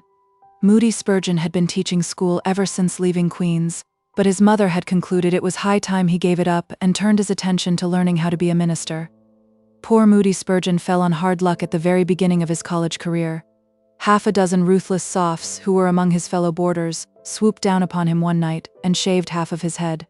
In this guise, the luckless Moody Spurgeon had to go about until his hair grew again. He told Anne bitterly that there were times when he had his doubts as to whether he was really called to be a minister. Aunt Jamesina did not come until the girls had Patty's place ready for her. Miss Patty had sent the key to Anne, with a letter in which she said Gog and Magog were packed in a box under the spare room bed, but might be taken out when wanted. In a postscript she added that she hoped the girls would be careful about putting up pictures. The living room had been newly papered 5 years before, and she and Miss Maria did not want any more holes made in that new paper than was absolutely necessary. For the rest, she trusted everything to Anne. How those girls enjoyed putting their nest in order. As Phil said, it was almost as good as getting married. You had the fun of homemaking without the bother of a husband. All brought something with them to adorn or make comfortable the little house. Pris and Phil and Stella had knickknacks and pictures galore, which latter they proceeded to hang according to taste, in reckless disregard of Miss Patty's new paper. "We'll putty the holes up when we leave, dear. She'll never know," they said to protesting Anne. Diana had given Anne a pine needle cushion, and Miss Ada had given both her and Priscilla a fearfully and wonderfully embroidered one. Marilla had sent a big box of preserves, and darkly hinted at a hamper for Thanksgiving, and Mrs. Lynde gave Anne a patchwork quilt and loaned her 5 more. "You take them," she said authoritatively. "They might as well be in use as packed away in that trunk in the garret for moths to gnaw." No moths would ever have ventured near those quilts, for they reeked of mothballs to such an extent that they had to be hung in the orchard of Patty's Place a full fortnight before they could be endured indoors. Verily, aristocratic Spofford Avenue had rarely beheld such a display. The gruff old millionaire who lived next door came over and wanted to buy the gorgeous red and yellow tulip pattern one which Mrs. Rachel had given Anne. He said his mother used to make quilts like that, and by Jove he wanted one to remind him of her. Anne would not sell it, much to his disappointment, but she wrote all about it to Mrs. Lynde. That highly gratified lady sent word back that she had one just like it to spare, so the Tobacco King got his quilt after all, and insisted on having it spread on his bed, to the disgust of his fashionable wife. Mrs. Lynde quilts served a very useful purpose that winter. Patty's Place, for all its many virtues, had its faults also. It was really a rather cold house, and when the frosty nights came, the girls were very glad to snuggle down under Mrs. Lynde's quilts, and hoped that the loan of them might be accounted unto her for righteousness. Anne had the blue room she had coveted at sight. Priscilla and Stella had the large one. Phil was blissfully content with the little one over the kitchen, and Aunt Jamesina was to have the downstairs one off the living room. Rusty at first slept on the doorstep. Anne, walking home from Redmond a few days after her return, became aware that the people that she met surveyed her with a covert, indulgent smile. Anne wondered uneasily what was the matter with her. Was her hat crooked? Was her belt loose? Craning her head to investigate, Anne, for the first time, saw Rusty. Trotting along behind her, close to her heels, was quite the most forlorn specimen of the cat tribe she had ever beheld. The animal was well past kittenhood, lank, thin, disreputable-looking. Pieces of both ears were lacking, one eye was temporarily out of repair, and one jowl ludicrously swollen. As for color, if a once black cat had been well and thoroughly singed, the result would have resembled the hue of this waif's thin, draggled, unsightly fur. Anne shooed, but the cat would not shoo. As long as she stood, he sat back on his haunches and gazed at her reproachfully out of his one good eye. When she resumed her walk, he followed. Anne resigned herself to his company until she reached the gate of Patty's Place, which she coldly shut in his face, fondly supposing she had seen the last of him. But when 15 minutes later, Phil opened the door, there sat the rusty brown cat on the step. More, he promptly darted in and sprang upon Anne's lap with a half-pleading, half-triumphant meow. "Anne," said Stella severely, "do you own that animal?" "No, I do not," protested disgusted Anne. "The creature followed me home from somewhere. I couldn't get rid of him. Ugh, get down. I like decent cats reasonably well, but I don't like beasties of your complexion." Pussy, however, refused to get down. He coolly curled up in Anne's lap and began to purr. "He has evidently adopted you," laughed Priscilla. "I won't be adopted," said Anne stubbornly. "The poor creature is starving," said Phil pityingly. "Why, his bones are almost coming through his skin." "Well, I'll give him a square meal and then he must return to whence he came," said Anne resolutely. The cat was fed and put out. In the morning he was still on the doorstep. On the doorstep he continued to sit, bolting in whenever the door was opened. No coolness of welcome had the least effect on him. Of nobody save Anne did he take the least notice. Out of compassion the girls fed him, but when a week had passed they decided that something must be done. The cat's appearance had improved. His eye and cheek had resumed their normal appearance. He was not quite so thin, and he had been seen washing his face. "But for all that we can't keep him," said Stella. "Aunt Jimsy is coming next week and she will bring the Sarah cat with her. We can't keep two cats, and if we did this Rusty Coat would fight all the time with the Sarah cat. He's a fighter by nature. He had a pitched battle last evening with the Tobacco King's cat and routed him, horse, foot, and artillery." "We must get rid of him," agreed Anne, looking darkly at the subject of their discussion, who was purring on the hearth rug with an air of lamb-like meekness. "But the question is how? How can 4 unprotected females get rid of a cat who won't be got rid of?" "We must chloroform him," said Phil briskly. "That is the most humane way." "Who of us knows anything about chloroforming a cat?" demanded Anne gloomily. "I do, honey. It's one of my few, sadly few, useful accomplishments. I've disposed of several at home. You take the cat in the morning and give him a good breakfast. Then you take an old burlap bag, there's one in the back porch, put the cat on it and turn over him a wooden box. Then take a 2-ounce bottle of chloroform, uncork it, and slip it under the edge of the box. Put a heavy weight on top of the box and leave it till evening. The cat will be dead, curled up peacefully as if he were asleep. No pain, no struggle." "It sounds easy," said Anne dubiously. "It is easy. Just leave it to me. I'll see to it," said Phil reassuringly. Accordingly, the chloroform was procured, and the next morning Rusty was lured to his doom. He ate his breakfast, licked his chops, and climbed into Anne's lap. Anne's heart misgave her. This poor creature loved her, trusted her. How could she be a party to this destruction? "Here, take him," she said hastily to Phil. "I feel like a murderess." "He won't suffer, you know," comforted Phil. But Anne had fled. The fatal deed was done in the back porch. Nobody went near it that day. But at dusk, Phil declared that Rusty must be buried. "Pris and Stella must dig his grave in the orchard," declared Phil, "and Anne must come with me to lift the box off. That's the part I always hate." The two conspirators tiptoed reluctantly to the back porch. Phil gingerly lifted the stone she had put on the box. Suddenly, faint but distinct, sounded an unmistakable mew under the box. He isn't dead," gasped Anne, sitting blankly down on the kitchen doorstep. "He must be," said Phil incredulously. Another tiny mew proved that he wasn't. The two girls stared at each other. "What will we do?" questioned Anne. "Why in the world don't you come?" demanded Stella, appearing in the doorway. "We've got the grave ready. 'What silent still and silent all?'" she quoted teasingly. "Oh no, the voices of the dead sound like the distant torrent's fall," promptly counter-quoted Anne, pointing solemnly to the box. A burst of laughter broke the tension. "We must leave him here till morning," said Phil, replacing the stone. "He hasn't mewed for 5 minutes. Perhaps the mews we heard were his dying groan.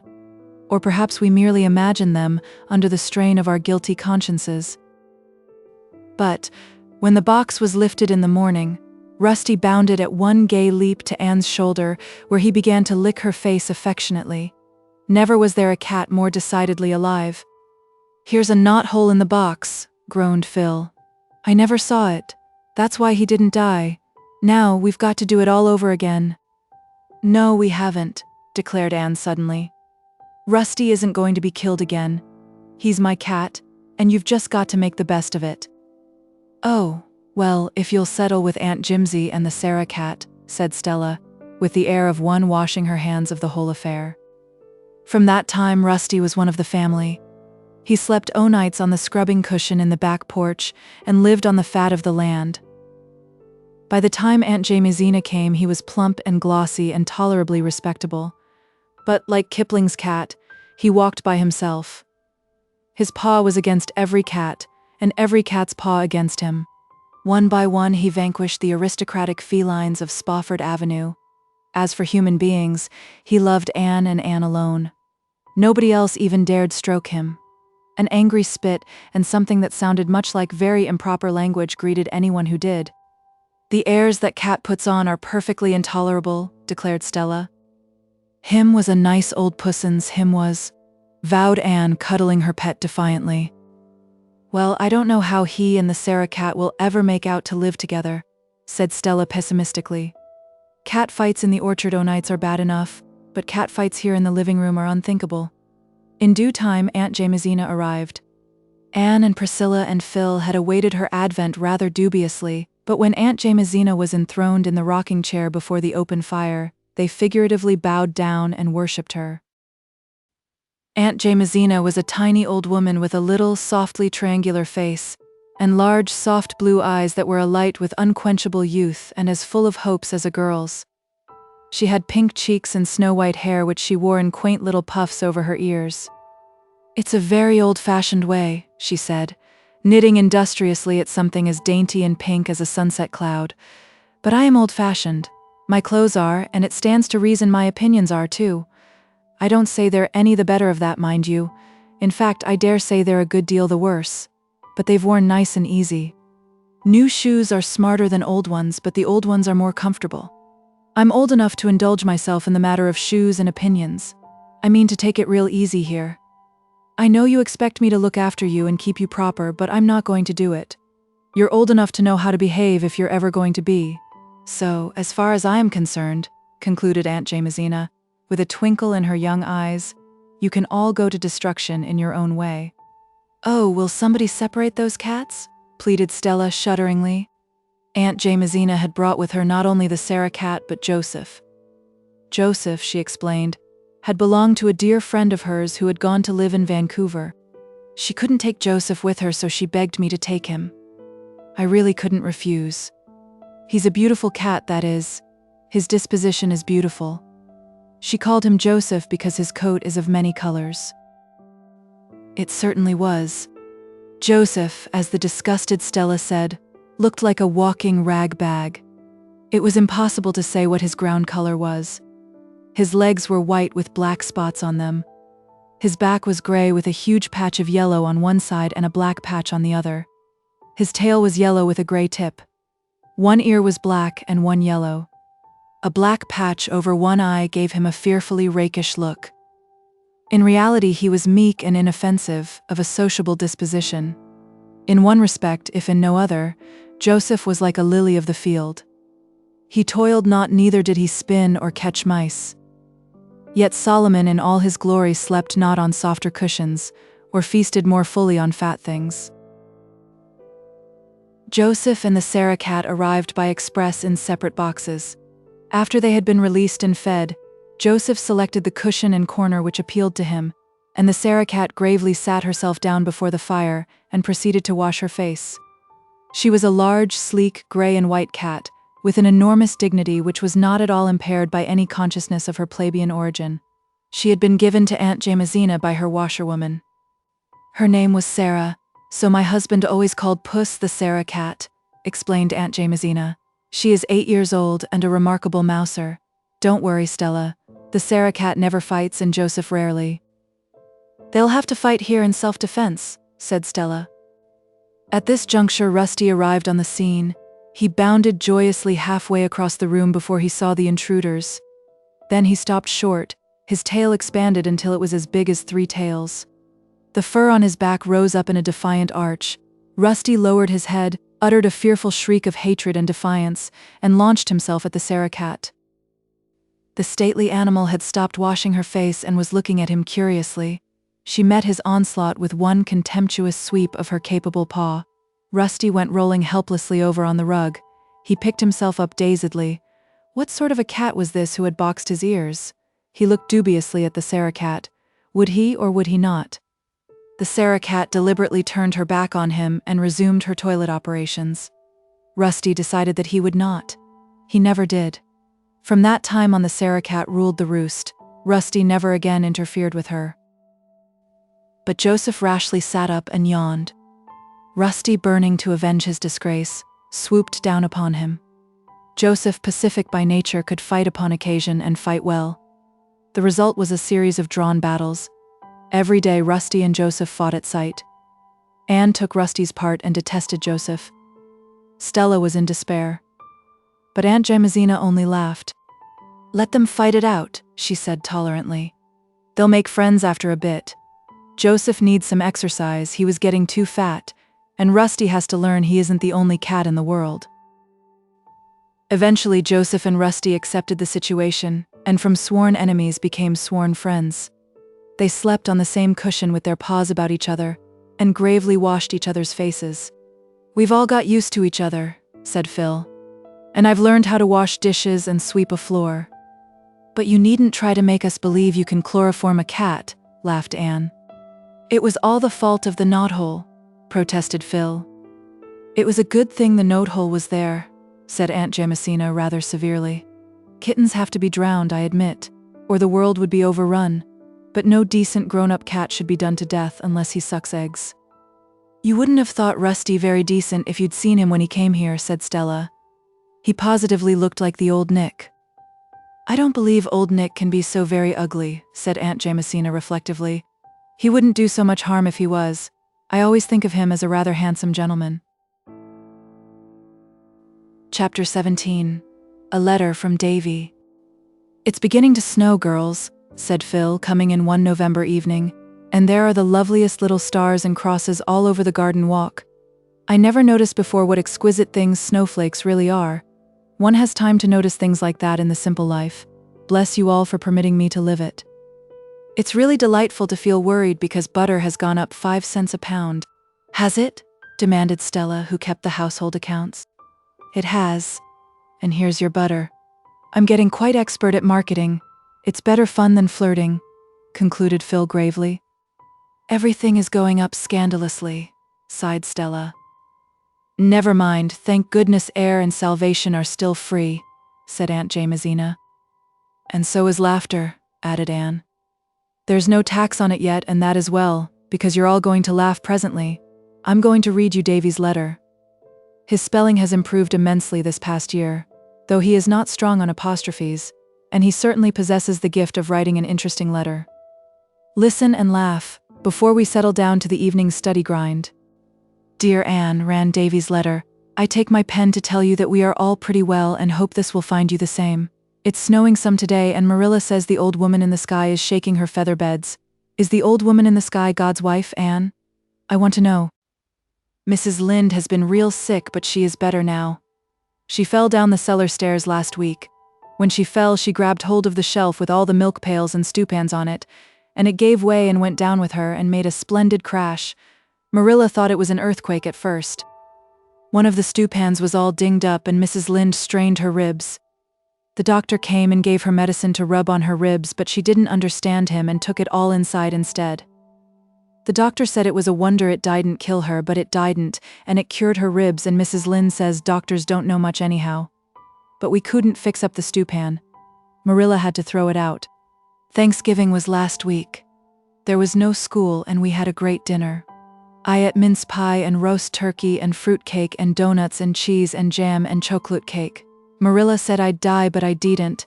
Dora had Eric after it, only it wasn't in her ears, it was in her stomach. I didn't have Eric anywhere. Our new teacher is a man. He does things for jokes. Last week he made all us third-class boys write a composition on what kind of a wife we'd like to have, and the girls on what kind of a husband. He laughed fit to kill when he read them. This was mine. I thought you'd like to see it. The kind of a wife I'd like to have. She must have good manners and get my meals on time and do what I tell her and always be very polite to me. She must be 15 years old. She must be good to the poor and keep her house tidy and be good-tempered and go to church regularly. She must be very handsome and have curly hair. If I get a wife that is just what I like, it'll be an awful good husband to her. I think a woman ought to be awful good to her husband. Some poor women haven't any husbands. The end. I was at Mrs. Isaac Wright's funeral at White Sands last week.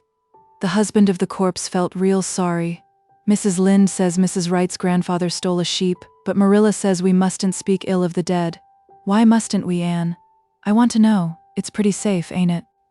Mrs. Lynde was awful mad the other day because I asked her if she was alive in Noah's time. I didn't mean to hurt her feelings. I just wanted to know. Was she, Anne? Mr. Harrison wanted to get rid of his dog, so he hunged him once, but he come to life and scooted for the barn while Mr. Harrison was digging the grave. So he hunged him again and he stayed dead that time. Mr. Harrison has a new man working for him. He's awful awkward. Mr. Harrison says he is left-handed in both his feet. Mr. Barry's hired man is lazy. Mrs. Barry says that, but Mr. Barry says he ain't lazy exactly, only he thinks it easier to pray for things than to work for them. Mrs. Harmon Andrews' prize pig that she talked so much of died in a fit. Mrs. Lynde says it was a judgment on her for pride. But I think it was hard on the pig. Milty Boulter has been sick. The doctor gave him medicine and it tasted horrid. I offered to take it for him for a quarter, but the Boulters are so mean. Milty says he'd rather take it himself and save his money. I asked Mrs. Boulter how a person would go about catching a man, and she got awful mad and said she didn't know. Shed never chased men. The AVIs is going to paint the hall again. They're tired of having it blue. The new minister was here to tea last night. He took 3 pieces of pie. If I did that, Mrs. Lynde would call me piggy, and he ate fast and took big bites, and Marilla is always telling me not to do that. Why can ministers do what boys can't? I want to know. I haven't any more news. Here are 6 kisses. Dora sends one. Here is hers. Your loving friend David Keith. Postscript Anne, who was the devil's father? I want to know. Chapter 18. Miss Josephine remembers the Anne girl. When Christmas holidays came, the girls of Patty's Place scattered to their respective homes, but Aunt Jamesina elected to stay where she was. I couldn't go to any of the places I've been invited and take those 3 cats, she said. and I'm not going to leave the poor creatures here alone for nearly 3 weeks. If we had any decent neighbors who would feed them, I might, but there's nothing except millionaires on this street, so I'll stay here and keep Patty's place warm for you." Anne went home with the usual joyous anticipations which were not wholly fulfilled. She found Avonlea in the grip of such an early, cold, and stormy winter as even the oldest inhabitant could not recall. Green Gables was literally hemmed in by huge drifts. Almost every day of that ill-starred vacation it stormed fiercely, and even on fine days it drifted unceasingly. No sooner were the roads broken than they filled in again. It was almost impossible to stir out. The AVIs tried on 3 evenings to have a party in honor of the college students, and on each evening the storm was so wild that nobody could go, so they gave up the attempt in despair. Anne, despite her love of and loyalty to Green Gables, could not help thinking longingly of Patty's place, its cozy open fire, Aunt Jamesina's mirthful eyes, the 3 cats, the merry chatter of the girls, the pleasantness of Friday evenings when college friends dropped in to talk of grave and gay. Anne was lonely. Diana, during the whole of the holidays, was imprisoned at home with a bad attack of bronchitis. She could not come to Green Gables, and it was rarely Anne could get to Orchard Slope, for the old way through the haunted wood was impassable with drifts, and the long way over the frozen lake of shining waters was almost as bad. Ruby Gillis was sleeping in the white-heaped graveyard. Jane Andrews was teaching a school on western prairies. Gilbert, to be sure, was still faithful, and waded up to Green Gables every possible evening, but Gilbert's visits were not what they once were. Anne almost dreaded them. It was very disconcerting to look up in the midst of a sudden silence and find Gilbert's hazel eyes fixed upon her with a quite unmistakable expression in their grave depths, and it was still more disconcerting to find herself blushing hotly and uncomfortably under his gaze, just as if, well, it was very embarrassing. Anne wished herself back at Patty's place, where there was always somebody else about to take the edge off a delicate situation. At Green Gables, Marilla went promptly to Mrs. Lynde's domain when Gilbert came and insisted on taking the twins with her. The significance of this was unmistakable, and Anne was in a helpless fury over it. Davy, however, was perfectly happy. He reveled in getting out in the morning and shoveling out the paths to the well and henhouse.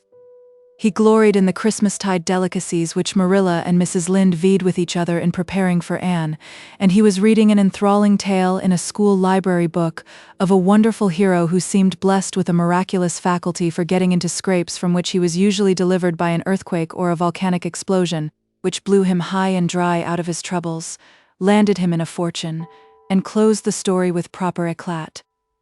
"I tell you it's a bully story, Anne," he said ecstatically. "I'd ever so much rather read it than the Bible." "Would you?" smiled Anne. Davy peered curiously at her. "You don't seem a bit shocked, Anne."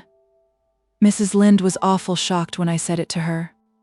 "No, I'm not shocked, Davy. I think it's quite natural that a 9-year-old boy would sooner read an adventure story than the Bible.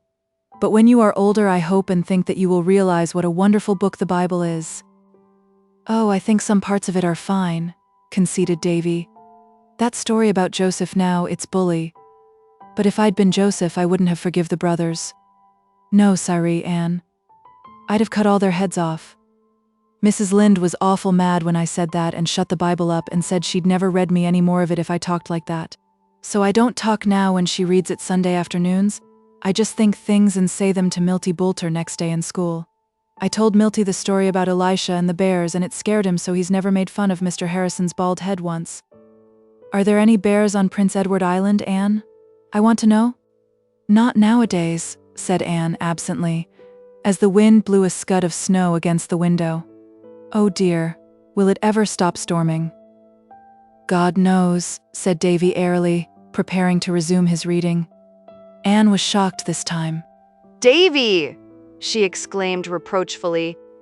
"Mrs. Lynde says that," protested Davy. "One night last week Marilla said, 'Will Ludovic Speed and Theodora Dix ever get married?' And Mrs. Lynde said, 'God knows,' just like that." "Well, it wasn't right for her to say it," said Anne, promptly deciding upon which horn of this dilemma to impale herself. "It isn't right for anybody to take that name in vain or speak it lightly, Davy. Don't ever do it again." "Not if I say it slow and solemn, like the minister?" queried Davy gravely. No, not even then. Well, I won't. Ludovic Speed and Theodora Dix live in Middle Grafton, and Mrs. Rachel says he has been courting her for 100 years. Won't they soon be too old to get married, Anne? I hope Gilbert won't court you that long. When are you going to be married, Anne? Mrs. Lynde says it's a sure thing. Mrs. Lynde is began Anne hotly, then stopped. Awful old gossip, completed Davy calmly. That's what everyone calls her. But is it a sure thing, Anne? I want to know. You're a very silly little boy, Davy, said Anne, stalking haughtily out of the room. The kitchen was deserted, and she sat down by the window in the fast-falling wintry twilight. The sun had set, and the wind had died down. A pale, chilly moon looked out behind a bank of purple clouds in the west.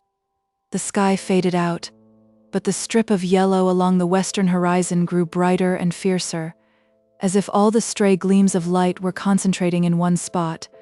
The distant hills, rimmed with priest-like firs, stood out in dark distinctness against it.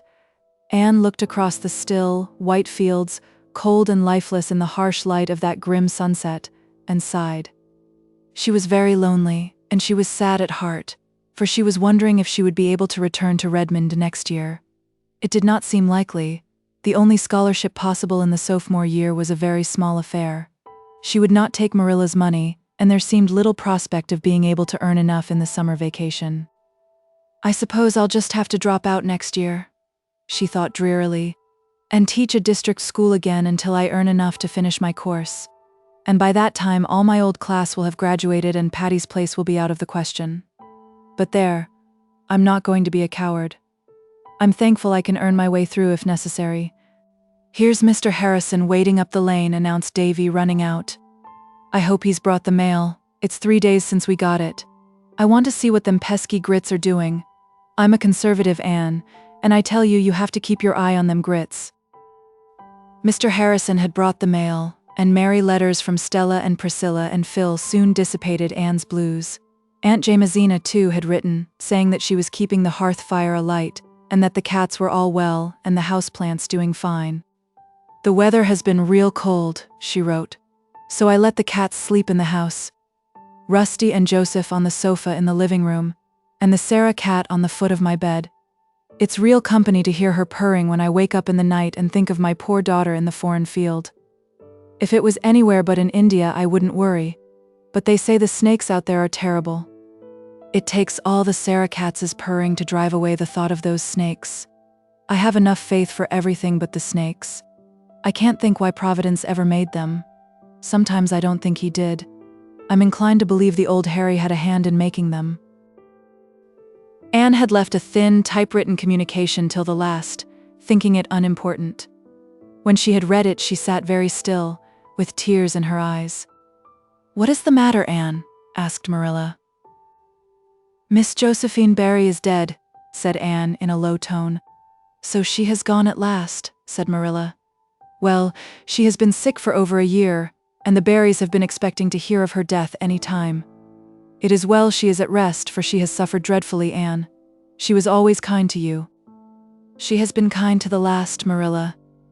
This letter is from her lawyer. She has left me $1,000 in her will." "Gracious, ain't that an awful lot of money?" exclaimed Davy. "She's the woman you and Diana lit on when you jumped into the spare room bed, ain't she? Diana told me that story.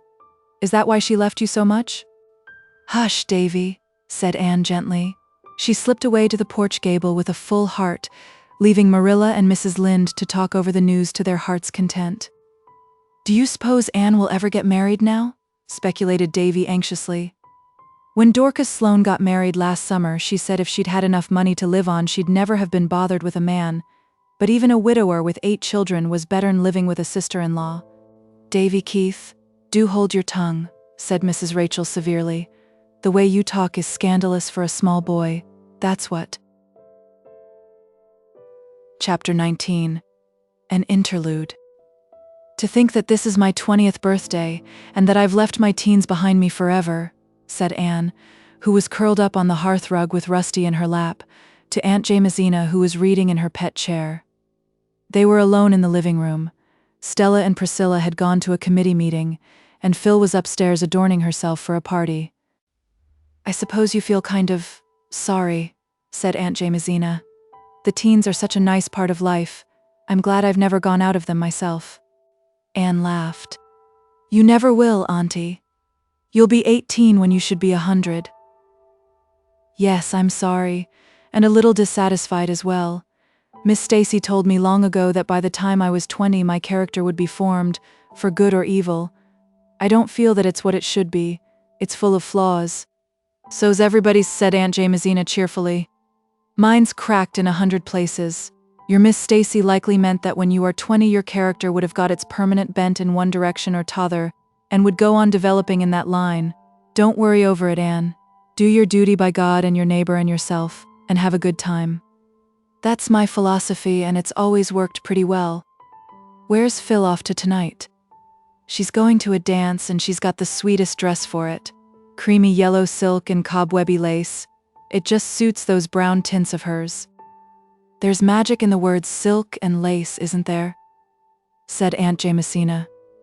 "The very sound of them makes me feel like skipping off to a dance. And yellow silk. It makes one think of a dress of sunshine. I always wanted a yellow silk dress, but first my mother and then my husband wouldn't hear of it. The very first thing I'm going to do when I get to heaven is to get a yellow silk dress." Amid Anne's peal of laughter, Phil came downstairs, trailing clouds of glory, and surveyed herself in the long oval mirror on the wall. "A flattering looking glass is a promoter of amiability," she said. "The one in my room does certainly make me green. Do I look pretty nice, Anne?" "Do you really know how pretty you are, Phil?" asked Anne in honest admiration. "Of course I do. What are looking glasses and men for? That wasn't what I meant. Are all my ends tucked in? Is my skirt straight? And would this rose look better lower down? I'm afraid it's too high, it will make me look lopsided, but I hate things tickling my ears." "Everything is just right. And that southwest dimple of yours is lovely. Anne, there's one thing in particular I like about you. You're so ungrudging. There isn't a particle of envy in you." "Why should she be envious?" demanded Aunt Jamesina. "She's not quite as good looking as you, maybe, but she's got a far handsomer nose." "I know it," conceded Phil. "My nose always has been a great comfort to me," confessed Anne. "And I love the way your hair grows on your forehead, Anne. And that one wee curl, always looking as if it were going to drop, but never dropping, is delicious. But as for noses, mine is a dreadful worry to me. I know by the time I'm 40 it will be Bernie. What do you think I'll look like when I'm 40, Anne?" "Like an old matronly married woman," teased Anne. "I won't," said Phil, sitting down comfortably to wait for her escort. "Joseph, you calico beastie, don't you dare jump on my lap. I won't go to a dance all over cat hairs. No, Anne, I won't look matronly. But no doubt I'll be married." "To Alec or Alonzo?" asked Anne. "To one of them, I suppose," sighed Phil. "If I can ever decide which." "It shouldn't be hard to decide," scolded Aunt Jamesina. "I was born a seesaw, Auntie, and nothing can ever prevent me from teetering. You ought to be more level-headed, Philippa." "It's best to be level-headed, of course," agreed Philippa. "But you miss lots of fun. As for Alec and Alonzo, if you knew them you'd understand why it's difficult to choose between them. They're equally nice." "Then take somebody who is nicer," suggested Aunt Jamesina. "There's that senior who is so devoted to you, Will Leslie. He has such nice, large, mild eyes." "They're a little bit too large and too mild, like a cow's," said Phil cruelly. "What do you say about George Parker?" "There's nothing to say about him except that he always looks as if he had just been starched and ironed." "Mar Holworthy, then. You can't find a fault with him." "No, he would do if he wasn't poor. I must marry a rich man, Aunt Jamesina. That and good looks is an indispensable qualification. I'd marry Gilbert Blythe if he were rich." "Oh, would you?" said Anne, rather viciously. "We don't like that idea a little bit, although we don't want Gilbert ourselves." "Oh no," mocked Phil. "But don't let's talk of disagreeable subjects. I'll have to marry sometime, I suppose, but I shall put off the evil day as long as I can." "You mustn't marry anybody you don't love, Phil, when all's said and done," said Aunt Jamesina. Oh, hearts that loved in the good old way have been out of the fashion this many a day, trilled Phil mockingly. There's the carriage. I fly, bye-bye, you two old-fashioned darlings. When Phil had gone, Aunt Jamesina looked solemnly at Anne. That girl is pretty and sweet and good-hearted. But do you think she is quite right in her mind, by spells, Anne? Oh, I don't think there's anything the matter with Phil's mind, said Anne, hiding a smile. It's just her way of talking. Aunt Jamesina shook her head. Well, I hope so, Anne. I do hope so, because I love her. But I can't understand her. She beats me. She isn't like any of the girls I ever knew, or any of the girls I was myself. How many girls were you, Aunt Jimsy? About half a dozen, my dear. Chapter 20. Gilbert speaks. This has been a dull, prosy day, yawned Phil, stretching herself idly on the sofa, having previously dispossessed 2 exceedingly indignant cats. Anne looked up from Pickwick Papers. Now that spring examinations were over, she was treating herself to Dickens. It has been a prosy day for us, she said thoughtfully. But to some people it has been a wonderful day. Someone has been rapturously happy in it. Perhaps a great deed has been done somewhere today, or a great poem written, or a great man born, and some heart has been broken, Phil. Why did you spoil your pretty thought by tagging that last sentence on, honey? Grumbled Phil. I don't like to think of broken hearts or anything unpleasant. Do you think you'll be able to shirk unpleasant things all your life, Phil? Dear me, no. Am I not up against them now? You don't call Alec and Alonzo pleasant things, do you, when they simply plague my life out? You never take anything seriously, Phil. Why should I? There are enough folks who do. The world needs people like me, Anne, just to amuse it. It would be a terrible place if everybody were intellectual and serious and in deep, deadly earnest. My mission is, as Josiah Allen says, to charm and allure. Confess now, hasn't life at Patty's Place been really much brighter and pleasanter this past winter, because I've been here to leaven you? Yes, it has, owned Anne. And you all love me, even Aunt Jamesina, who thinks I'm stark mad. So why should I try to be different? Oh dear, I'm so sleepy. I was awake until 1 last night, reading a harrowing ghost story. I read it in bed, and after I had finished it, do you suppose I could get out of bed to put the light out? No. And if Stella had not fortunately come in late, that lamp would have burned good and bright till morning. When I heard Stella, I called her in, explained my predicament, and got her to put out the light. If I had got out myself to do it, I knew something would grab me by the feet when I was getting in again. By the way, Anne, has Aunt Jamesina decided what to do this summer?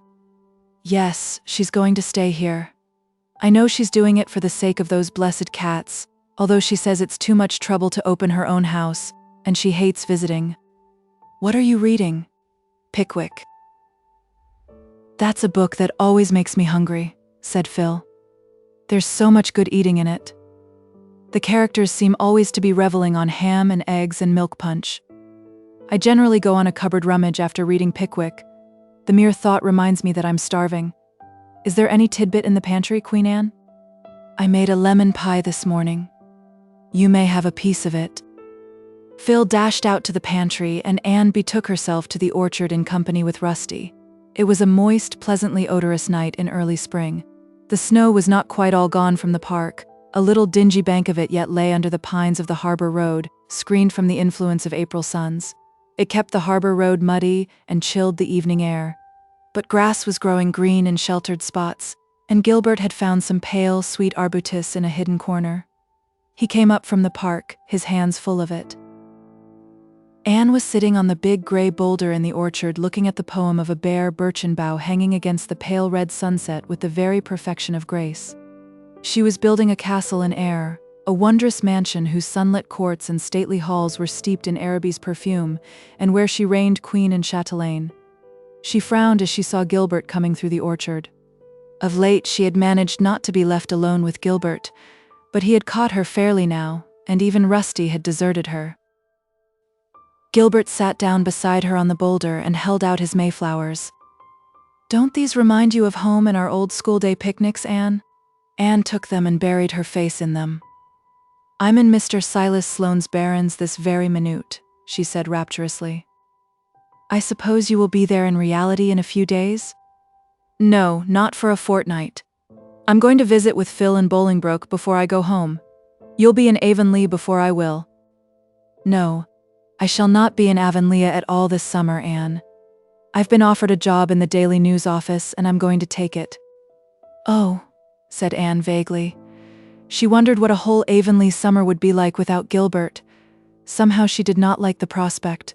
Well, she concluded flatly, it is a good thing for you, of course. Yes, I've been hoping I would get it. It will help me out next year. You mustn't work too hard, said Anne, without any very clear idea of what she was saying. She wished desperately that Phil would come out. You've studied very constantly this winter. Isn't this a delightful evening? Do you know, I found a cluster of white violets under that old twisted tree over there today. I felt as if I had discovered a gold mine. You are always discovering gold mines, said Gilbert also absently.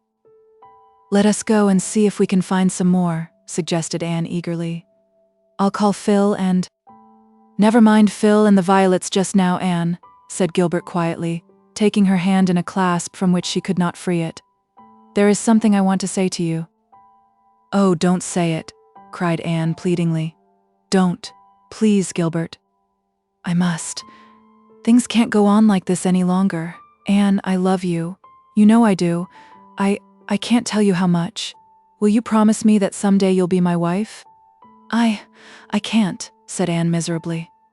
Oh, Gilbert, you've spoiled everything. Don't you care for me at all? Gilbert asked after a very dreadful pause, during which Anne had not dared to look up. Not in that way. I do care a great deal for you as a friend, but I don't love you, Gilbert. But can't you give me some hope that you will yet? No, I can't, exclaimed Anne desperately. I never can love you in that way, Gilbert. You must never speak of this to me again. There was another pause, so long and so dreadful that Anne was driven at last to look up. Gilbert's face was white to the lips, and his eyes, but Anne shuddered and looked away. There was nothing romantic about this. Must proposals be either grotesque or horrible? Could she ever forget Gilbert's face? Is there anybody else? He asked at last in a low voice. No, said Anne eagerly. I don't care for anyone like that. And I like you better than anybody else in the world, Gilbert. And we must go on being friends, Gilbert. Gilbert gave a bitter little laugh. Friends? Your friendship can't satisfy me, Anne. I want your love, and you tell me I can never have that. I'm sorry, forgive me, Gilbert, was all Anne could say. Where were all the gracious and graceful speeches wherewith, in imagination, she had been wont to dismiss rejected suitors? Gilbert released her hand gently. There isn't anything to forgive. There have been times when I thought you did care. I've deceived myself, that's all. Goodbye, Anne. Anne got herself to her room, sat down on her window seat behind the pines, and cried bitterly. She felt as if something incalculably precious had gone out of her life. It was Gilbert's friendship, of course. Oh, why must she lose it after this fashion? What is the matter, honey? Asked Phil, coming in through the moonlit gloom. Anne did not answer. At that moment she wished Phil were 1,000 miles away. I suppose you've gone and refused Gilbert Blythe. You are an idiot, Anne Shirley. Do you call it idiotic to refuse to marry a man I don't love? Said Anne coldly, goaded to reply. You don't know love when you see it. You've tricked something out with your imagination that you think love, and you expect the real thing to look like that. There, that's the first sensible thing I've ever said in my life. I wonder how I managed it? Phil, pleaded Anne. Please go away and leave me alone for a little while. My world has tumbled into pieces. I want to reconstruct it. Without any Gilbert in it? Said Phil, going. A world without any Gilbert in it. Anne repeated the words drearily. Would it not be a very lonely, forlorn place? Well, it was all Gilbert's fault. He had spoiled their beautiful comradeship. She must just learn to live without it. Chapter 21. Roses of Yesterday. The fortnight Anne spent in Bolingbroke was a very pleasant one, with a little undercurrent of vague pain and dissatisfaction running through it whenever she thought about Gilbert. There was not, however, much time to think about him. Mount Holly, the beautiful old Gordon homestead, was a very gay place, overrun by Phil's friends of both sexes. There was quite a bewildering succession of drives, dances, picnics, and boating parties, all expressively lumped together by Phil under the head of jamborees. Alec and Alonzo were so constantly on hand that Anne wondered if they ever did anything but dance attendance on that will-o'-the-wisp of a Phil. They were both nice, manly fellows, but Anne would not be drawn into any opinion as to which was the nicer. "And I depended so on you to help me make up my mind which of them I should promise to marry," mourned Phil. "You must do that for yourself. You are quite expert at making up your mind as to whom other people should marry," retorted Anne, rather caustically. "Oh, that's a very different thing," said Phil, truly.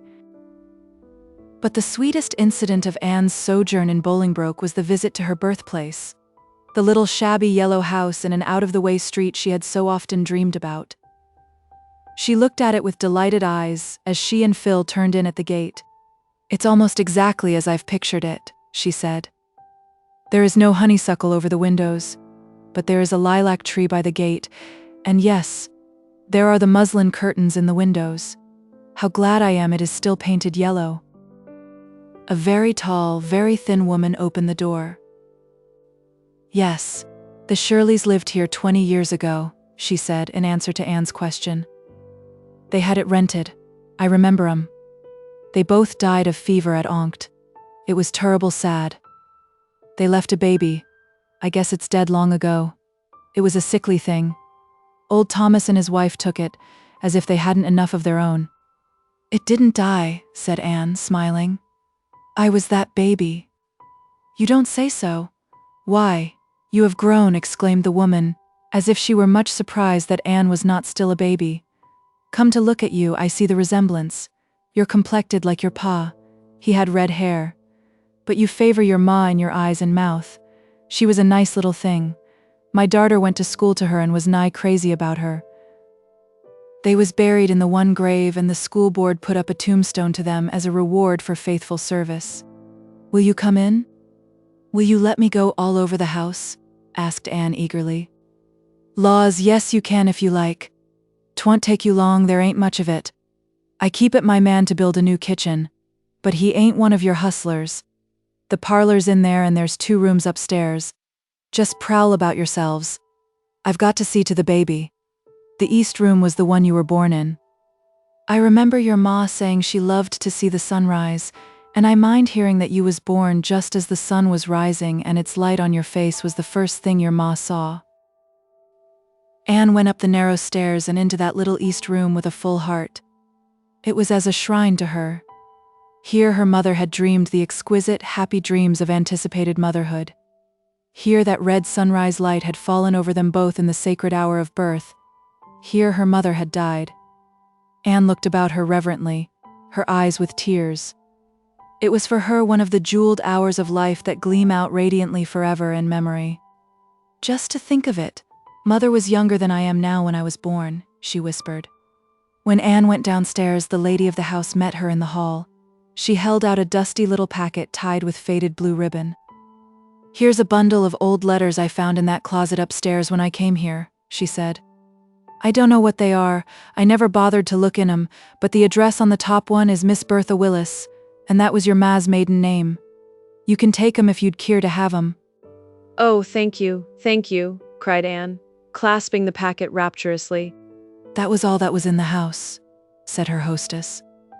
"The furniture was all sold to pay the doctor bills, and Mrs. Thomas got your ma's clothes and little things. I reckon they didn't last long among that drove of Thomas youngsters. They was destructive young animals, as I mind 'em." "I haven't one thing that belonged to my mother," said Anne, chokily. I can never thank you enough for these letters. You're quite welcome, Laws, but your eyes is like your ma's. She could just about talk with hers. Your father was sorter homely but awful nice. I mind hearing folks say when they was married that there never was 2 people more in love with each other. Poor creatures, they didn't live much longer, but they was awful happy while they was alive, and I suppose that counts for a good deal." Anne longed to get home to read her precious letters, but she made one little pilgrimage first. She went alone to the green corner of the old Bolingbroke cemetery where her father and mother were buried, and left on their grave the white flowers she carried. Then she hastened back to Mount Holly, shut herself up in her room, and read the letters. Some were written by her father, some by her mother. There were not many, only a dozen in all, for Walter and Bertha Shirley had not been often separated during their courtship. The letters were yellow and faded and dim, blurred with the touch of passing years. No profound words of wisdom were traced on the stained and wrinkled pages, but only lines of love and trust. The sweetness of forgotten things clung to them, the far-off fond imaginings of those long-dead lovers. Bertha Shirley had possessed the gift of writing letters which embodied the charming personality of the writer in words and thoughts that retained their beauty and fragrance after the lapse of time. The letters were tender, intimate, sacred. To Anne, the sweetest of all was the one written after her birth to the father on a brief absence. It was full of a proud young mother's accounts of baby, her cleverness, her brightness, her thousand sweetnesses. "I love her best when she is asleep and better still when she is awake," Bertha Shirley had written in the postscript. Probably it was the last sentence she had ever penned. The end was very near for her.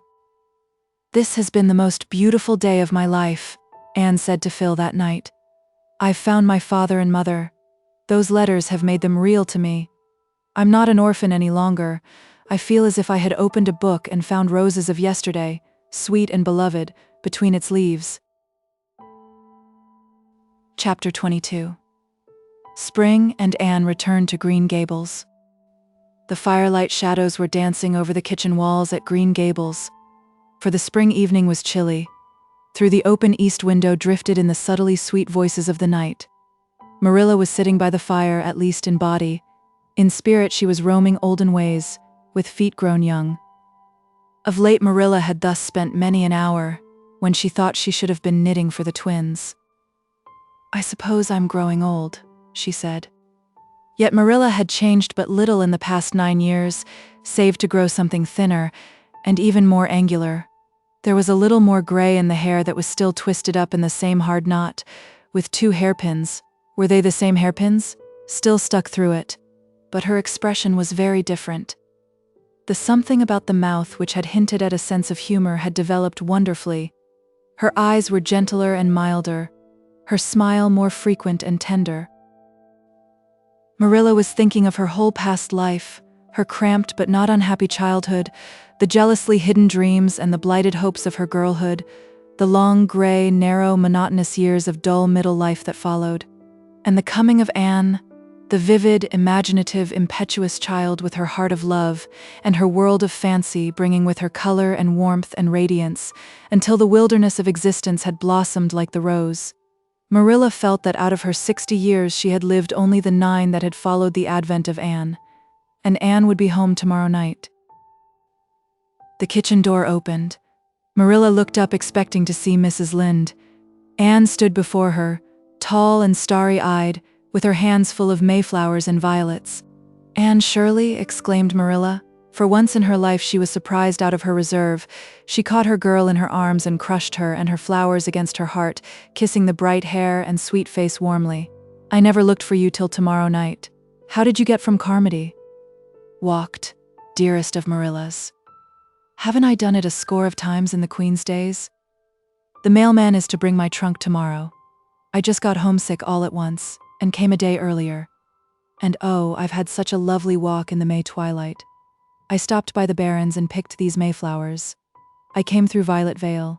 It's just a big bowl full of violets now. The dear, sky-tinted things. Smell them, Marilla, drink them in." Marilla sniffed obligingly, but she was more interested in Anne than in drinking violets. "Sit down, child. You must be real tired. I'm going to get you some supper. There's a darling moonrise behind the hills tonight, Marilla, and oh, how the frogs sang me home from Carmody. I do love the music of the frogs. It seems bound up with all my happiest recollections of old spring evenings. And it always reminds me of the night I came here first. Do you remember it, Marilla?" "Well, yes," said Marilla with emphasis. "I'm not likely to forget it ever. They used to sing so madly in the marsh and brook that year. I would listen to them at my window in the dusk, and wonder how they could seem so glad and so sad at the same time. Oh, but it's good to be home again. Redmond was splendid and Bolingbroke delightful, but Green Gables is home. Gilbert isn't coming home this summer, I hear, said Marilla. No. Something in Anne's tone made Marilla glance at her sharply, but Anne was apparently absorbed in arranging her violets in a bowl. See, aren't they sweet? She went on hurriedly. The year is a book, isn't it, Marilla? Spring's pages are written in mayflowers and violets, summer's in roses, autumn's in red maple leaves, and winter in holly and evergreen. Did Gilbert do well in his examinations? Persisted Marilla. Excellently well. He led his class. But where are the twins and Mrs. Lynde? Rachel and Dora are over at Mr. Harrison's. Davy is down at Bolter's. I think I hear him coming now. Davy burst in, saw Anne, stopped, and then hurled himself upon her with a joyful yell. Oh, Anne, ain't I glad to see you? Say, Anne, I've grown 2 inches since last fall. Mrs. Lynde measured me with her tape today, and say, Anne, see my front tooth. It's gone. Mrs. Lynde tied one end of a string to it and the other end to the door, and then shut the door. I sold it to Milty for 2 cents. Milty's collecting teeth. What in the world does he want teeth for? Asked Marilla. To make a necklace for playing Indian chief, explained Davy, climbing upon Anne's lap. He's got 15 already, and everybody else is promised, so there's no use in the rest of us starting to collect too. I tell you, the Bolters are great business people. Were you a good boy at Mrs. Bolter's? Asked Marilla severely. Yes, but say, Marilla, I'm tired of being good. You'd get tired of being bad much sooner, Davy boy, said Anne. Well, it'd be fun while it lasted, wouldn't it? Persisted Davy. I could be sorry for it afterwards, couldn't I? Being sorry wouldn't do away with the consequences of being bad, Davy. Don't you remember the Sunday last summer when you ran away from Sunday school? You told me then that being bad wasn't worthwhile. What were you and Milty doing today? Oh, we fished and chased the cat, and hunted for eggs, and yelled at the echo. There's a great echo in the bush behind the Bolter barn. Say, what is Echo, Anne? I want to know. Echo is a beautiful nymph, Davy, living far away in the woods, and laughing at the world from among the hills. What does she look like? Her hair and eyes are dark, but her neck and arms are white as snow. No mortal can ever see how fair she is. She is fleeter than a deer, and that mocking voice of hers is all we can know of her. You can hear her calling at night. You can hear her laughing under the stars, but you can never see her. She flies afar if you follow her, and laughs at you always just over the next hill. Is that true, Anne? Or is it a whopper? Demanded Davy, staring. Davy, said Anne despairingly, haven't you sense enough to distinguish between a fairy tale and a falsehood? Then what is it that sasses back from the Bolter bush? I want to know, insisted Davy. When you are a little older, Davy, I'll explain it all to you. The mention of age evidently gave a new turn to Davy's thoughts, for after a few moments of reflection, he whispered solemnly, Anne, I'm going to be married. When? Asked Anne with equal solemnity. Oh, not until I'm grown up, of course. Well, that's a relief, Davy. Who is the lady? Stella Fletcher. She's in my class at school. And say, Anne, she's the prettiest girl you ever saw. If I die before I grow up, you'll keep an eye on her, won't you? Davy Keith, do stop talking such nonsense, said Marilla severely. 'Tisn't nonsense, protested Davy in an injured tone. She's my promised wife, and if I was to die, she'd be my promised widow, wouldn't she? And she hasn't got a soul to look after her except her old grandmother. Come and have your supper, Anne, said Marilla, and don't encourage that child in his absurd talk. Chapter 23. Paul cannot find the rock people. Life was very pleasant in Avonlea that summer, although Anne, amid all her vacation joys, was haunted by a sense of something gone which should be there. She would not admit, even in her inmost reflections, that this was caused by Gilbert's absence. But when she had to walk home alone from prayer meetings and AVIs, powwows, while Diana and Fred and many other gay couples loitered along the dusky, starlit country roads, There was a queer, lonely ache in her heart which she could not explain away. Gilbert did not even write to her, as she thought he might have done. She knew he wrote to Diana occasionally, but she would not inquire about him, and Diana, supposing that Anne heard from him, volunteered no information. Gilbert's mother, who was a gay, frank, light-hearted lady but not overburdened with tact, had a very embarrassing habit of asking Anne, always in a painfully distinct voice and always in the presence of a crowd, if she had heard from Gilbert lately. Poor Anne could only blush horribly and murmur, "Not very lately," which was taken by all, Mrs. Blythe included, to be merely a maidenly evasion. Apart from this, Anne enjoyed her summer. Priscilla came for a merry visit in June, and when she had gone, Mr. and Mrs. Irving, Paul and Charlotta IV came home for July and August. Echo Lodge was the scene of gaieties once more, and the echoes over the river were kept busy mimicking the laughter that rang in the old garden behind the spruces. Miss Lavendar had not changed except to grow even sweeter and prettier. Paul adored her, and the companionship between them was beautiful to see. "But I don't call her mother just by itself," he explained to Anne. "You see, that name belongs just to my own little mother, and I can't give it to anyone else, you know, teacher. But I call her Mother Lavendar, and I love her next best to father. I even love her a little better than you, teacher." "Which is just as it ought to be," answered Anne. Paul was 13 now and very tall for his years. His face and eyes were as beautiful as ever, and his fancy was still like a prism, separating everything that fell upon it into rainbows. He and Anne had delightful rambles to wood and field and shore. Never were there two more thoroughly kindred spirits. Charlotta IV had blossomed out into young ladyhood.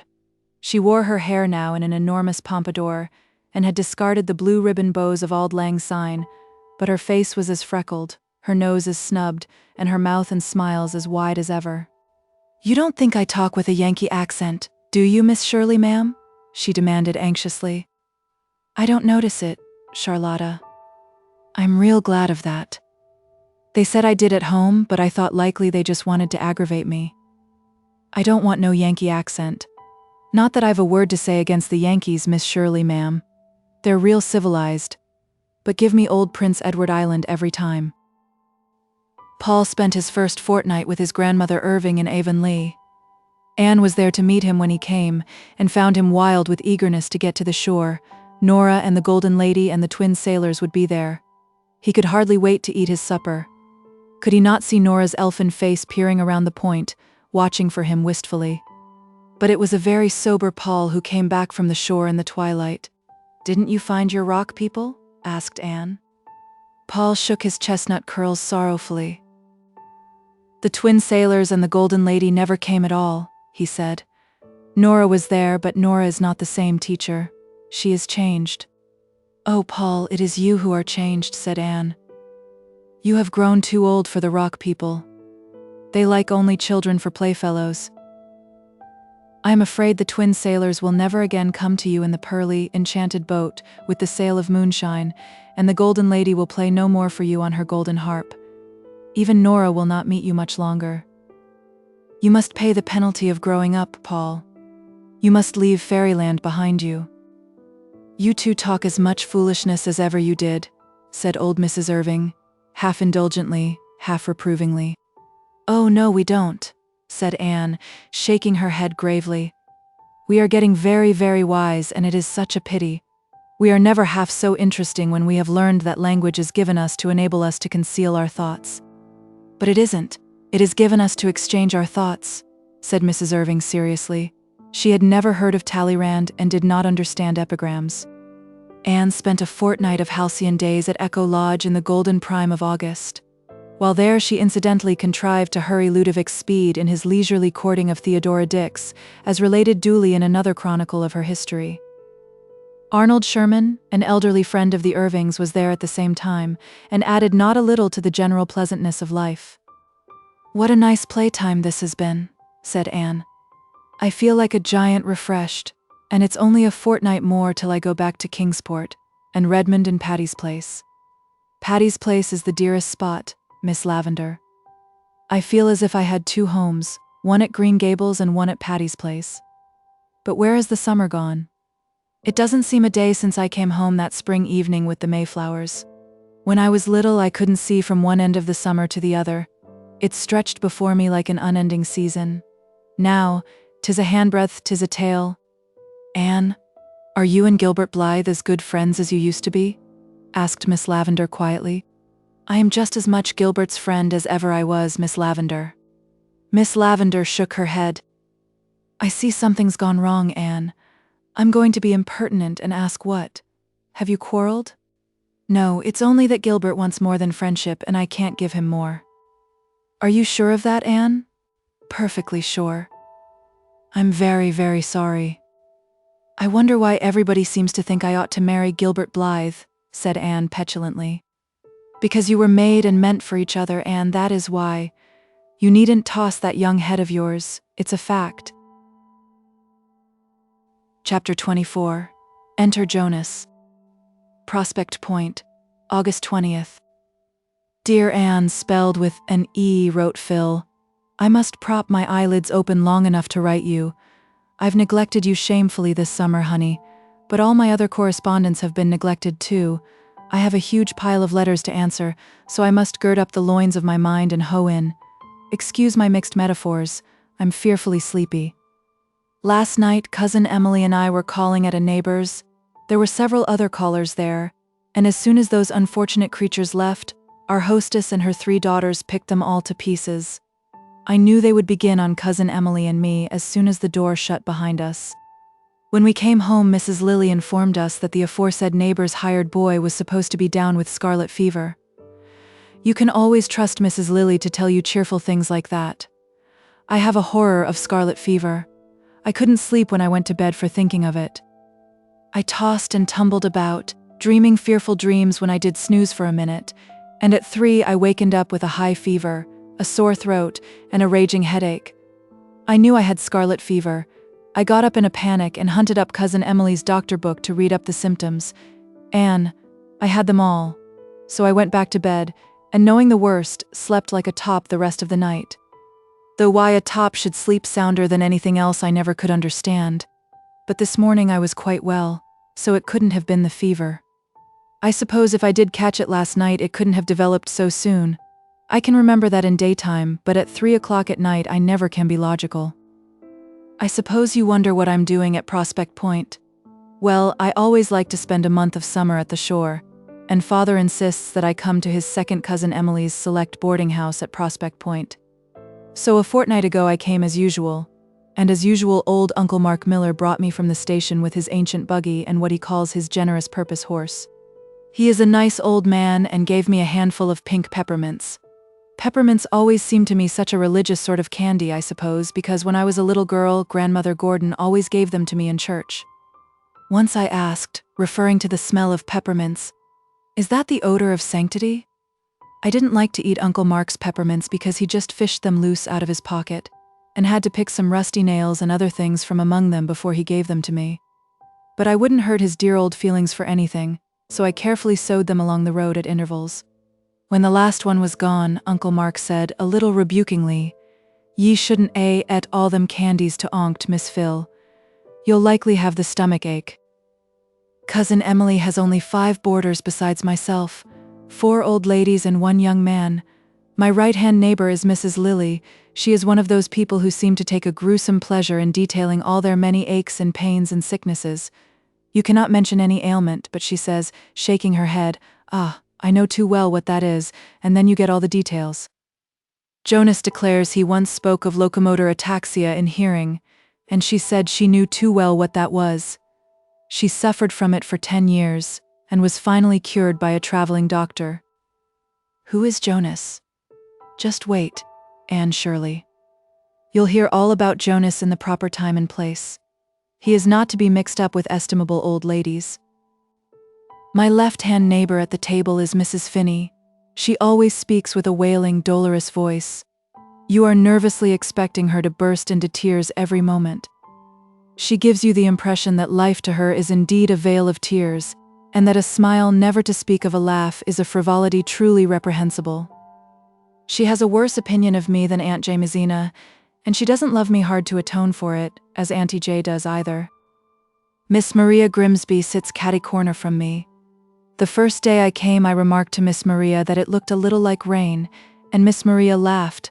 I said the road from the station was very pretty, and Miss Maria laughed. I said there seemed to be a few mosquitoes left yet, and Miss Maria laughed. I said that Prospect Point was as beautiful as ever, and Miss Maria laughed. If I were to say to Miss Maria, "My father has hanged himself, my mother has taken poison, my brother is in the penitentiary, and I am in the last stages of consumption," Miss Maria would laugh. She can't help it. She was born so, but is very sad and awful. The fifth old lady is Mrs. Grant.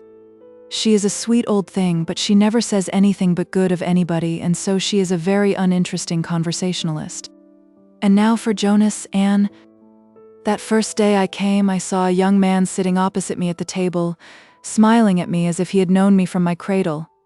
I knew, for Uncle Mark had told me, that his name was Jonas Blake, that he was a theological student from St. Columbia, and that he had taken charge of the Point Prospect Mission Church for the summer. He is a very ugly young man, really the ugliest young man I've ever seen. He has a big, loose-jointed figure with absurdly long legs. His hair is tow color and lank, his eyes are green and his mouth is big, and his ears, but I never think about his ears if I can help it. He has a lovely voice. If you shut your eyes, he is adorable, and he certainly has a beautiful soul and disposition. We were good chums right way. Of course, he is a graduate of Redmond, and that is a link between us. We fished and boated together, and we walked on the sands by moonlight. He didn't look so homely by moonlight, and oh, he was nice. Niceness fairly exhaled from him. The old ladies, except Mrs. Grant, don't approve of Jonas, because he laughs and jokes, and because he evidently likes the society of frivolous me better than theirs. Somehow, Anne, I don't want him to think me frivolous. This is ridiculous. Why should I care what a tow-haired person called Jonas, whom I never saw before, thinks of me? Last Sunday Jonas preached in the village church. I went, of course, but I couldn't realize that Jonas was going to preach. The fact that he was a minister, or going to be one, persisted in seeming a huge joke to me. Well, Jonas preached, and by the time he had preached 10 minutes, I felt so small and insignificant that I thought I must be invisible to the naked eye. Jonas never said a word about women, and he never looked at me, but I realized then and there what a pitiful, frivolous, small-souled little butterfly I was, and how horribly different I must be from Jonas's ideal woman. She would be grand and strong and noble. He was so earnest and tender and true. He was everything a minister ought to be.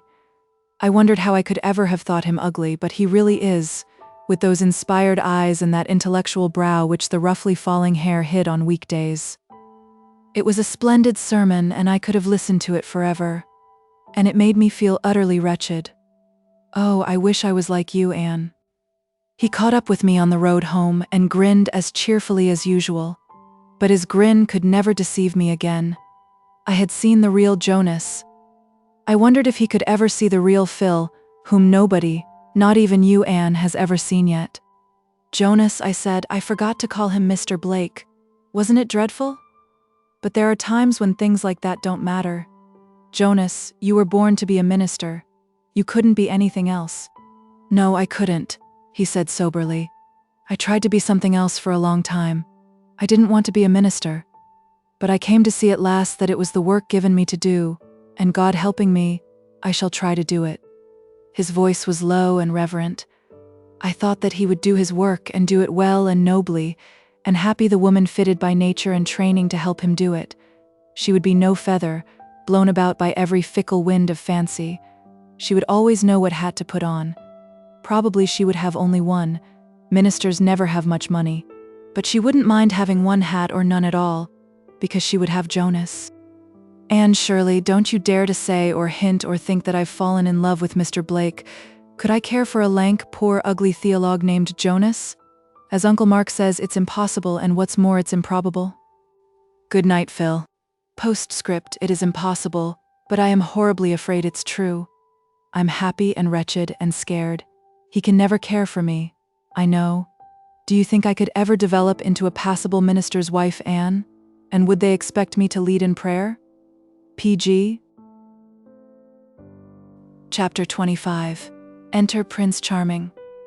I'm contrasting the claims of indoors and out, said Anne, looking from the window of Patty's Place to the distant pines of the park. "I've an afternoon to spend in sweet doing nothing, Aunt Jimsy. Shall I spend it here where there is a cozy fire, a plateful of delicious russets, 3 purring and harmonious cats, and 2 impeccable china dogs with green noses? Or shall I go to the park, where there is the lure of gray woods and of gray water lapping on the harbor rocks?" "If I was as young as you, I'd decide in favor of the park," said Aunt Jamesina, tickling Joseph's yellow ear with a knitting needle. "I thought that you claimed to be as young as any of us, Auntie," teased Anne. "Yes, in my soul. But I'll admit my legs aren't as young as yours. You go and get some fresh air, Anne. You look pale lately." "I think I'll go to the park," said Anne restlessly. "I don't feel like tame domestic joys today. I want to feel alone and free and wild. The park will be empty, for everyone will be at the football match." "Why didn't you go to it?" "Nobody axed me, sir," she said. "At least, nobody but that horrid little Dan Ranger. I wouldn't go anywhere with him, but rather than hurt his poor little tender feelings, I said I wasn't going to the game at all. I don't mind. I'm not in the mood for football today somehow." "You go and get some fresh air," repeated Aunt Jamesina. "But take your umbrella, for I believe it's going to rain. I've rheumatism in my leg." "Only old people should have rheumatism, Auntie."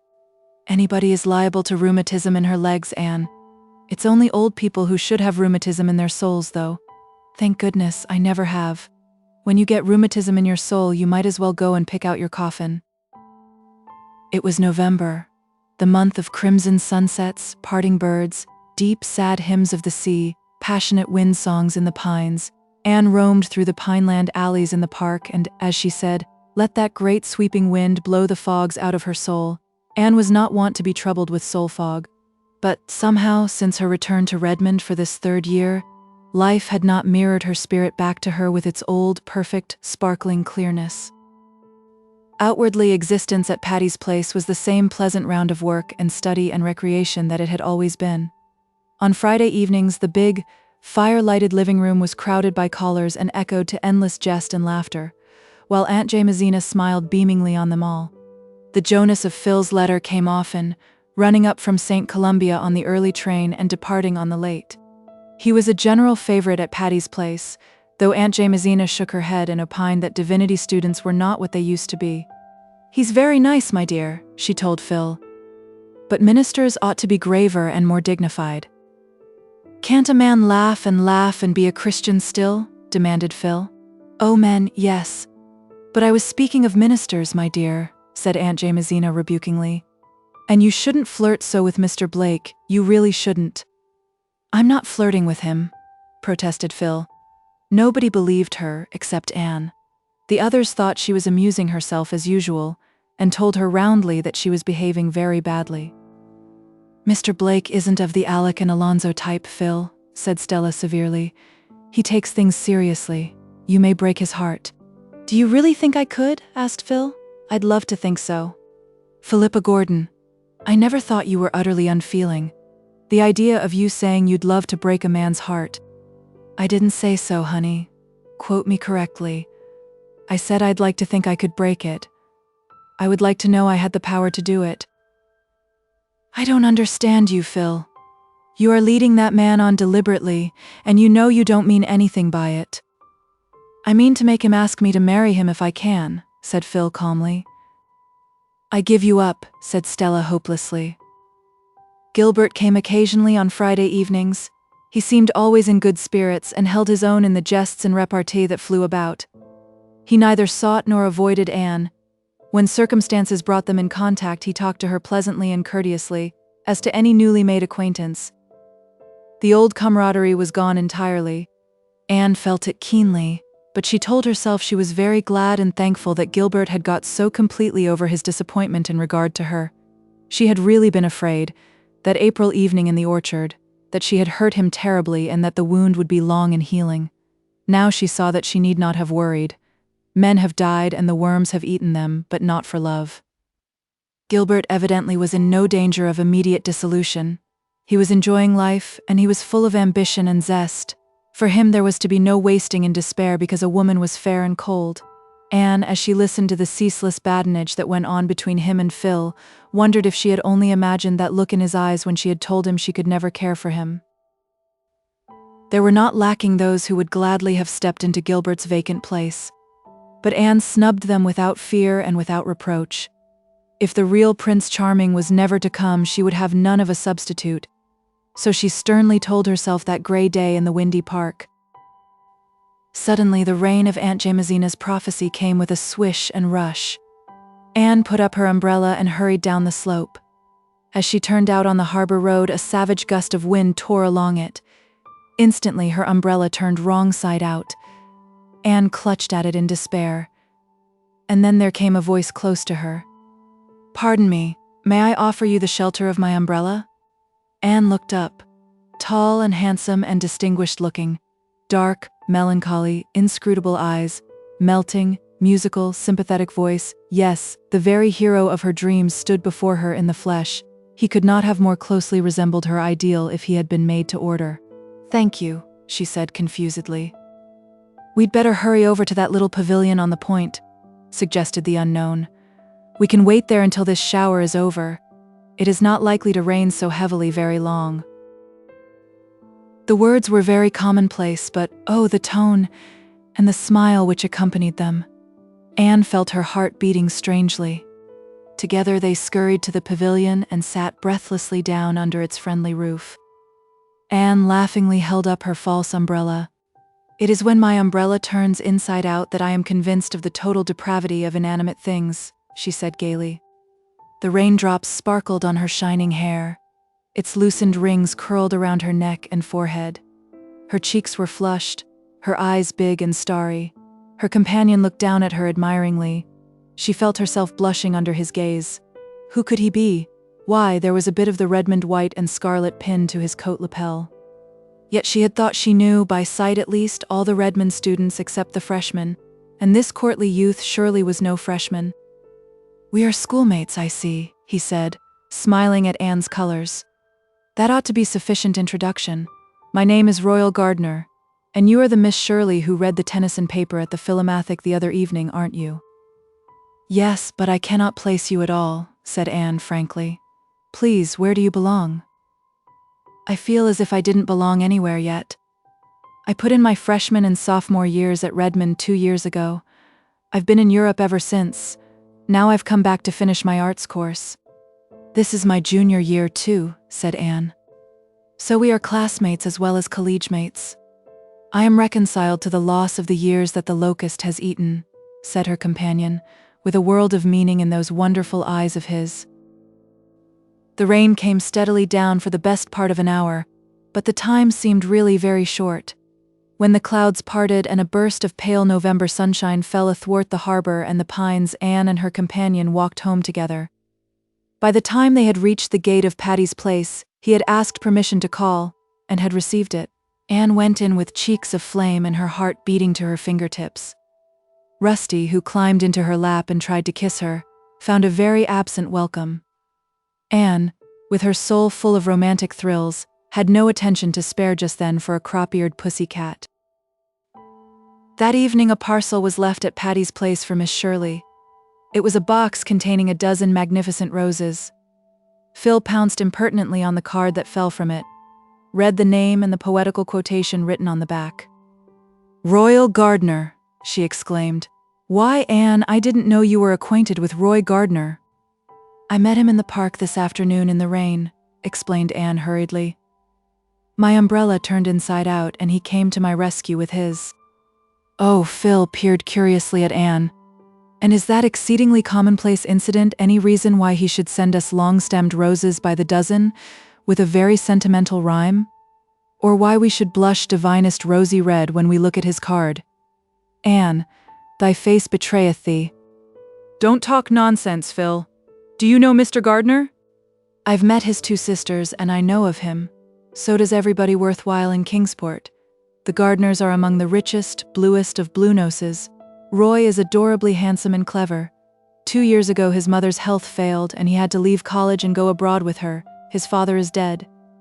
He must have been greatly disappointed to have to give up his class, but they say he was perfectly sweet about it. Fie, Fie, faux, fum, Anne. I smell romance. Almost do I envy you, but not quite. After all, Roy Gardner isn't Jonas. You goose, said Anne loftily. But she lay long awake that night, nor did she wish for sleep. Her waking fancies were more alluring than any vision of dreamland. Had the real prince come at last? Recalling those glorious dark eyes which had gazed so deeply into her own, Anne was very strongly inclined to think he had. Chapter 26. Enter Christine. The girls at Patty's Place were dressing for the reception which the juniors were giving for the seniors in February. Anne surveyed herself in the mirror of the blue room with girlish satisfaction. She had a particularly pretty gown on. Originally, it had been only a simple little slip of cream silk with a chiffon overdress. But Phil had insisted on taking it home with her in the Christmas holidays and embroidering tiny rosebuds all over the chiffon. Phil's fingers were deft, and the result was a dress which was the envy of every Redmond girl. Even Allie Boone, whose frocks came from Paris, was wont to look with longing eyes on that rosebud concoction as Anne trailed up the main staircase at Redmond in it. Anne was trying the effect of a white orchid in her hair. Roy Gardner had sent her white orchids for the reception, and she knew no other Redmond girl would have them that night, when Phil came in with admiring gaze. Anne, this is certainly your night for looking handsome. 9 nights out of 10 I can easily outshine you. The 10th you blossom out suddenly into something that eclipses me altogether. How do you manage it? It's the dress, dear. Fine feathers. 'Tisn't. The last evening you flamed out into beauty you wore your old blue flannel shirtwaist that Mrs. Lynde made you. If Roy hadn't already lost head and heart about you, he certainly would tonight. But I don't like orchids on you, Anne. No, it isn't jealousy. Orchids don't seem to belong to you. They're too exotic, too tropical, too insolent. Don't put them in your hair anyway. Well, I won't. I admit I'm not fond of orchids myself. I don't think they're related to me. Roy doesn't often send them. He knows I like flowers I can live with. Orchids are only things you can visit with. Jonas sent me some dear pink rosebuds for the evening, but he isn't coming himself. He said he had to lead a prayer meeting in the slums. I don't believe he wanted to come, and I'm horribly afraid Jonas doesn't really care anything about me, and I'm trying to decide whether I'll pine away and die, or go on and get my Bachelor of Arts and be sensible and useful. You couldn't possibly be sensible and useful, Phil. So you'd better pine away and die, said Anne cruelly. Heartless Anne. Silly Phil, you know quite well that Jonas loves you. But he won't tell me so, and I can't make him. He looks it, I'll admit.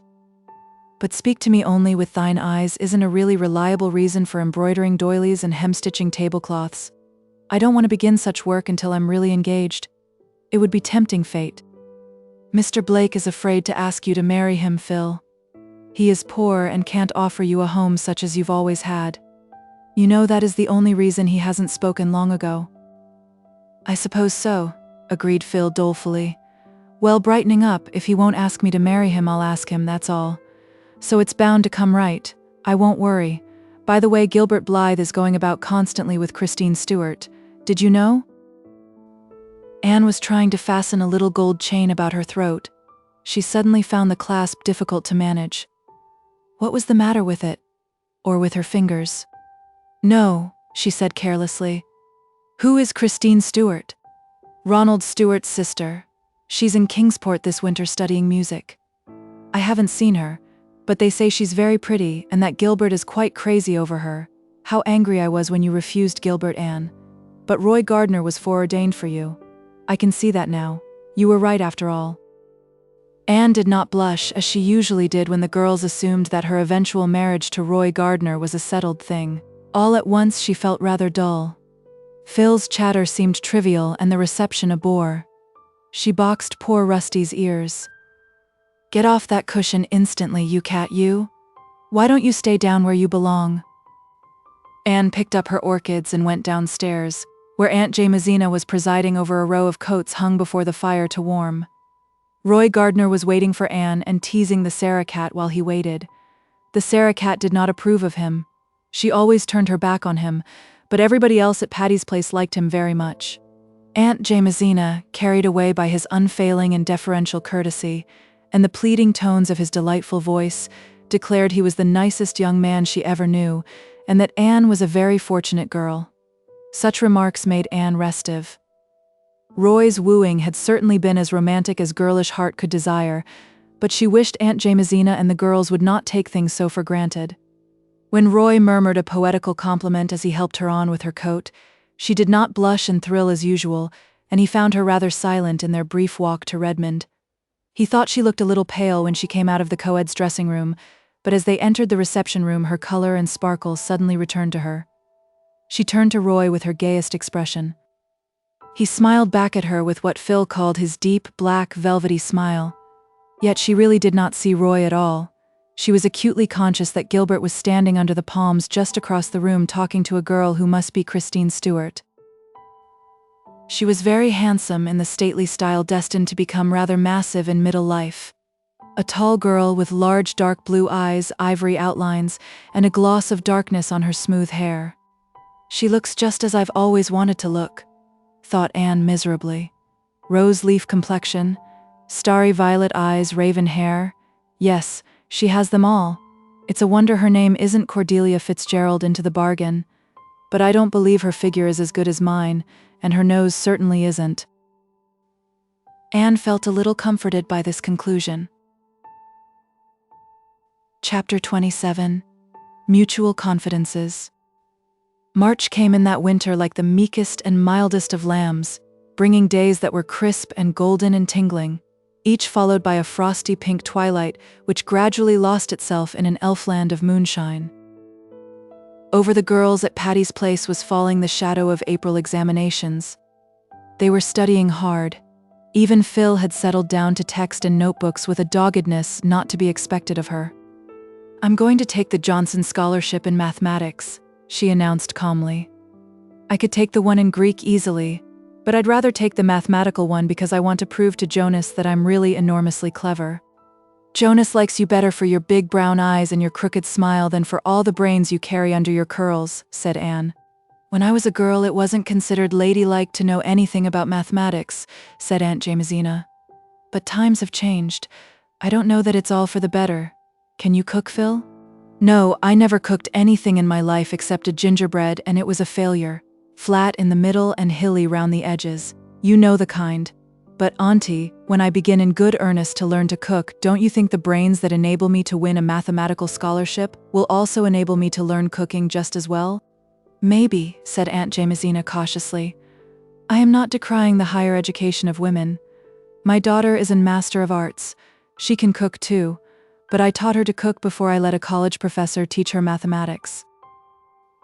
In mid-March came a letter from Miss Patty Spofford, saying that she and Miss Maria had decided to remain abroad for another year. "So you may have Patty's Place next winter too," she wrote. "Maria and I are going to run over Egypt. I want to see the Sphinx once before I die."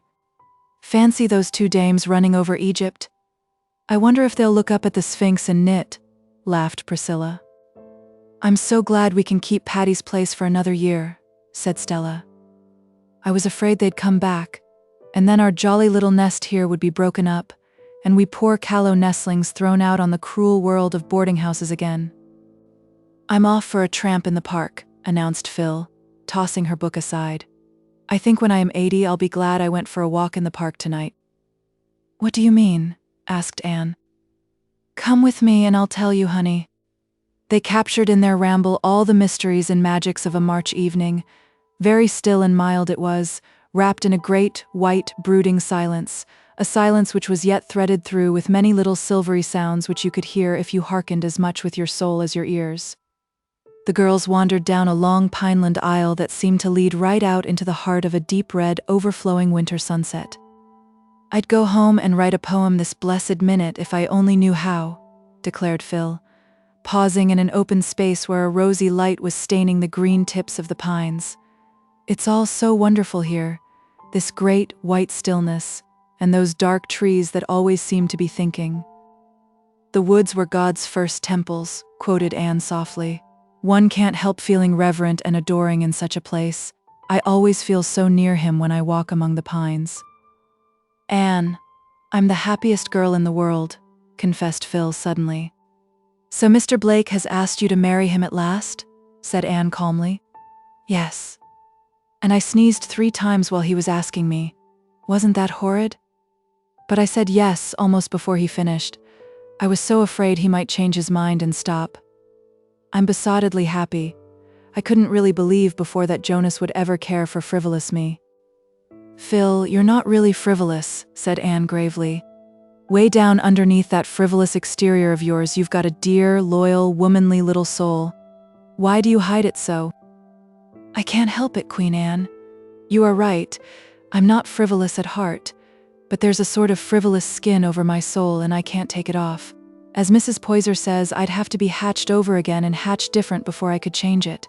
But Jonas knows the real me and loves me, frivolity and all, and I love him. I never was so surprised in my life as I was when I found out I loved him. I'd never thought it possible to fall in love with an ugly man. Fancy me coming down to one solitary beau, and one named Jonas.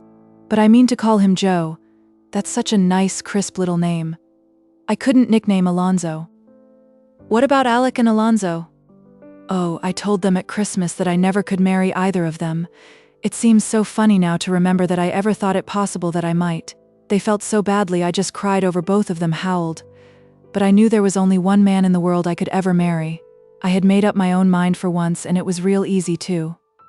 It's very delightful to feel so sure, and know it's your own sureness and not somebody else's. Do you suppose you'll be able to keep it up? Making up my mind, you mean? I don't know, but Joe has given me a splendid rule. He says, when I'm perplexed, just to do what I would wish I had done when I shall be 80. Anyhow, Joe can make up his mind quickly enough, and it would be uncomfortable to have too much mind in the same house. What will your father and mother say? Father won't say much. He thinks everything I do right. But mother will talk. Oh, her tongue will be as burny as her nose. But in the end it will be all right. You'll have to give up a good many things you've always had when you marry Mr. Blake, Phil. But I'll have him. I won't miss the other things. We're to be married a year from next June. Joe graduates from St. Columbia this spring, you know. Then he's going to take a little mission church down on Patterson Street in the slums. Fancy me in the slums, but I'd go there or to Greenland's icy mountains with him. And this is the girl who would never marry a man who wasn't rich, commented Anne to a young pine tree. Oh, don't cast up the follies of my youth to me. I shall be poor as gaily as I've been rich, you'll see. I'm going to learn how to cook and make over dresses.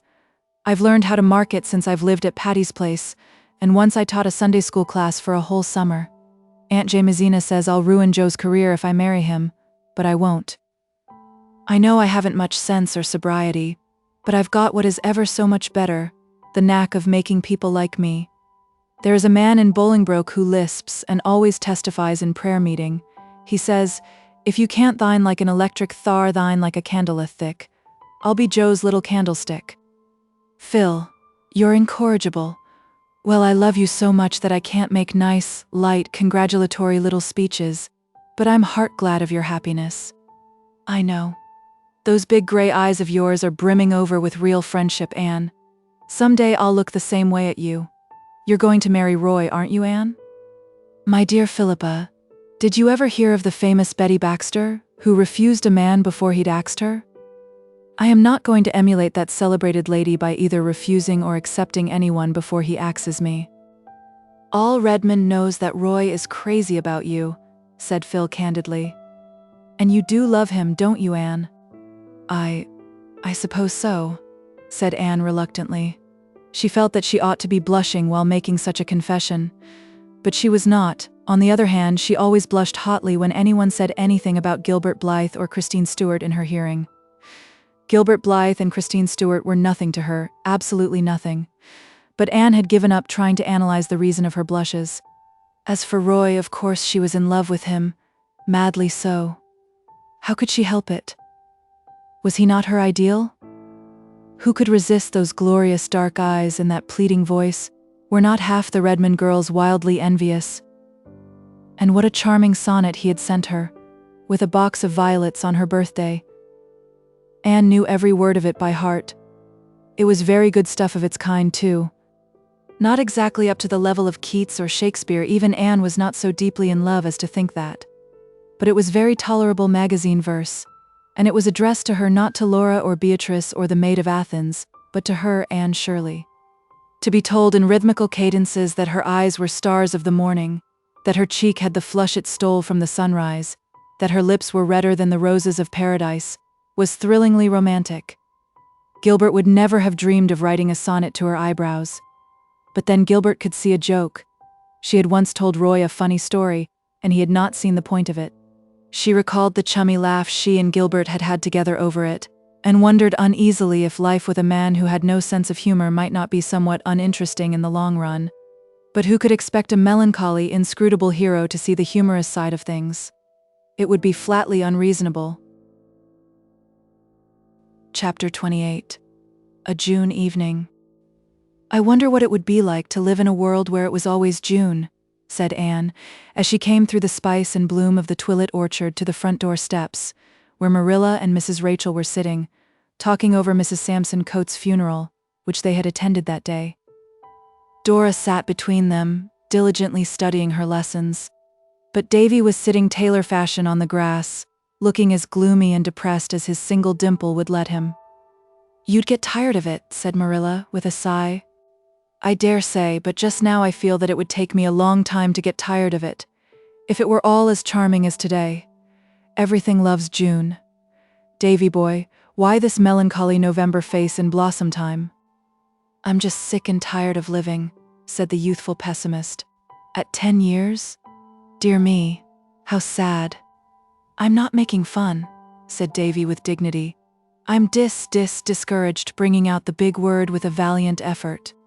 "Why and wherefore?" asked Anne, sitting down beside him. "'Cause the new teacher that come when Mr. Holmes got sick give me 10 sums to do for Monday. It'll take me all day tomorrow to do them. It isn't fair to have to work Saturdays. Milty Boulter said he wouldn't do them, but Marilla says I've got to. I don't like Miss Carson a bit." "Don't talk like that about your teacher, Davy Keith," said Mrs. Rachel severely. "Miss Carson is a very fine girl. There is no nonsense about her." "That doesn't sound very attractive," laughed Anne. "I like people to have a little nonsense about them, but I'm inclined to have a better opinion of Miss Carson than you have. I saw her in prayer meeting last night, and she has a pair of eyes that can't always look sensible. Now, Davy boy, take heart of grace. Tomorrow will bring another day, and I'll help you with the sums as far as in me lies. Don't waste this lovely hour twixt light and dark worrying over arithmetic." "Well, I won't," said Davy, brightening up. "If you help me with the sums, I'll have 'em done in time to go fishing with Milty. I wish old Aunt Atosa's funeral was tomorrow instead of today. I wanted to go to it 'cause Milty said his mother said Aunt Atosa would be sure to rise up in her coffin and say sarcastic things to the folks that come to see her buried, but Marilla said she didn't." "Poor Atosa laid in her coffin peaceful enough," said Mrs. Lynde solemnly. "I never saw her look so pleasant before, that's what. Well, there weren't many tears shed over her, poor old soul. The Elisha Wrights are thankful to be rid of her, and I can't say I blame them a mite. It seems to me a most dreadful thing to go out of the world and not leave one person behind you who is sorry you are gone," said Anne, shuddering. "Nobody except her parents ever loved poor Atosa. That's certain. Not even her husband," averred Mrs. Lynde. "She was his 4th wife. He'd sort of got into the habit of marrying. He only lived a few years after he married her. The doctor said he died of dyspepsia, but I shall always maintain that he died of Atosa's tongue. That's what. Poor soul, she always knew everything about her neighbors, but she never was very well acquainted with herself. Well, she's gone anyhow, and I suppose the next excitement will be Diana's wedding." "It seems funny and horrible to think of Diana's being married," sighed Anne, hugging her knees and looking through the gap in the haunted wood to the light that was shining in Diana's room. "I don't see what's horrible about it, when she's doing so well," said Mrs. Lynde emphatically. "Fred Wright has a fine farm and he is a model young man. He certainly isn't the wild, dashing, wicked young man Diana once wanted to marry," smiled Anne. "Fred is extremely good." "That's just what he ought to be. Would you want Diana to marry a wicked man? Or marry one yourself?" "Oh no. I wouldn't want to marry anybody who was wicked, but I think I'd like it if he could be wicked and wouldn't. Now, Fred is hopelessly good." "You'll have more sense someday, I hope," said Marilla. Marilla spoke rather bitterly. She was grievously disappointed. She knew Anne had refused Gilbert Blythe. Avonlea gossip buzzed over the fact, which had leaked out, nobody knew how. Perhaps Charlie Sloane had guessed and told his guesses for truth. Perhaps Diana had betrayed it to Fred, and Fred had been indiscreet. At all events, it was known. Mrs. Blythe no longer asked Anne, in public or private, if she had heard lately from Gilbert, but passed her by with a frosty bow. Anne, who had always liked Gilbert's merry, young-hearted mother, was grieved in secret over this. Marilla said nothing, but Mrs. Lynde gave Anne many exasperated digs about it, until fresh gossip reached that worthy lady, through the medium of Moody Spurgeon Macpherson's mother, that Anne had another beau at college, who was rich and handsome and good all in one. After that Mrs. Rachel held her tongue, though she still wished in her inmost heart that Anne had accepted Gilbert. Riches were all very well, but even Mrs. Rachel, practical soul though she was, did not consider them the one essential. If Anne liked the handsome unknown better than Gilbert, there was nothing more to be said, but Mrs. Rachel was dreadfully afraid that Anne was going to make the mistake of marrying for money. Marilla knew Anne too well to fear this, but she felt that something in the universal scheme of things had gone sadly awry. "What is to be, will be," said Mrs. Rachel gloomily. "And what isn't to be happens sometimes. I can't help believing it's going to happen in Anne's case if Providence doesn't interfere. That's what." Mrs. Rachel sighed. She was afraid Providence wouldn't interfere, and she didn't dare to. Anne had wandered down to the Dryad's bubble and was curled up among the ferns at the root of the big white birch where she and Gilbert had so often sat in summers gone by. He had gone into the newspaper office again when college closed, and Avonlea seemed very dull without him. He never wrote to her, and Anne missed the letters that never came. To be sure, Roy wrote twice a week. His letters were exquisite compositions which would have read beautifully in a memoir or biography. Anne felt herself more deeply in love with him than ever when she read them, but her heart never gave the queer, quick, painful bound at sight of his letters which it had given one day when Mrs. Hiram Sloane had handed her out an envelope addressed in Gilbert's black, upright handwriting. Anne had hurried home to the east gable and opened it eagerly to find a typewritten copy of some college society report, only that and nothing more. Anne flung the harmless screed across her room and sat down to write an especially nice epistle to Roy. Diana was to be married in 5 more days. The gray house at Orchard Slope was in a turmoil of baking and brewing and boiling and stewing, for there was to be a big, old-timey wedding. Anne, of course, was to be bridesmaid, as had been arranged when they were 12 years old, and Gilbert was coming from Kingsport to be best man. Anne was enjoying the excitement of the various preparations, but under it all she carried a little heartache. She was, in a sense, losing her dear old chum. Diana's new home would be 2 miles from Green Gables, and the old constant companionship could never be theirs again. Anne looked up at Diana's light and thought how it had beaconed to her for many years, but soon it would shine through the summer twilights no more. 2 big, painful tears welled up in her gray eyes. Oh, she thought, how horrible it is that people have to grow up and marry and change. Chapter 29. Diana's Wedding. "After all, the only real roses are the pink ones," said Anne, as she tied white ribbon around Diana's bouquet in the westward-looking gable at Orchard Slope. "They are the flowers of love and faith." Diana was standing nervously in the middle of the room, arrayed in her bridal white, her black curls frosted over with the film of her wedding veil. Anne had draped that veil, in accordance with the sentimental compact of years before. "It's all pretty much as I used to imagine it long ago, when I wept over your inevitable marriage and our consequent parting," she laughed. "You are the bride of my dreams, Diana, with the lovely misty veil, and I am your bridesmaid. But alas, I haven't the puffed sleeves, though these short lace ones are even prettier. Neither is my heart wholly breaking, nor do I exactly hate Fred." "We are not really parting, Anne," protested Diana. "I'm not going far away. We'll love each other just as much as ever. We've always kept that oath of friendship we swore long ago, haven't we?" "Yes, we've kept it faithfully. We've had a beautiful friendship, Diana. We've never marred it by one quarrel or coolness or unkind word, and I hope it will always be so. But things can't be quite the same after this. You'll have other interests. I'll just be on the outside. But such is life, as Mrs. Rachel says." Mrs. Rachel has given you one of her beloved knitted quilts of the tobacco stripe pattern, and she says when I am married she'll give me one too. The mean thing about your getting married is that I won't be able to be your bridesmaid, lamented Diana. I'm to be Phil's bridesmaid next June, when she marries Mr. Blake, and then I must stop, for you know the proverb 3 times a bridesmaid, never a bride, said Anne, peeping through the window over the pink and snow of the blossoming orchard beneath. Here comes the minister, Diana. Oh, Anne, gasped Diana, suddenly turning very pale and beginning to tremble. Oh, Anne, I'm so nervous I can't go through with it. Anne, I know I'm going to faint. If you do, I'll drag you down to the rainwater hogshed and drop you in, said Anne unsympathetically. Cheer up, dearest. Getting married can't be so very terrible when so many people survive the ceremony. See how cool and composed I am, and take courage. Wait till your turn comes, Miss Anne. Oh, Anne, I hear Father coming upstairs. Give me my bouquet. Is my veil right? Am I very pale? You look just lovely, Di, darling. Kiss me goodbye for the last time. Diana Barry will never kiss me again. Diana Wright will, though. There, Mother's calling. Come.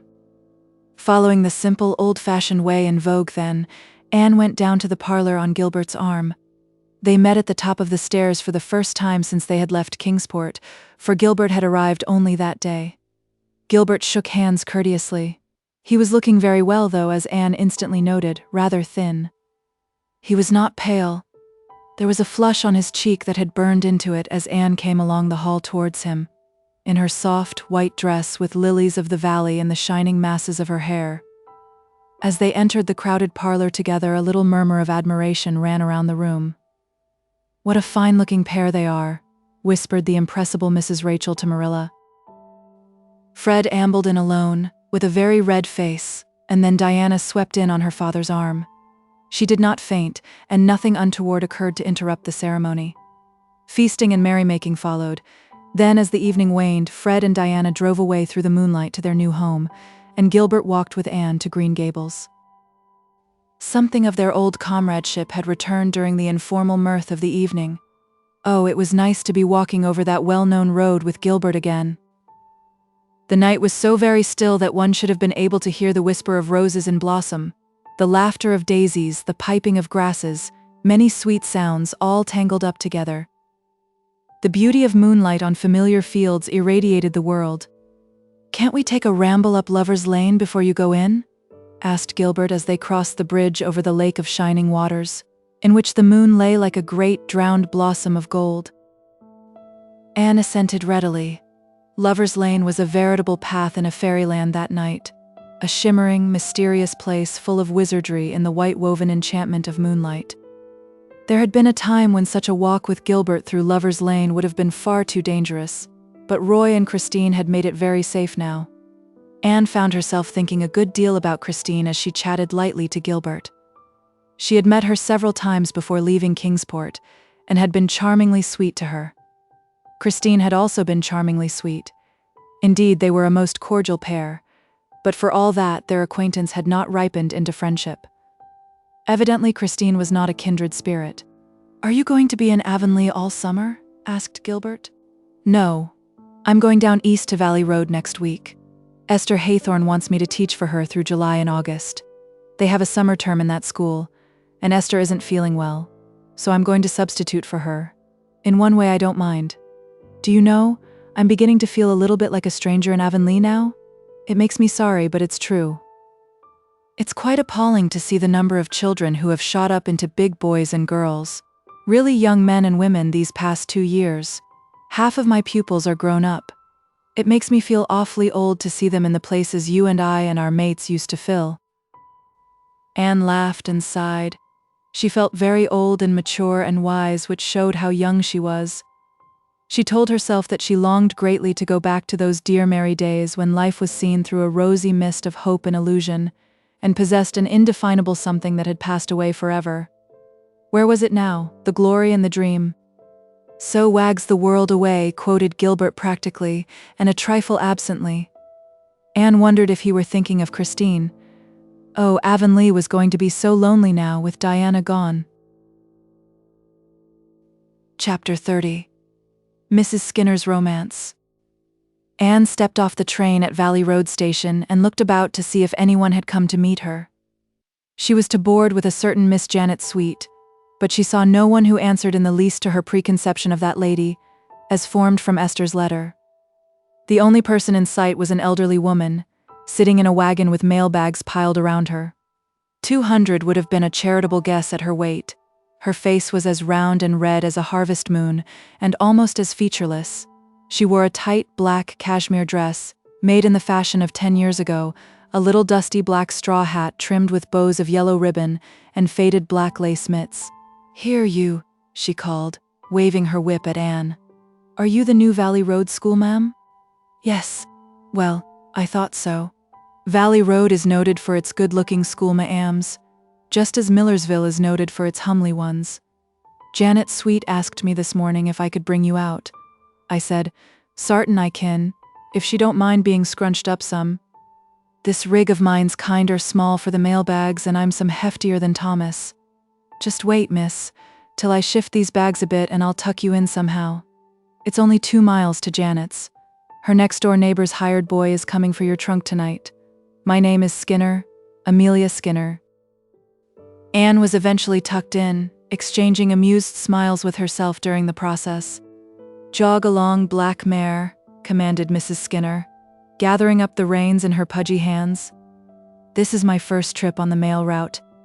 Thomas wanted to hoe his turnips today, so he asked me to come, so I just sat down and took a standing-up snack and started. I sorter like it. O' course it's rather tejus. Part of the time I sits and thinks and the rest I just sits. Jog along, black mare.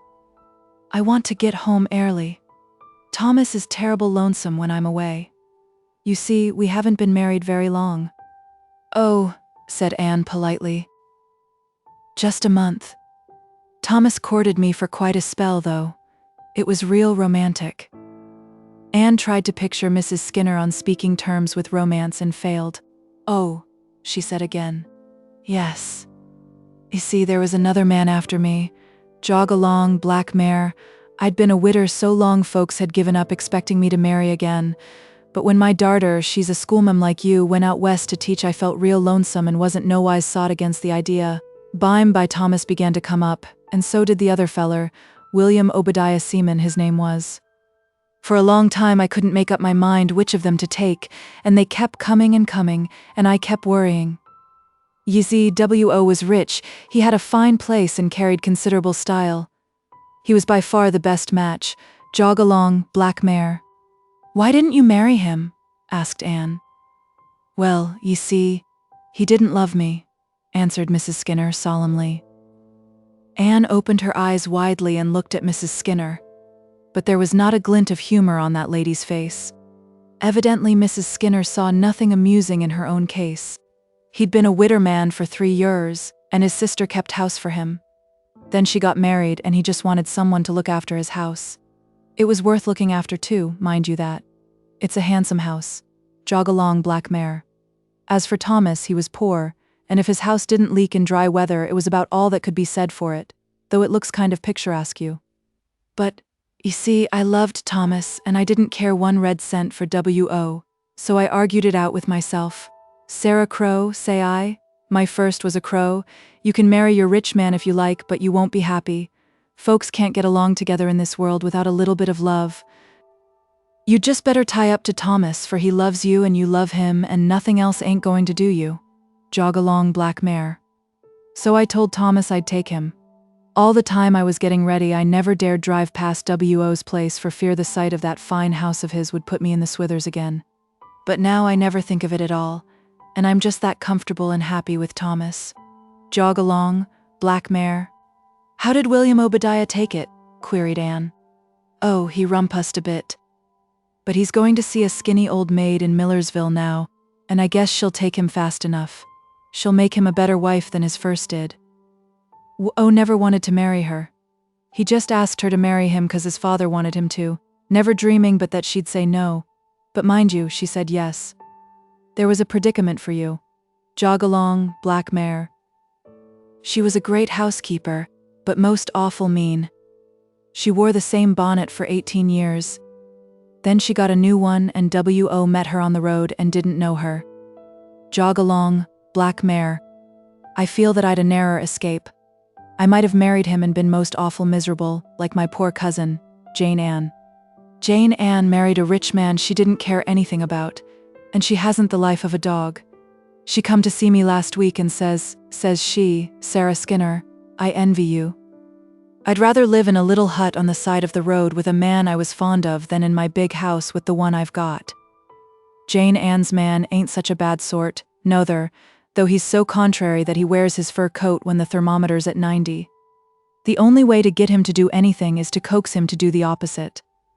But there ain't any love to smooth things down, and it's a poor way of living. Jog along, black mare. There's Janet's place in the hollow wayside, she calls it. Quite picturesque, you ain't it? I guess you'll be glad to get out of this with all them mailbags jamming round you. Yes, but I have enjoyed my drive with you very much, said Anne sincerely. Get away now, said Mrs. Skinner, highly flattered. Wait till I tell Thomas that. He always feels dreadful tickled when I get a compliment. Jog along, black mare. Well, here we are. I hope you'll get on well in the school, miss. There's a short cut to it through the mash back of Janet's. If you take that way, be awful careful. If you once got stuck in that black mud, you'd be sucked right down and never seen or heard tell of again till the day of judgment, like Adam Palmer's cow. Jog along, black mare. Chapter 31. Anne to Philippa. Anne Shirley to Philippa Gordon, greeting. Well, beloved, it's high time I was writing you. Here am I, installed once more as a country schoolma'am at Valley Road, boarding at Wayside, the home of Miss Janet Sweet. Janet is a dear soul and very nice-looking, tall but not over-tall, stoutish, yet with a certain restraint of outline suggestive of a thrifty soul who is not going to be over-lavish even in the matter of avoirdupois. She has a knot of soft, crimpy brown hair with a thread of gray in it, a sunny face with rosy cheeks and big, kind eyes as blue as forget-me-nots. Moreover, she is one of those delightful, old-fashioned cooks who don't care a bit if they ruin your digestion as long as they can give you feasts of fat things. I like her, and she likes me, principally it seems, because she had a sister named Anne who died young. I'm real glad to see you, she said briskly, when I landed in her yard. My, you don't look a mite like I expected. I was sure you'd be dark. My sister Anne was dark, and here you're red-headed.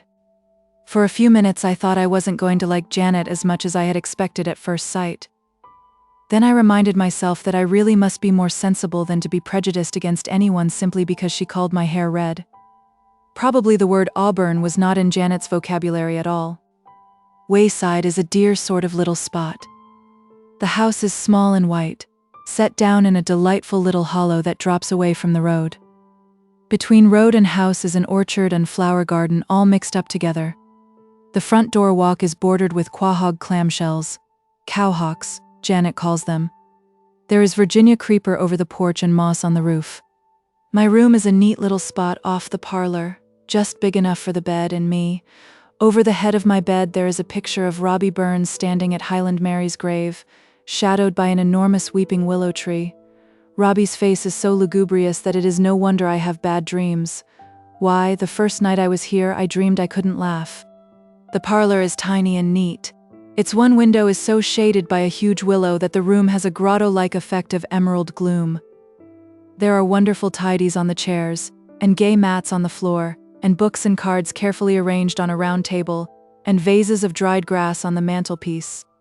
Between the vases is a cheerful decoration of preserved coffin plates, 5 in all, pertaining respectively to Janet's father and mother, a brother, her sister Anne, and a hired man who died here once.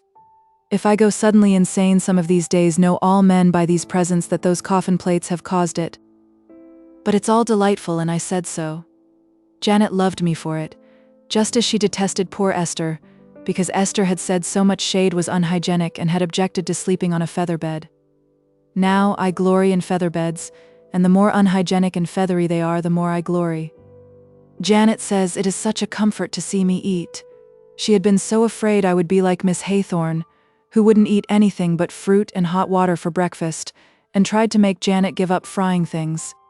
Esther is really a dear girl, but she is rather given to fads. The trouble is that she hasn't enough imagination and has a tendency to indigestion.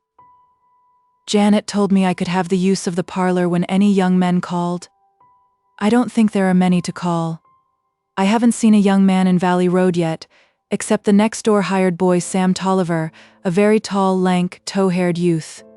He came over one evening recently and sat for an hour on the garden fence, near the front porch where Janet and I were doing fancy work.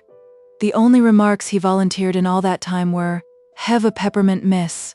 Do now fine thing for care our peppermints, and powerful lotto jump grasses round here ternight. Yep. But there is a love affair going on here. It seems to be my fortune to be mixed up, more or less actively, with elderly love affairs. Mr. and Mrs. Irving always say that I brought about their marriage. Mrs. Stephen Clark of Carmody persists in being most grateful to me for a suggestion which somebody else would probably have made if I hadn't. I do really think, though, that Ludovic Speed would never have got any further along than placid courtship if I had not helped him and Theodora Dix out. In the present affair, I am only a passive spectator. I've tried once to help things along and made an awful mess of it, so I shall not meddle again. I'll tell you all about it when we meet. Chapter 32. Tea with Mrs. Douglas. On the first Thursday night of Anne's sojourn in Valley Road, Janet asked her to go to prayer meeting. Janet blossomed out like a rose to attend that prayer meeting. She wore a pale blue, pansy-sprinkled muslin dress with more ruffles than one would ever have supposed economical Janet could be guilty of, and a white leghorn hat with pink roses and 3 ostrich feathers on it. Anne felt quite amazed. Later on, she found out Janet's motive in so arraying herself, a motive as old as Eden. Valley Road prayer meetings seemed to be essentially feminine. There were 32 women present, 2 half-grown boys, and 1 solitary man beside the minister. Anne found herself studying this man. He was not handsome or young or graceful. He had remarkably long legs, so long that he had to keep them coiled up under his chair to dispose of them, and he was stoop-shouldered. His hands were big, his hair wanted barbering, and his mustache was unkempt. But Anne thought she liked his face. It was kind and honest and tender. There was something else in it, too, just what Anne found it hard to define. She finally concluded that this man had suffered and been strong, and it had been made manifest in his face. There was a sort of patient, humorous endurance in his expression, which indicated that he would go to the stake if need be, but would keep on looking pleasant until he really had to begin squirming. When prayer meeting was over, this man came up to Janet and said, "May I see you home, Janet?" Janet took his arm, as primly and shyly as if she were no more than 16, having her first escort home. Anne told the girls at Patty's place later on. "Miss Shirley, permit me to introduce Mr. Douglas," she said stiffly. Mr. Douglas nodded and said, "I was looking at you in prayer meeting, miss, and thinking what a nice little girl you were." Such a speech from 99 people out of 100 would have annoyed Anne bitterly, but the way in which Mr. Douglas said it made her feel that she had received a very real and pleasing compliment. She smiled appreciatively at him and dropped obligingly behind on the moonlit road. So Janet had a beau. Anne was delighted. Janet would make a paragon of a wife, cheery, economical, tolerant, and a very queen of cooks. It would be a flagrant waste on nature's part to keep her a permanent old maid. "John Douglas asked me to take you up to see his mother," said Janet the next day. "She's bedrid a lot of the time and never goes out of the house, but she's powerful fond of company and always wants to see my boarders. Can you go up this evening?" Anne assented, but later in the day Mr. Douglas called on his mother's behalf to invite them up to tea on Saturday evening. "Oh, why didn't you put on your pretty pansy dress?" asked Anne when they left home. It was a hot day, and poor Janet, between her excitement and her heavy black cashmere dress, looked as if she were being broiled alive. "Old Mrs. Douglas would think it terrible frivolous and unsuitable, I'm afraid. John likes that dress, though," she added wistfully. The old Douglas homestead was half a mile from Wayside, cresting a windy hill. The house itself was large and comfortable, old enough to be dignified and girdled with maple groves and orchards. There were big, trim barns behind it, and everything bespoke prosperity. Whatever the patient endurance in Mr. Douglas' face had meant, it hadn't, so Anne reflected, meant debts and duns. John Douglas met them at the door and took them into the sitting room, where his mother was enthroned in an armchair. Anne had expected old Mrs. Douglas to be tall and thin, because Mr. Douglas was. Instead, she was a tiny scrap of a woman, with soft pink cheeks, mild blue eyes, and a mouth like a baby's, dressed in a beautiful, fashionably made black silk dress, with a fluffy white shawl over her shoulders, and her snowy hair surmounted by a dainty lace cap. She might have posed as a grandmother doll. "How do you do, Janet dear?" she said sweetly. "I am so glad to see you again, dear." She put up her pretty old face to be kissed. "And this is our new teacher. I'm delighted to meet you. My son has been singing your praises until I'm half jealous, and I'm sure Janet ought to be wholly so." Poor Janet blushed. Anne said something polite and conventional, and then everybody sat down and made talk. It was hard work even for Anne, for nobody seemed at ease except old Mrs. Douglas, who certainly did not find any difficulty in talking. She made Janet sit by her and stroked her hand occasionally. Janet sat and smiled, looking horribly uncomfortable in her hideous dress, and John Douglas sat without smiling. At the tea table, Mrs. Douglas gracefully asked Janet to pour the tea. Janet turned redder than ever, but did it. Anne wrote a description of that meal to Stella. "We had cold tongue and chicken and strawberry preserves, lemon pie and tarts and chocolate cake and raisin cookies and pound cake and fruit cake, and a few other things, including more pie, caramel pie, I think it was. After I had eaten twice as much as was good for me, Mrs. Douglas sighed and said she feared she had nothing to tempt my appetite. "I'm afraid dear Janet's cooking has spoiled you for any other," she said sweetly. "Of course nobody in Valley Road aspires to rival her. Won't you have another piece of pie, Miss Shirley? You haven't eaten anything." "Stella, I had eaten a helping of tongue and one of chicken, 3 biscuits, a generous allowance of preserves, a piece of pie, a tart, and a square of chocolate cake." After tea, Mrs. Douglas smiled benevolently and told John to take dear Janet out into the garden and get her some roses. "Miss Shirley will keep me company while you're out, won't you?" she said plaintively. She settled down in her armchair with a sigh. "I am a very frail old woman, Miss Shirley. For over 20 years I've been a great sufferer. For 20 long, weary years I've been dying by inches." "How painful," said Anne, trying to be sympathetic and succeeding only in feeling idiotic.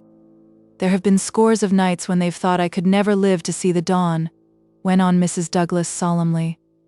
"Nobody knows what I've gone through. Nobody can know but myself. Well, it can't last very much longer now. My weary pilgrimage will soon be over, Miss Shirley. It is a great comfort to me that John will have such a good wife to look after him when his mother is gone. A great comfort, Miss Shirley." "Janet is a lovely woman," said Anne warmly. "Lovely. A beautiful character," assented Mrs. Douglas. "And a perfect housekeeper, something I never was. My health would not permit it, Miss Shirley.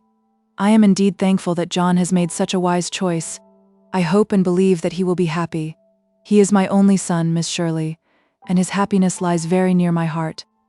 "Of course," said Anne stupidly. For the first time in her life she was stupid, yet she could not imagine why. She seemed to have absolutely nothing to say to this sweet, smiling, angelic old lady who was patting her hand so kindly. "Come and see me soon again, dear Janet," said Mrs. Douglas lovingly when they left. "You don't come half often enough. But then I suppose John will be bringing you here to stay all the time one of these days." Anne, happening to glance at John Douglas as his mother spoke, gave a positive start of dismay. He looked as a tortured man might look when his tormentors gave the rack the last turn of possible endurance. She felt sure he must be ill, and hurried poor blushing Janet away. "Isn't old Mrs. Douglas a sweet woman?" asked Janet as they went down the road. Answered Anne absently. She was wondering why John Douglas had looked so. "She's been a terrible sufferer," said Janet feelingly. "She takes terrible spells. It keeps John all worried up. He's scared to leave home for fear his mother will take a spell and nobody there but the hired girl." Chapter 33.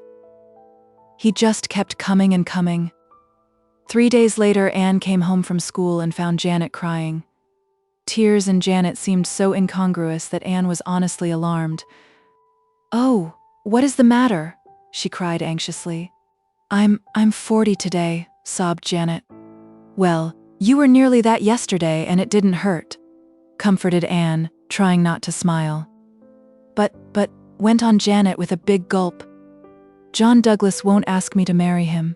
Oh, but he will, said Anne lamely. You must give him time, Janet. Time, said Janet with indescribable scorn. He has had 20 years. How much time does he want? Do you mean that John Douglas has been coming to see you for 20 years? He has. And he has never so much as mentioned marriage to me, and I don't believe he ever will now. I've never said a word to a mortal about it, but it seems to me I've just got to talk it out with someone at last or go crazy. John Douglas begun to go with me 20 years ago, before Mother died. Well, he kept coming and coming, and after a spell I begun making quilts and things, but he never said anything about getting married, only just kept coming and coming. There wasn't anything I could do. Mother died when we'd been going together for 8 years. I thought he maybe would speak out then, seeing as I was left alone in the world. He was real kind and feeling, and did everything he could for me, but he never said marry. And that's the way it has been going on ever since. People blame me for it. They say I won't marry him because his mother is so sickly and I don't want the bother of waiting on her. Why? I'd love to wait on John's mother. But I let them think so. I'd rather they'd blame me than pity me. It's so dreadful humiliating that John won't ask me. And why won't he? Seems to me if I only knew his reason I wouldn't mind it so much. Perhaps his mother doesn't want him to marry anybody, suggested Anne. Oh, she does. She's told me time and again that she'd love to see John settled before her time comes. She's always giving him hints. You heard her yourself the other day. I thought I'd ha gone through the floor. It's beyond me, said Anne helplessly. She thought of Ludovic's speed, but the cases were not parallel. John Douglas was not a man of Ludovic's type. You should show more spirit, Janet, she went on resolutely. Why didn't you send him about his business long ago? I couldn't, said poor Janet pathetically. You see, Anne, I've always been awful fond of John. He might just as well keep coming as not, for there was never anybody else I'd want, so it didn't matter. But it might have made him speak out like a man, urged Anne. Janet shook her head. No, I guess not. I was afraid to try anyway, for fear he'd think I meant it and just go. I suppose I'm a poor-spirited creature, but that is how I feel, and I can't help it. Oh, you could help it, Janet. It isn't too late yet. Take a firm stand. Let that man know you are not going to endure his shilly-shallying any longer. I'll back you up. I don't know, said Janet hopelessly. I don't know if I could ever get up enough spunk. Things have drifted so long, but I'll think it over. Anne felt that she was disappointed in John Douglas. She had liked him so well, and she had not thought him the sort of man who would play fast and loose with a woman's feelings for 20 years. He certainly should be taught a lesson, and Anne felt vindictively that she would enjoy seeing the process. Therefore she was delighted when Janet told her, as they were going to prayer meeting the next night, that she meant to show some spirit. I'll let John Douglas see I'm not going to be trodden on any longer. You are perfectly right, said Anne emphatically. When prayer meeting was over, John Douglas came up with his usual request. Janet looked frightened but resolute. No, thank you, she said icily. I know the road home pretty well alone. I ought to, seeing I've been traveling it for 40 years. So you needn't trouble yourself, Mr. Douglas. Anne was looking at John Douglas, and in that brilliant moonlight, she saw the last twist of the rack again. Without a word, he turned and strode down the road. Stop, stop, Anne called wildly after him, not caring in the least for the other dumbfounded onlookers. Mr. Douglas, stop, come back. John Douglas stopped, but he did not come back.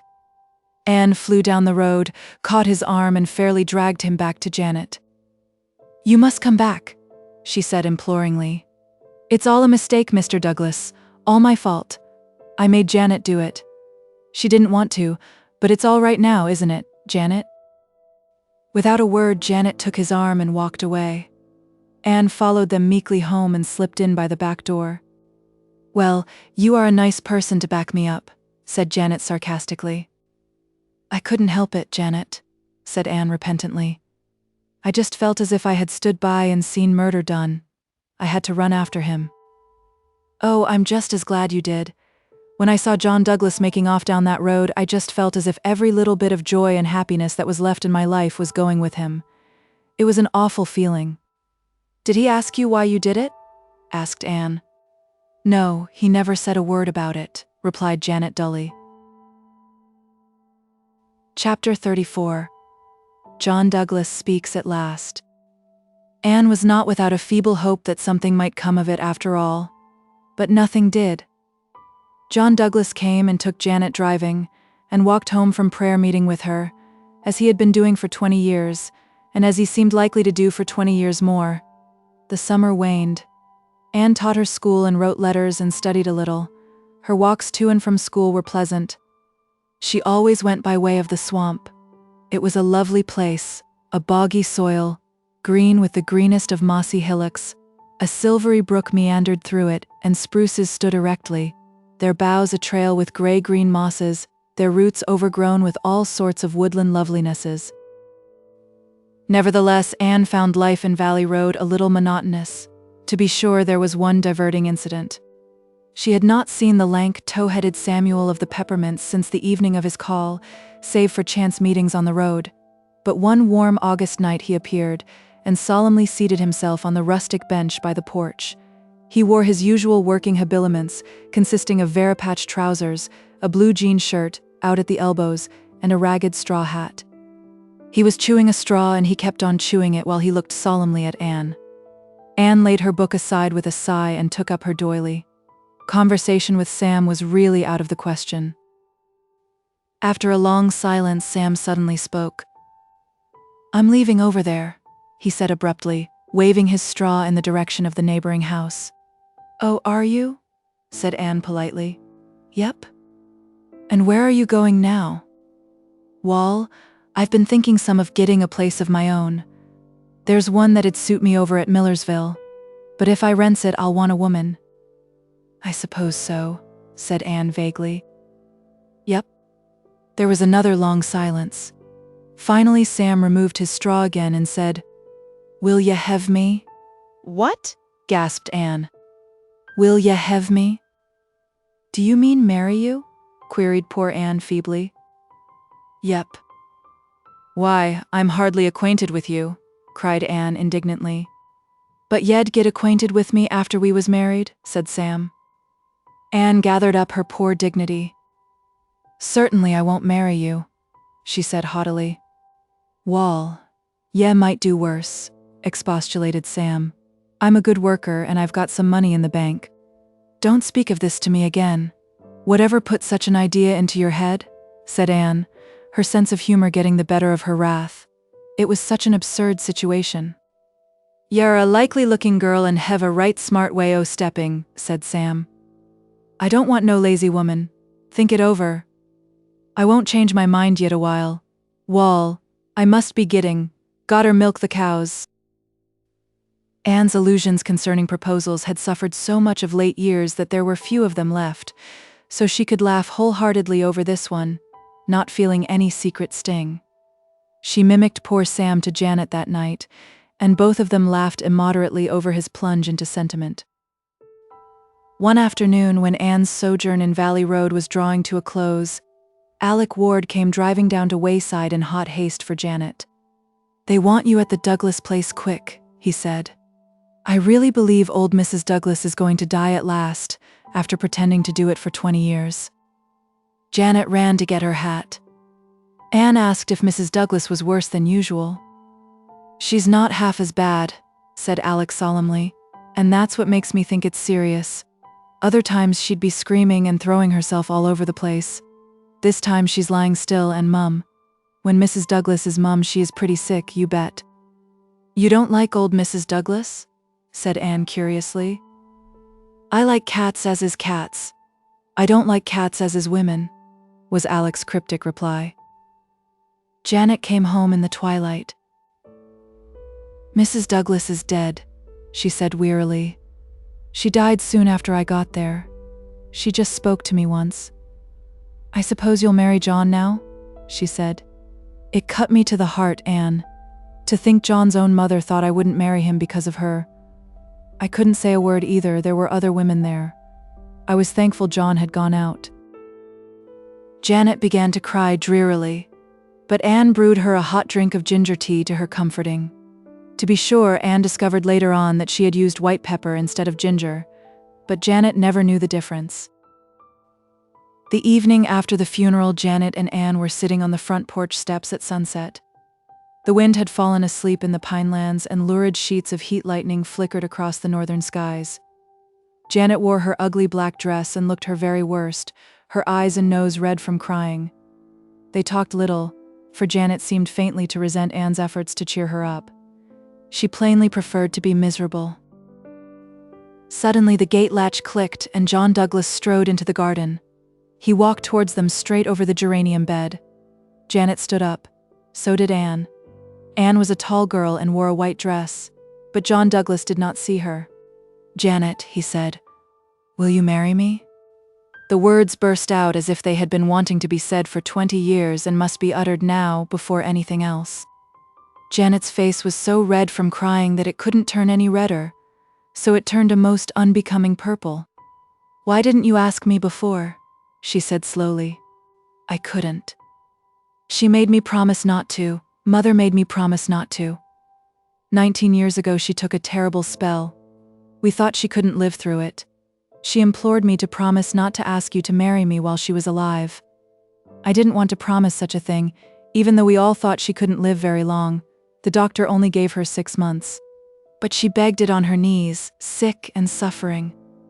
I had to promise." "What had your mother against me?" cried Janet. "Nothing. Nothing. She just didn't want another woman, any woman there while she was living. She said if I didn't promise she'd die right there and I'd have killed her. So I promised. And she's held me to that promise ever since, though I've gone on my knees to her in my turn to beg her to let me off."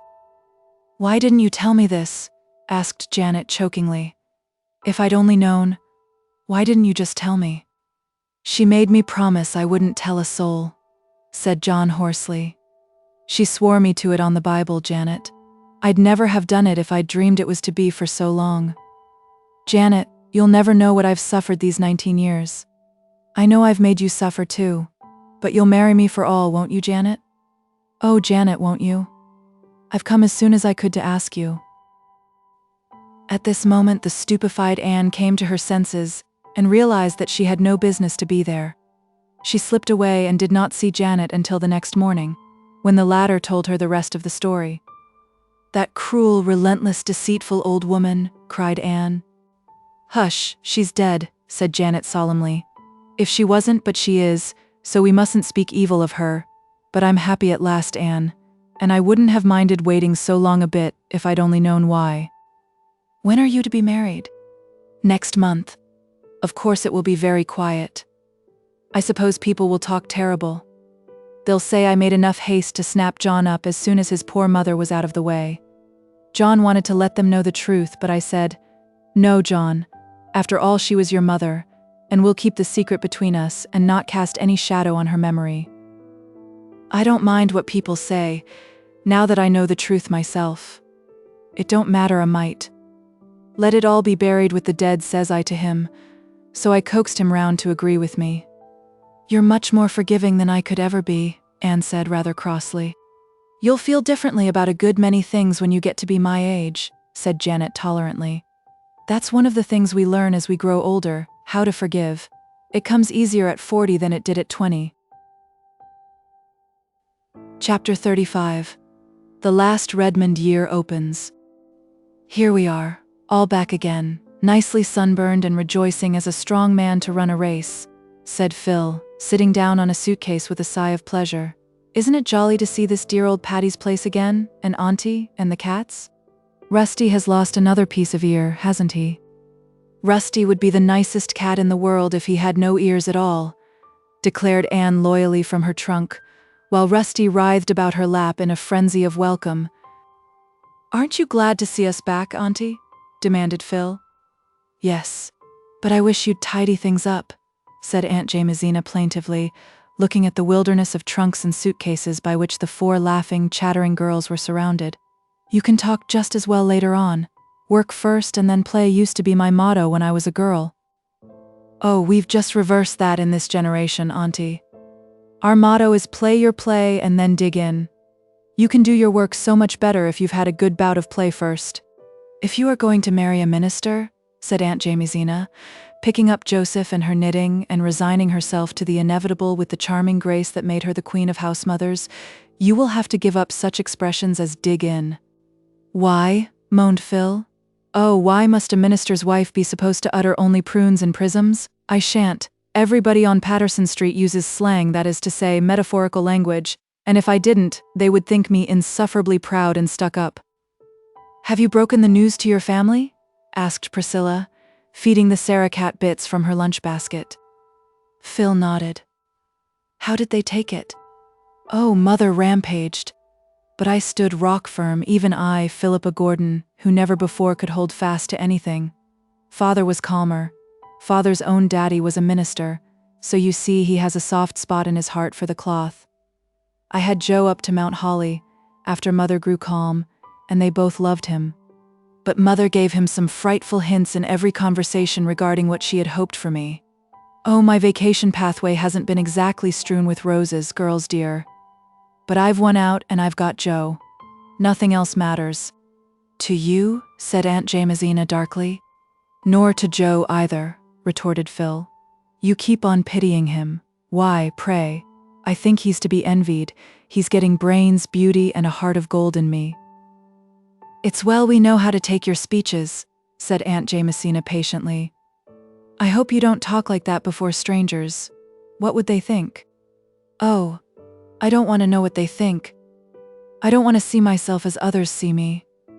I'm sure it would be horribly uncomfortable most of the time. I don't believe Burns was really sincere in that prayer either. Oh, I dare say we all pray for some things that we really don't want. If we were only honest enough to look into our hearts, owned Aunt Jamesina candidly. I've a notion that such prayers don't rise very far. I used to pray that I might be enabled to forgive a certain person. But I know now I really didn't want to forgive her. When I finally got that I did want to, I forgave her without having to pray about it. I can't picture you as being unforgiving for long, said Stella.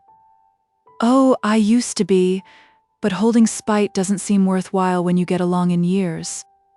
That reminds me, said Anne, and told the tale of John and Janet. And now tell us about that romantic scene you hinted so darkly at in one of your letters, demanded Phil. Anne acted out Samuel's proposal with great spirit. The girls shrieked with laughter and Aunt Jamesina smiled. It isn't in good taste to make fun of your beaux, she said severely. But, she added calmly, I always did it myself. Tell us about your beaux, Auntie, entreated Phil. You must have had any number of them. They're not in the past tense, retorted Aunt Jamesina. I've got them yet. There are 3 old widowers at home who have been casting sheep's eyes at me for some time. You children needn't think you own all the romance in the world. Widowers and sheep's eyes don't sound very romantic, Auntie. Well, no, but young folks aren't always romantic either. Some of my beaux certainly weren't. I used to laugh at them scandalous, poor boys. There was Jim Elwood, he was always in a sort of daydream, never seemed to sense what was going on. He didn't wake up to the fact that I'd said no till a year after I'd said it. When he did get married, his wife fell out of the sleigh one night when they were driving home from church and he never missed her. Then there was Dan Winston. He knew too much. He knew everything in this world and most of what is in the next. He could give you an answer to any question, even if you asked him when the judgment day was to be. Milton Edwards was real nice and I liked him, but I didn't marry him. For one thing, he took a week to get a joke through his head, and for another, he never asked me. Horatio Reeve was the most interesting beau I ever had. But when he told a story, he dressed it up so that you couldn't see it for frills. I never could decide whether he was lying or just letting his imagination run loose. And what about the others, Auntie? Go away and unpack, said Aunt Jamesina, waving Joseph at them by mistake for a needle. The others were too nice to make fun of. I shall respect their memory. There's a box of flowers in your room, Anne. They came about an hour ago. After the first week, the girls of Patty's Place settled down to a steady grind of study. for this was their last year at Redmond and graduation honors must be fought for persistently. Anne devoted herself to English, Priscilla pored over classics, and Philippa pounded away at mathematics. Sometimes they grew tired. Sometimes they felt discouraged. Sometimes nothing seemed worth the struggle for it. In one such mood, Stella wandered up to the blue room one rainy November evening. Anne sat on the floor in a little circle of light cast by the lamp beside her, amid a surrounding snow of crumpled manuscript. "What in the world are you doing?" "Just looking over some old story club yarns. I wanted something to cheer and inebriate. I'd studied until the world seemed azure. So I came up here and dug these out of my trunk. They are so drenched in tears and tragedy that they are excruciatingly funny." "I'm blue and discouraged myself," said Stella, throwing herself on the couch. "Nothing seems worthwhile. My very thoughts are old. I've thought them all before. What is the use of living after all, Anne?" "Honey, it's just brain fag that makes us feel that way. And the weather. A pouring rainy night like this, coming after a hard day's grind, would squelch anyone but a Mark Tapley. You know it is worthwhile to live." "Oh, I suppose so, but I can't prove it to myself just now." "Just think of all the great and noble souls who have lived and worked in the world," said Anne dreamily. "Isn't it worthwhile to come after them and inherit what they won and taught? Isn't it worthwhile to think we can share their inspiration? And then, all the great souls that will come in the future? Isn't it worthwhile to work a little and prepare the way for them? Make just one step in their path easier?" "Oh, my mind agrees with you, Anne. But my soul remains doleful and uninspired. I'm always grubby and dingy on rainy nights. Some nights I like the rain. I like to lie in bed and hear it pattering on the roof and drifting through the pines." "I like it when it stays on the roof," said Stella. "It doesn't always. I spent a gruesome night in an old country farmhouse last summer. The roof leaked and the rain came pattering down on my bed. There was no poetry in that. I had to get up in the murk midnight and chivvy round to pull the bedstead out of the drip, and it was one of those solid, old-fashioned beds that weigh a ton, more or less. And then that drip, drop kept up all night until my nerves just went to pieces. You've no idea what an eerie noise a great drop of rain falling with a mushy thud on a bare floor makes in the night. It sounds like ghostly footsteps and all that sort of thing. What are you laughing over, Anne? These stories, as Phil would say, they are killing in more senses than one, for everybody died in them. What dazzlingly lovely heroines we had, and how we dressed them. Silks, satins, velvets, jewels, laces, they never wore anything else. Here is one of Jane Andrews' stories depicting her heroine as sleeping in a beautiful white satin nightdress trimmed with seed pearls. "Go on," said Stella. "I begin to feel that life is worth living as long as there's a laugh in it." Here's one I wrote. My heroine is disporting herself at a ball glittering from head to foot with large diamonds of the first water. But what booted beauty or rich attire? The paths of glory lead but to the grave. They must either be murdered or die of a broken heart. There was no escape for them. Let me read some of your stories. Well, here's my masterpiece. Note its cheerful title, My Graves. I shed quarts of tears while writing it, and the other girls shed gallons while I read it. Jane Andrews' mother scolded her frightfully because she had so many handkerchiefs in the wash that week. It's a harrowing tale of the wanderings of a Methodist minister's wife. I made her a Methodist because it was necessary that she should wander. She buried a child every place she lived in. There were 9 of them, and their graves were severed far apart, ranging from Newfoundland to Vancouver.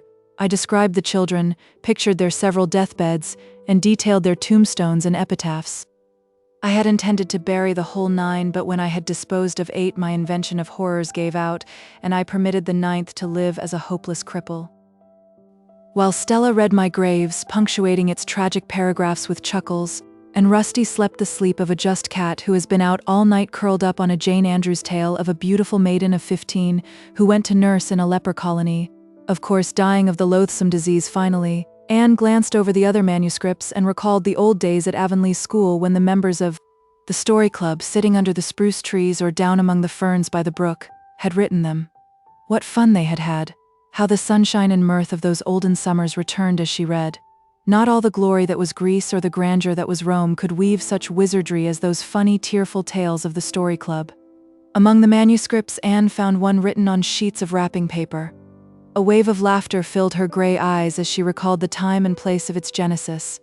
It was the sketch she had written the day she fell through the roof of the Cobb Duck House on the Tory Road. Anne glanced over it, then fell to reading it intently.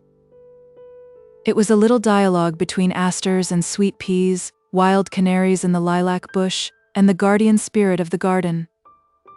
After she had read it, she sat, staring into space, and when Stella had gone, she smoothed out the crumpled manuscript.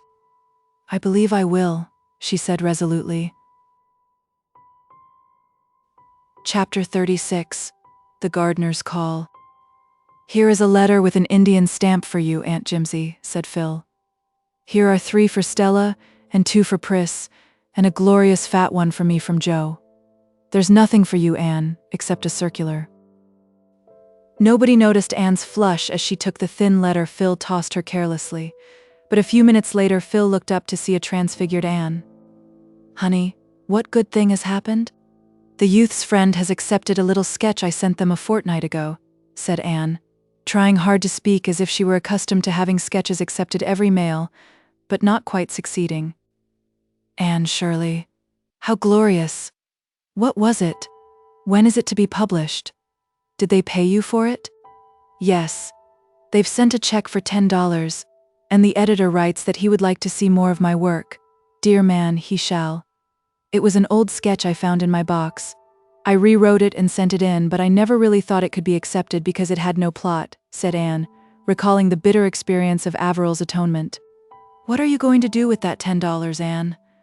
"Let's all go uptown and get drunk," suggested Phil. "I am going to squander it in a wild, soulless revel of some sort," declared Anne gaily. "At all events, it isn't tainted money like the check I got for that horrible Reliable baking powder story. I spent it usefully for clothes and hated them every time I put them on." "Think of having a real live author at Patty's place," said Priscilla. "It's a great responsibility," said Aunt Jamesina solemnly. "Indeed it is," agreed Pris with equal solemnity. "Authors are kittle-cattle. You never know when or how they will break out. Anne may make copy of us." "I meant that the ability to write for the press was a great responsibility," said Aunt Jamesina severely, "and I hope Anne realizes it. My daughter used to write stories before she went to the foreign field, but now she has turned her attention to higher things. She used to say her motto was never write a line you would be ashamed to read at your own funeral. You'd better take that for yours, Anne, if you are going to embark in literature, though, to be sure," added Aunt Jamesina perplexedly. "Elizabeth always used to laugh when she said it. She always laughed so much that I don't know how she ever came to decide on being a missionary." "I'm thankful she did. I prayed that she might, but I wish she hadn't." Then Aunt Jamesina wondered why those giddy girls all laughed. Anne's eyes shone all that day. Literary ambitions sprouted and budded in her brain. Their exhilaration accompanied her to Jenny Cooper's walking party, and not even the sight of Gilbert and Christine, walking just ahead of her and Roy, could quite subdue the sparkle of her starry hopes. Nevertheless, she was not so rapt from things of earth as to be unable to notice that Christine's walk was decidedly ungraceful. "But I suppose Gilbert looks only at her face. So like a man," thought Anne scornfully. "Shall you be home Saturday afternoon?" asked Roy. "Yes. My mother and sisters are coming to call on you," said Roy quietly. Something went over Anne which might be described as a thrill, but it was hardly a pleasant one. She had never met any of Roy's family. She realized the significance of his statement, and it had somehow an irrevocableness about it that chilled her. "I shall be glad to see them," she said flatly, and then wondered if she really would be glad. She ought to be, of course. But would it not be something of an ordeal? Gossip had filtered to Anne regarding the light in which the Gardners viewed the infatuation of son and brother. Roy must have brought pressure to bear in the matter of this call. Anne knew she would be weighed in the balance. From the fact that they had consented to call, she understood that, willingly or unwillingly, they regarded her as a possible member of their clan. "I shall just be myself. I shall not try to make a good impression," thought Anne loftily. But she was wondering what dress she would better wear Saturday afternoon, and if the new style of high hairdressing would suit her better than the old, and the walking party was rather spoiled for her. By night she had decided that she would wear her brown chiffon on Saturday, but would do her hair low. Friday afternoon, none of the girls had classes at Redmond. Stella took the opportunity to write a paper for the Philomathic Society and was sitting at the table in the corner of the living room with an untidy litter of notes and manuscript on the floor around her. Stella always vowed she never could write anything unless she threw each sheet down as she completed it. Anne, in her flannel blouse and serge skirt, with her hair rather blown from her windy walk home, was sitting squarely in the middle of the floor, teasing the Sarah cat with a wishbone. Joseph and Rusty were both curled up in her lap. A warm, plummy odor filled the whole house, for Priscilla was cooking in the kitchen. Presently she came in and shrouded in a huge work apron, with a smudge of flour on her nose, to show Aunt Jamesina the chocolate cake she had just iced. At this auspicious moment the knocker sounded. Nobody paid any attention to it save Phil, who sprang up and opened it, expecting a boy with the hat she had bought that morning. On the doorstep stood Mrs. Gardner and her daughters. Anne scrambled to her feet somehow, emptying 2 indignant cats out of her lap as she did so, and mechanically shifting her wishbone from her right hand to her left. Priscilla, who would have had to cross the room to reach the kitchen door, lost her head, wildly plunged the chocolate cake under a cushion on the Inglenook sofa, and dashed upstairs. Stella began feverishly gathering up her manuscript. Only Aunt Jamesina and Phil remained normal. Thanks to them, everybody was soon sitting at ease. Even Anne. Priscilla came down, apronless and smudgeless.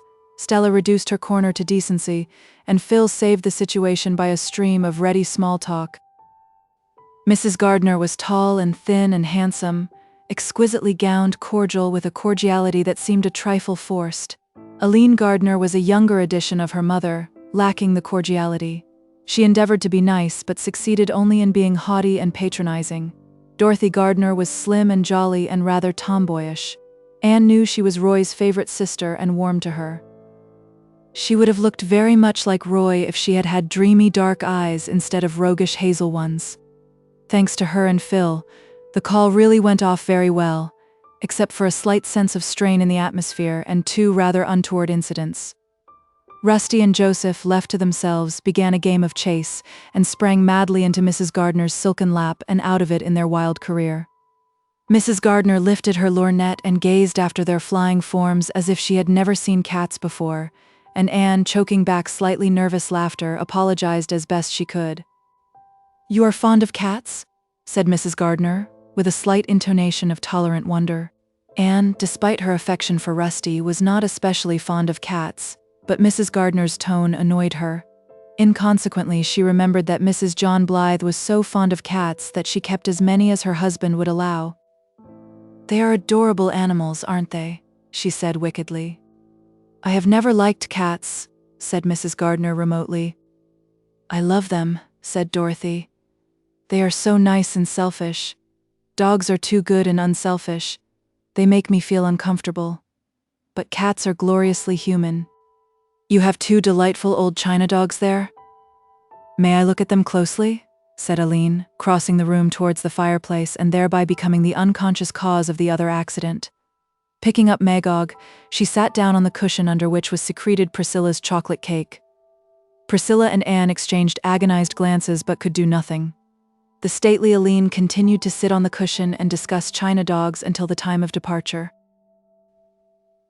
Dorothy lingered behind a moment to squeeze Anne's hand and whisper impulsively, "I know you and I are going to be chums. Oh, Roy has told me all about you. I'm the only one of the family he tells things to. Poor boy, nobody could confide in Mama and Aline, you know. What glorious times you girls must have here. Won't you let me come often and have a share in them?" "Come as often as you like," Anne responded heartily, thankful that one of Roy's sisters was likable. She would never like Aline, so much was certain, and Aline would never like her, though Mrs. Gardner might be one. Altogether, Anne sighed with relief when the ordeal was over. "Of all sad words of tongue or pen, the saddest are 'it might have been,'" quoted Priscilla tragically, lifting the cushion. "This cake is now what you might call a flat failure, and the cushion is likewise ruined. Never tell me that Friday isn't unlucky." People who send word they are coming on Saturday shouldn't come on Friday, said Aunt Jamesina. I fancy it was Roy's mistake, said Phil. That boy isn't really responsible for what he says when he talks to Anne. Where is Anne? Anne had gone upstairs. She felt oddly like crying, but she made herself laugh instead. Rusty and Joseph had been too awful, and Dorothy was a dear. Chapter 37. Full-fledged BAs. I wish I were dead or that it were tomorrow night, groaned Phil. If you live long enough, both wishes will come true, said Anne calmly. It's easy for you to be serene. You're at home in philosophy. I'm not. And when I think of that horrible paper tomorrow, I quail. If I should fail in it, what would Joe say? You won't fail. How did you get on in Greek today? I don't know. Perhaps it was a good paper, and perhaps it was bad enough to make Homer turn over in his grave. I've studied and mulled over notebooks until I'm incapable of forming an opinion of anything. How thankful little Phil will be when all this examinating is over. Examinating? I never heard such a word. Well, haven't I as good a right to make a word as anyone else? Demanded Phil. Words aren't made, they grow, said Anne. Never mind, I begin faintly to discern clear water ahead where no examination breakers loom. Girls, can you realize that our Redmond life is almost over? I can't, said Anne sorrowfully. It seems just yesterday that Pris and I were alone in that crowd of freshmen at Redmond, and now we are seniors in our final examinations. Potent, wise, and reverend seniors, quoted Phil. Do you suppose we really are any wiser than when we came to Redmond? You don't act as if you were by times, said Aunt Jamesina severely. Oh, Aunt Jimsy, haven't we been pretty good girls? Take us by and large. These 3 winters you've mothered us? Pleaded Phil. You've been 4 of the dearest, sweetest, goodest girls that ever went together through college, averred Aunt Jamesina, who never spoiled a compliment by misplaced economy. But I mistrust you haven't any too much sense yet. It's not to be expected, of course. Experience teaches sense. You can't learn it in a college course. You've been to college 4 years and I never was, but I know heaps more than you do, young ladies. There are lots of things that never go by rule. There's a powerful pile o' knowledge that you never get at college. There are heaps of things you never learn at school, quoted Stella. Have you learned anything at Redmond except dead languages and geometry and such trash? Queried Aunt Jamesina. Oh yes, I think we have, Auntie, protested Anne. We've learned the truth of what Professor Woodley told us last Philomathic, said Phil. He said, humor is the spiciest condiment in the feast of existence. Laugh at your mistakes, but learn from them. Joke over your troubles, but gather strength from them. Make a jest of your difficulties, but overcome them. Isn't that worth learning, Aunt Jimsy? Yes, it is, dearie. When you've learned to laugh at the things that should be laughed at, and not to laugh at those that shouldn't, you've got wisdom and understanding. What have you got out of your Redmond course, Anne? Murmured Priscilla aside.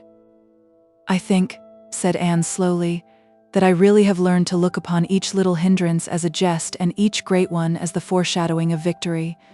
Summing up, I think that is what Redmond has given me. I shall have to fall back on another Professor Woodley quotation to express what it has done for me, said Priscilla. You remember that he said in his address, there is so much in the world for us all if we only have the eyes to see it, and the heart to love it, and the hand to gather it to ourselves, so much in men and women, so much in art and literature, so much everywhere in which to delight, and for which to be thankful. I think Redmond has taught me that in some measure, Anne. Judging from what you all say, remarked Aunt Jamesina, the sum and substance is that you can learn, if you've got natural gumption enough in 4 years at college, what it would take about 20 years of living to teach you. Well, that justifies higher education in my opinion. It's a matter I was always dubious about before. But what about people who haven't natural gumption, Aunt Jimsy? People who haven't natural gumption never learn, retorted Aunt Jamesina, neither in college nor life. If they live to be 100, they really don't know anything more than when they were born. It's their misfortune, not their fault, poor souls. But those of us who have some gumption should duly thank the Lord for it. Will you please define what gumption is, Aunt Jimsy? Asked Phil. No, I won't, young woman. Anyone who has gumption knows what it is, and anyone who hasn't can never know what it is, so there is no need of defining it. The busy days flew by and examinations were over. Anne took high honors in English. Priscilla took honors in classics, and Phil in mathematics. Stella obtained a good all-round showing. Then came convocation. "This is what I would once have called an epoch in my life," said Anne, as she took Roy's violets out of their box and gazed at them thoughtfully. She meant to carry them, of course, but her eyes wandered to another box on her table. It was filled with lilies of the valley, as fresh and fragrant as those which bloomed in the Green Gables yard when June came to Avonlea. Gilbert Blythe's card lay beside it. Anne wondered why Gilbert should have sent her flowers for convocation. She had seen very little of him during the past winter. He had come to Patty's Place only one Friday evening since the Christmas holidays, and they rarely met elsewhere. She knew he was studying very hard, aiming at high honors and the Cooper Prize, and he took little part in the social doings of Redmond. Anne's own winter had been quite gay socially. She had seen a good deal of the Gardners. She and Dorothy were very intimate. College circles expected the announcement of her engagement to Roy any day. Anne expected it herself. Yet just before she left Patty's Place for convocation, she flung Roy's violets aside and put Gilbert's lilies of the valley in their place. She could not have told why she did it. Somehow, old Avonlea days and dreams and friendships seemed very close to her in this attainment of her long-cherished ambitions. She and Gilbert had once pictured out merrily the day on which they should be capped and gowned graduates in arts. The wonderful day had come and Roy's violets had no place in it. Only her old friend's flowers seemed to belong to this fruition of old blossoming hopes which he had once shared. For years this day had beckoned and allured to her. But when it came, the one single, keen, abiding memory it left with her was not that of the breathless moment when the stately president of Redmond gave her cap and diploma and hailed her Bachelor of Arts. It was not of the flash in Gilbert's eyes when he saw her lilies, nor the puzzled, pained glance Roy gave her as he passed her on the platform. It was not of Aline Gardner's condescending congratulations, or Dorothy's ardent, impulsive good wishes. It was of one strange, unaccountable pang that spoiled this long-expected day for her and left in it a certain faint but enduring flavor of bitterness. The arts graduates gave a graduation dance that night. When Anne dressed for it, she tossed aside the pearl beads she usually wore and took from her trunk the small box that had come to Green Gables on Christmas Day. In it was a thread-like gold chain with a tiny pink enamel heart as a pendant. On the accompanying card was written, "With all good wishes from your old chum, Gilbert." Anne, laughing over the memory, the enamel heart conjured up the fatal day when Gilbert had called her carrots and vainly tried to make his peace with a pink candy heart, had written him a nice little note of thanks, but she had never worn the trinket. Tonight she fastened it about her white throat with a dreamy smile. She and Phil walked to Redmond together. Anne walked in silence. Phil chattered of many things. Suddenly she said, "I heard today that Gilbert Blythe's engagement to Christine Stewart was to be announced as soon as convocation was over. Did you hear anything of it?" "No," said Anne. "I think it's true," said Phil lightly. Anne did not speak. In the darkness she felt her face burning. She slipped her hand inside her collar and caught at the gold chain. One energetic twist and it gave way. Anne thrust the broken trinket into her pocket. Her hands were trembling and her eyes were smarting. But she was the gayest of all the gay revelers that night, and told Gilbert unregretfully that her card was full when he came to ask her for a dance. Afterwards, when she sat with the girls before the dying embers at Patty's Place, removing the spring chilliness from their satin skins, none chatted more blithely than she of the day's events. "Moody Spurgeon Macpherson called here tonight after you left," said Aunt Jamesina, who had sat up to keep the fire on. "He didn't know about the graduation dance. That boy ought to sleep with a rubber band around his head to train his ears not to stick out. I had a beau once who did that and it improved him immensely. It was I who suggested it to him and he took my advice, but he never forgave me for it." "Moody Spurgeon is a very serious young man," yawned Priscilla. "He is concerned with graver matters than his ears. He is going to be a minister, you know." "Well, I suppose the Lord doesn't regard the ears of a man," said Aunt Jamesina gravely, dropping all further criticism of Moody Spurgeon. Aunt Jamesina had a proper respect for the cloth even in the case of an unfledged parson. Chapter 38. False Dawn. Just imagine this night week I'll be in Avonlea, delightful thought, said Anne, bending over the box in which she was packing Mrs. Rachel Lynde's quilts. But just imagine this night week I'll be gone forever from Patty's Place. Horrible thought. I wonder if the ghost of all our laughter will echo through the maiden dreams of Miss Patty and Miss Maria, speculated Phil. Miss Patty and Miss Maria were coming home, after having trotted over most of the habitable globe. We'll be back the second week in May, wrote Miss Patty. I expect Patty's Place will seem rather small after the Hall of the Kings at Karnak, but I never did like big places to live in, and I'll be glad enough to be home again. When you start traveling late in life, you're apt to do too much of it because you know you haven't much time left, and it's a thing that grows on you. I'm afraid Maria will never be contented again. I shall leave here my fancies and dreams to bless the next comer, said Anne, looking around the blue room wistfully, her pretty blue room where she had spent 3 such happy years. She had knelt at its window to pray and had bent from it to watch the sunset behind the pines. She had heard the autumn raindrops beating against it and had welcomed the spring robins at its sill.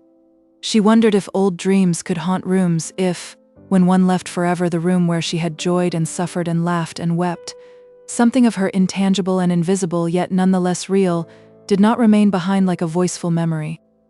I think, said Phil, that a room where one dreams and grieves and rejoices and lives becomes inseparably connected with those processes and acquires a personality of its own. I am sure if I came into this room 50 years from now it would say, Anne, Anne to me, what nice times we've had here, honey. What chats and jokes and good chummy jamborees. Oh dear me. I'm to marry Joe in June and I know I will be rapturously happy. But just now I feel as if I wanted this lovely Redmond life to go on forever. I'm unreasonable enough just now to wish that too, admitted Anne. No matter what deeper joys may come to us later on, we'll never again have just the same delightful, irresponsible existence we've had here. It's over forever, Phil. What are you going to do with Rusty? Asked Phil, as that privileged pussy padded into the room. I am going to take him home with me and Joseph and the Sarah cat, announced Aunt Jamesina, following Rusty. It would be a shame to separate those cats now that they have learned to live together. It's a hard lesson for cats and humans to learn. I'm sorry to part with Rusty, said Anne regretfully. But it would be no use to take him to Green Gables. Marilla detests cats, and Davy would tease his life out. Besides, I don't suppose I'll be home very long. I've been offered the principalship of the Summerside High School. Are you going to accept it? Asked Phil. I haven't decided yet, answered Anne, with a confused flush. Phil nodded understandingly. Naturally, Anne's plans could not be settled until Roy had spoken. He would soon, there was no doubt of that. And there was no doubt that Anne would say yes when he said, "Will you please?" Anne herself regarded the state of affairs with a seldom ruffled complacency. She was deeply in love with Roy. True, it was not just what she had imagined love to be. But was anything in life? Anne asked herself wearily, like one's imagination of it? It was the old diamond disillusion of childhood repeated, the same disappointment she had felt when she had first seen the chill sparkle instead of the purple splendor she had anticipated. "That's not my idea of a diamond," she had said. But Roy was a dear fellow and they would be very happy together, even if some indefinable zest was missing out of life.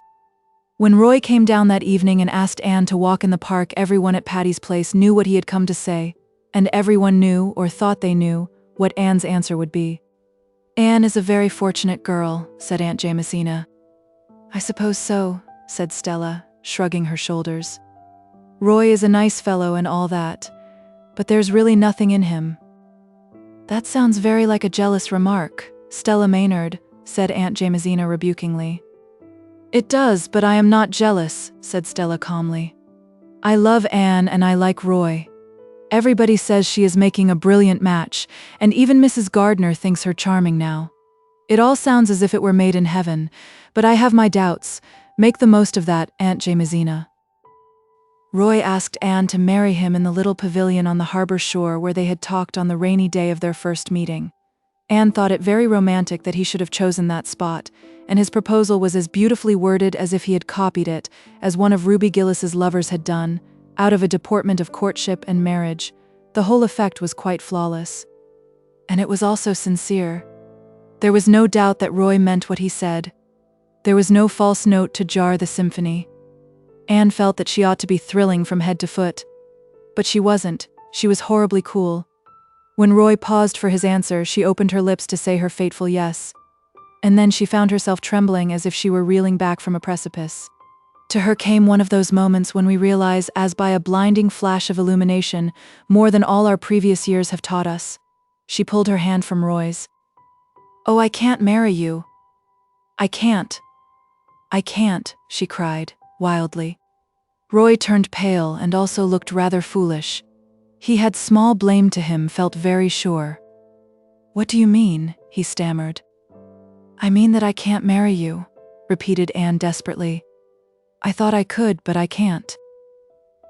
"Why can't you?" Roy asked more calmly. "Because I don't care enough for you." A crimson streak came into Roy's face. "So you've just been amusing yourself these 2 years?" he said slowly. No, I haven't," gasped poor Anne. Oh, how could she explain? She couldn't explain. There are some things that cannot be explained. "I did think I cared, truly I did, but I know now I don't." "You have ruined my life," said Roy bitterly. "Forgive me," pleaded Anne miserably, with hot cheeks and stinging eyes. Roy turned away and stood for a few minutes looking out seaward. When he came back to Anne, he was very pale again. "You can give me no hope?" he said. Anne shook her head mutely. "Then goodbye," said Roy. "I can't understand it. I can't believe you are not the woman I've believed you to be. But reproaches are idle between us. You are the only woman I can ever love. I thank you for your friendship at least. Goodbye, Anne." "Goodbye," faltered Anne. When Roy had gone, she sat for a long time in the pavilion, watching a white mist creeping subtly and remorselessly landward up the harbor. It was her hour of humiliation and self-contempt and shame. Their waves went over her. And yet, underneath it all, was a queer sense of recovered freedom. She slipped into Patty's Place in the dusk and escaped to her room. But Phil was there on the window seat. "Wait," said Anne, flushing to anticipate the scene. "Wait till you hear what I have to say. Phil, Roy asked me to marry him, and I refused." You refused him?" said Phil blankly. "Yes." "Anne Shirley, are you in your senses?" "I think so," said Anne wearily. "Oh, Phil, don't scold me, you don't understand." "I certainly don't understand. You've encouraged Roy Gardner in every way for 2 years, and now you tell me you've refused him. Then you've just been flirting scandalously with him. Anne, I couldn't have believed it of you." "I wasn't flirting with him. I honestly thought I cared up to the last minute. And then, well, I just knew I never could marry him." "I suppose," said Phil cruelly, "that you intended to marry him for his money, and then your better self rose up and prevented you." "I didn't. I never thought about his money. Oh, I can't explain it to you any more than I could to him." "Well, I certainly think you have treated Roy shamefully," said Phil in exasperation. "He's handsome and clever and rich and good. What more do you want?" "I want someone who belongs in my life. He doesn't. I was swept off my feet at first by his good looks and knack of paying romantic compliments, and later on I thought I must be in love because he was my dark-eyed ideal. I am bad enough for not knowing my own mind, but you are worse," said Phil. "I do know my own mind," protested Anne. "The trouble is, my mind changes and then I have to get acquainted with it all over again." "Well, I suppose there is no use in saying anything to you." "There is no need, Phil. I'm in the dust. This has spoiled everything backwards. I can never think of Redmond days without recalling the humiliation of this evening. Roy despises me, and you despise me, and I despise myself." "You poor darling," said Phil, melting. "Just come here and let me comfort you. I've no right to scold you. I'd have married Alec or Alonzo if I hadn't met Joe. Oh, Anne, things are so mixed up in real life. They aren't clear-cut and trimmed off, as they are in novels. I hope that no one will ever again ask me to marry him as long as I live," sobbed poor Anne. devoutly believing that she meant it. Chapter 39. Deals with Weddings. Anne felt that life partook of the nature of an anticlimax during the first few weeks after her return to Green Gables. She missed the merry comradeship of Patty's Place. She had dreamed some brilliant dreams during the past winter, and now they lay in the dust around her. In her present mood of self-disgust, she could not immediately begin dreaming again, and she discovered that, while solitude with dreams is glorious, solitude without them has few charms. She had not seen Roy again after their painful parting in the park pavilion, but Dorothy came to see her before she left Kingsport. "I'm awfully sorry you won't marry Roy," she said. "I did want you for a sister, but you are quite right. He would bore you to death. I love him, and he is a dear, sweet boy, but really he isn't a bit interesting. He looks as if he ought to be, but he isn't." "This won't spoil our friendship, will it, Dorothy?" Anne had asked wistfully. "No, indeed, you're too good to lose. If I can't have you for a sister, I mean to keep you as a chum anyway, and don't fret over Roy. He is feeling terribly just now. I have to listen to his outpourings every day, but he'll get over it. He always does." "Oh, always?" said Anne with a slight change of voice. "So he has got over it before?" "Dear me, yes," said Dorothy frankly. "Twice before, and he raved to me just the same both times. Not that the others actually refused him, they simply announced their engagements to someone else.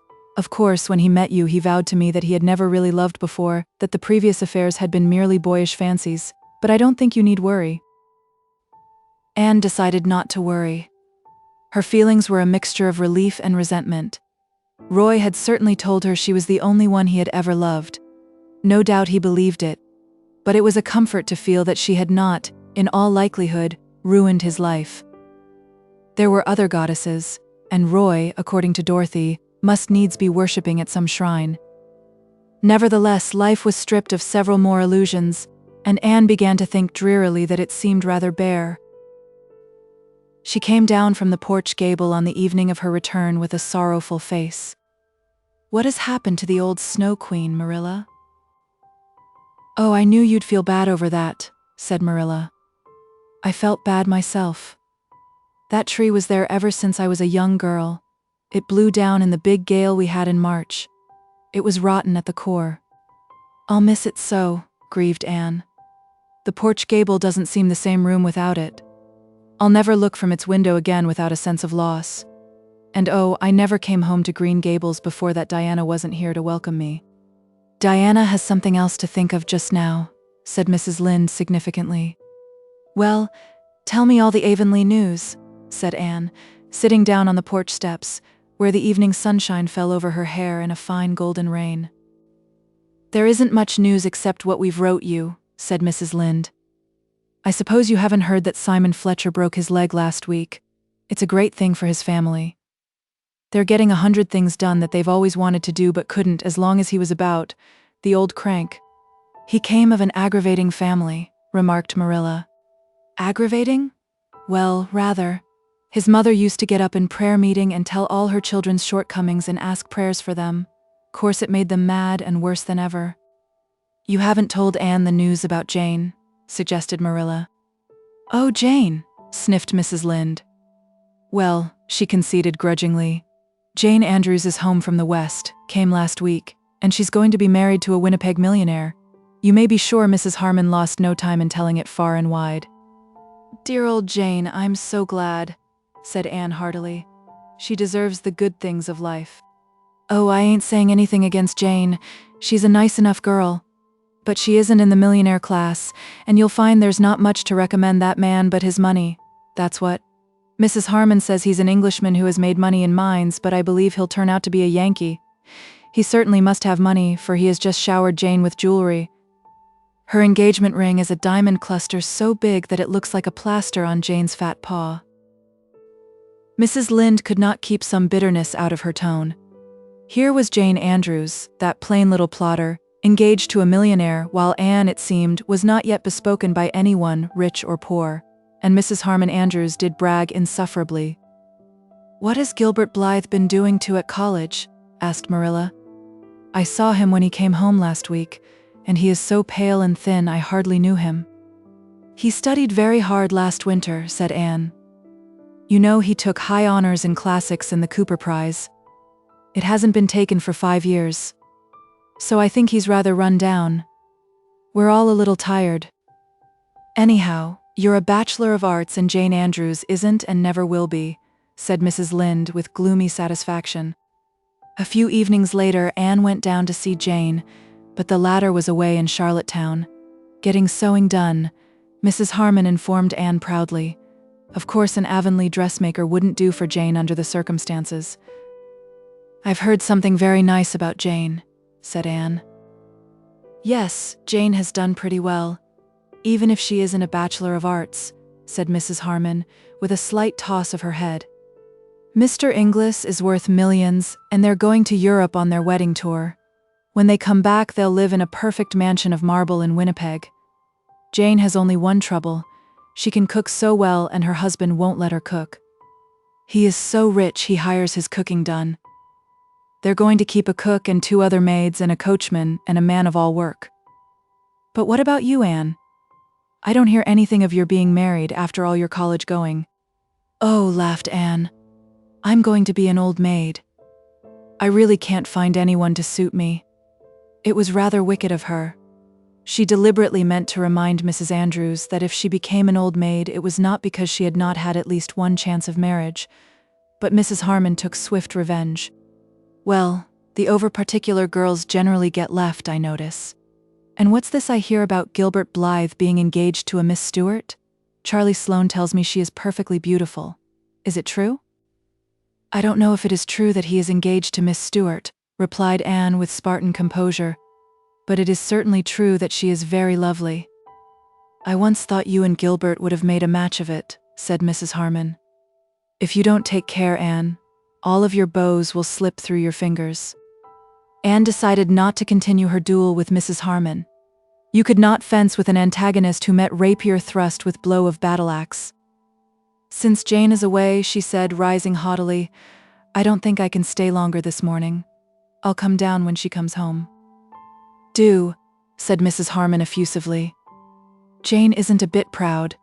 She just means to associate with her old friends the same as ever. She'll be real glad to see you." Jane's millionaire arrived the last of May and carried her off in a blaze of splendor. Mrs. Lynde was spitefully gratified to find that Mr. Inglis was every day of 40 and short and thin and grayish. Mrs. Lynde did not spare him in her enumeration of his shortcomings, you may be sure. "It will take all his gold to gild a pill like him." "That's what," said Mrs. Rachel solemnly. "He looks kind and good-hearted," said Anne loyally, "and I'm sure he thinks the world of Jane." "Humph," said Mrs. Rachel. Phil Gordon was married the next week, and Anne went over to Bolingbroke to be her bridesmaid. Phil made a dainty fairy of a bride, and the Reverend Joe was so radiant in his happiness that nobody thought him plain. "We're going for a lover's saunter through the land of Evangeline," said Phil, "and then we'll settle down on Patterson Street. Mother thinks it is terrible. She thinks Joe might at least take a church in a decent place. But the wilderness of the Patterson slums will blossom like the rose for me if Joe is there. Oh, Anne, I'm so happy my heart aches with it."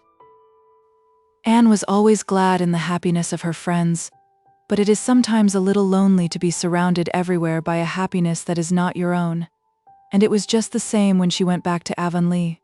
This time it was Diana who was bathed in the wonderful glory that comes to a woman when her firstborn is laid beside her. Anne looked at the white young mother with a certain awe that had never entered into her feelings for Diana before. Could this pale woman with the rapture in her eyes be the little black-curled, rosy-cheeked Diana she had played with in vanished school days? It gave her a queer, desolate feeling that she herself somehow belonged only in those past years and had no business in the present at all. "Isn't he perfectly beautiful?" said Diana proudly. The little fat fellow was absurdly like Fred, just as round, just as red. Anne really could not say conscientiously that she thought him beautiful, but she vowed sincerely that he was sweet and kissable and altogether delightful. "Before he came, I wanted a girl so that I could call her Anne," said Diana. "But now that little Fred is here, I wouldn't exchange him for a million girls. He just couldn't have been anything but his own precious self." "Every little baby is the sweetest and the best," quoted Mrs. Allen gaily. If little Anne had come, you'd have felt just the same about her. Mrs. Allen was visiting in Avonlea for the first time since leaving it. She was as gay and sweet and sympathetic as ever.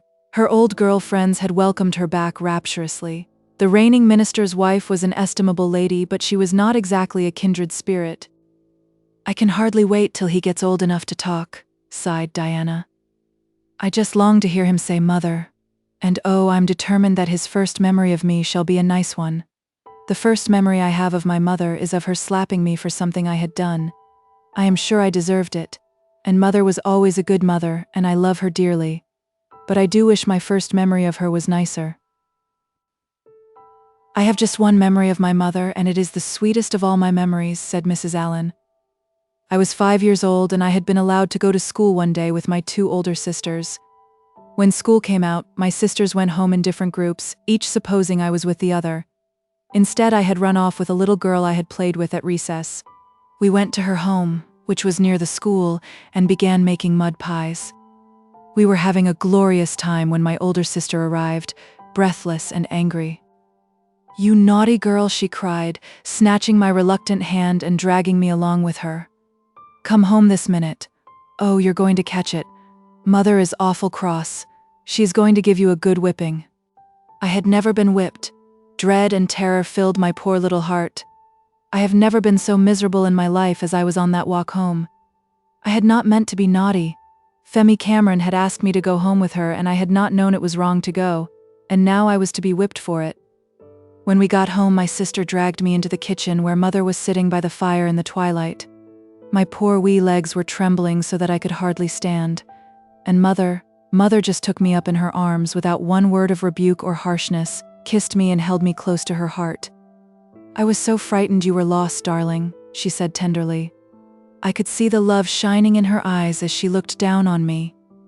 She never scolded or reproached me for what I had done, only told me I must never go away again without asking permission. She died very soon afterwards. That is the only memory I have of her. Isn't it a beautiful one? Anne felt lonelier than ever as she walked home, going by way of the Birch Path and Willowmere.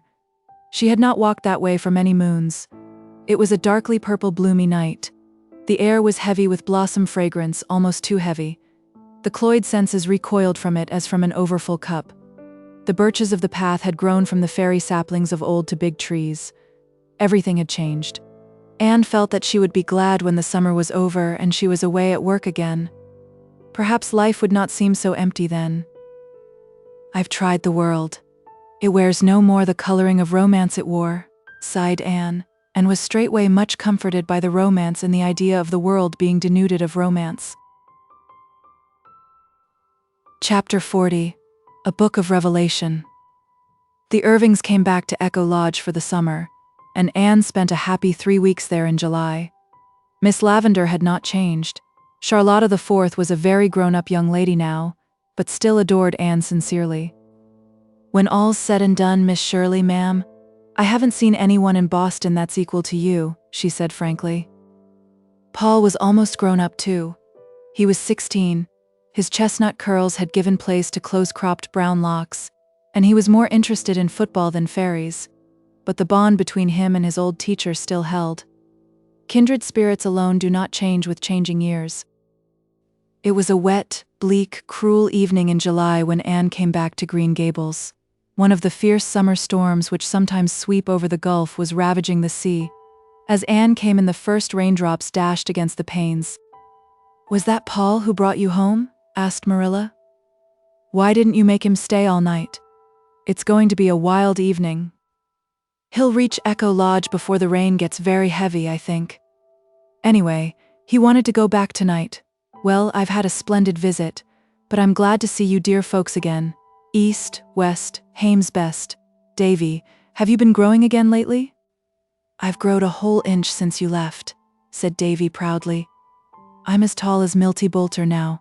Ain't I glad? He'll have to stop crowing about being bigger. Say, Anne, did you know that Gilbert Blythe is dying?" Anne stood quite silent and motionless, looking at Davy. Her face had gone so white that Marilla thought she was going to faint. "Davy, hold your tongue," said Mrs. Rachel angrily. "Anne, don't look like that. Don't look like that. We didn't mean to tell you so suddenly. Is it true? Asked Anne in a voice that was not hers. Gilbert is very ill, said Mrs. Lynde gravely. He took down with typhoid fever just after you left for Echo Lodge. Did you never hear of it? No, said that unknown voice. It was a very bad case from the start. The doctor said he'd been terribly run down. They've a trained nurse and everything's been done. Don't look like that, Anne. While there's life, there's hope. Mr. Harrison was here this evening and he said they had no hope of him, reiterated Davy. Marilla, looking old and worn and tired, got up and marched Davy grimly out of the kitchen. Oh, don't look so, dear, said Mrs. Rachel, putting her kind old arms about the pallid girl. I haven't given up hope, indeed I haven't. He's got the Blythe constitution in his favor, that's what. Anne gently put Mrs. Lynde's arms away from her, walked blindly across the kitchen, through the hall, up the stairs to her old room. At its window she knelt down, staring out unseeingly. It was very dark. The rain was beating down over the shivering fields. The haunted woods was full of the groans of mighty trees wrung in the tempest, and the air throbbed with the thunderous crash of billows on the distant shore. And Gilbert was dying. There is a book of Revelation in everyone's life, as there is in the Bible. Anne read hers that bitter night, as she kept her agonized vigil through the hours of storm and darkness. She loved Gilbert, had always loved him. She knew that now. She knew that she could no more cast him out of her life without agony than she could have cut off her right hand and cast it from her. And the knowledge had come too late even for the bitter solace of being with him at the last. If she had not been so blind, so foolish, she would have had the right to go to him now. But he would never know that she loved him. He would go away from this life thinking that she did not care. Oh, the black years of emptiness stretching before her. She could not live through them. She could not. She cowered down by her window and wished, for the first time in her gay young life, that she could die too. If Gilbert went away from her, without one word or sign or message, she could not live. Nothing was of any value without him. She belonged to him and he to her. In her hour of supreme agony, she had no doubt of that. He did not love Christine Stuart, never had loved Christine Stuart. Oh, what a fool she had been not to realize what the bond was that had held her to Gilbert, to think that the flattered fancy she had felt for Roy Gardner had been love, and now she must pay for her folly as for a crime. Mrs. Lynde and Marilla crept to her door before they went to bed, shook their heads doubtfully at each other over the silence, and went away. The storm raged all night, but when the dawn came it was spent. Anne saw a fairy fringe of light on the skirts of darkness. Soon the eastern hilltops had a fire-shot ruby rim.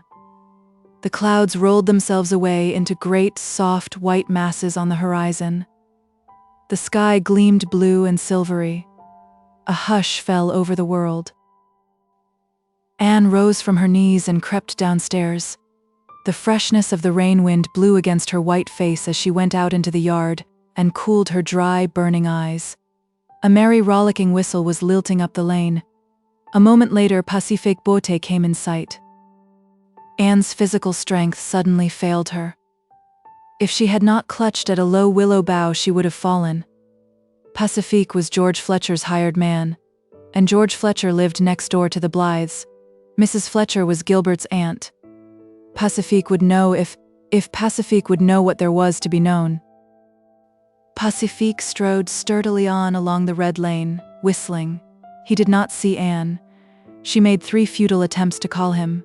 He was almost past before she succeeded in making her quivering lips call, "Pacifique."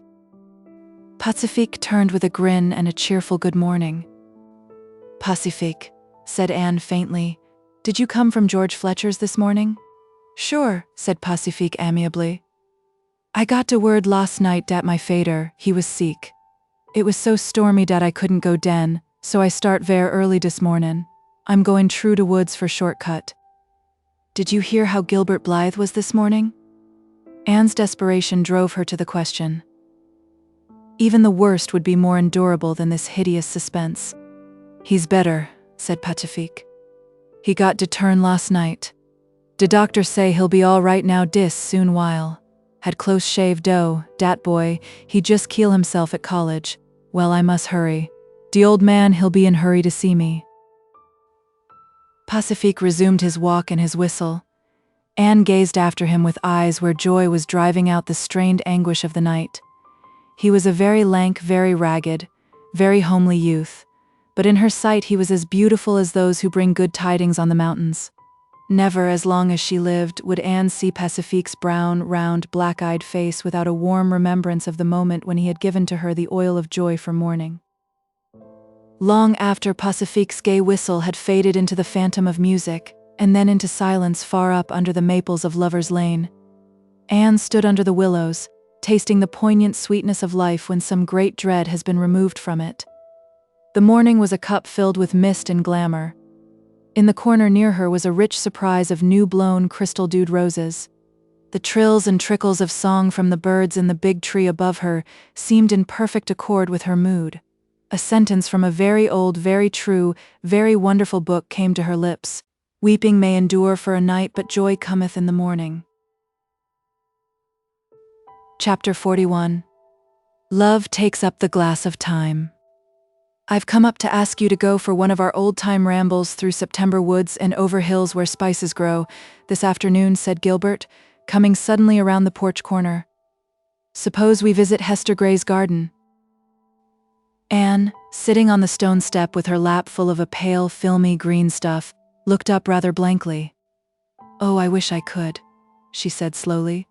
But I really can't, Gilbert. I'm going to Alice Penhallow's wedding this evening, you know. I've got to do something to this dress, and by the time it's finished, I'll have to get ready. I'm so sorry. I'd love to go. Well, can you go tomorrow afternoon then? Asked Gilbert, apparently not much disappointed. Yes, I think so. In that case, I shall hie me home at once to do something I should otherwise have to do tomorrow. So Alice Penhallow is to be married tonight. 3 weddings for you in one summer, Anne, Phil's, Alice's, and Jane's. I'll never forgive Jane for not inviting me to her wedding. You really can't blame her when you think of the tremendous Andrews connection who had to be invited. The house could hardly hold them all. I was only bidden by grace of being Jane's old chum, at least on Jane's part. I think Mrs. Harmon's motive for inviting me was to let me see Jane's surpassing gorgeousness. Is it true that she wore so many diamonds that you couldn't tell where the diamonds left off and Jane began? Anne laughed. She certainly wore a good many. What with all the diamonds and white satin and tulle and lace and roses and orange blossoms, prim little Jane was almost lost to sight. But she was very happy, and so was Mr. Inglis, and so was Mrs. Harmon. Is that the dress you're going to wear tonight? Asked Gilbert, looking down at the fluffs and frills. Yes, isn't it pretty? And I shall wear starflowers in my hair. The haunted wood is full of them this summer. Gilbert had a sudden vision of Anne, arrayed in a frilly green gown, with the virginal curves of arms and throat slipping out of it, and white stars shining against the coils of her ruddy hair. The vision made him catch his breath, but he turned lightly away. Well, I'll be up tomorrow.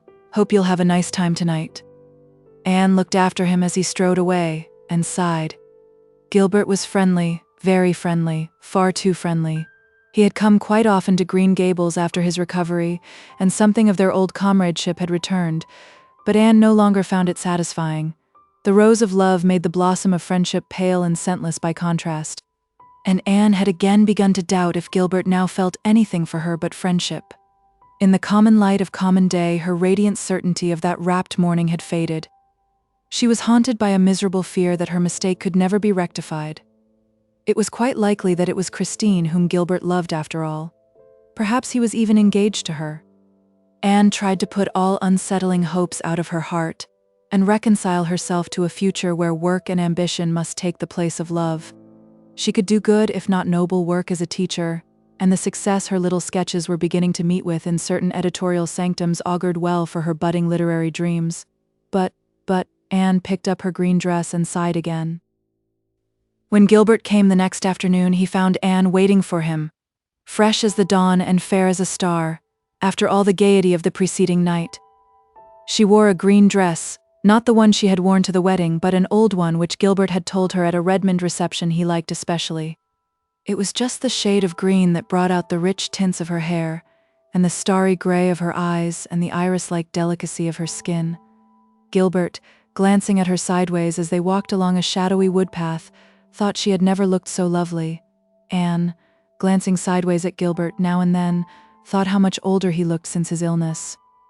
It was as if he had put boyhood behind him forever.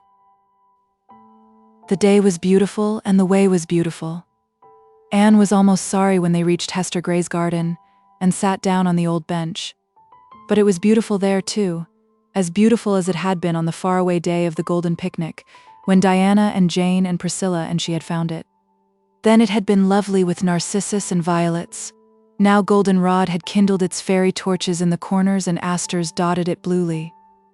The call of the brook came up through the woods from the valley of birches with all its old allurement. The mellow air was full of the purr of the sea.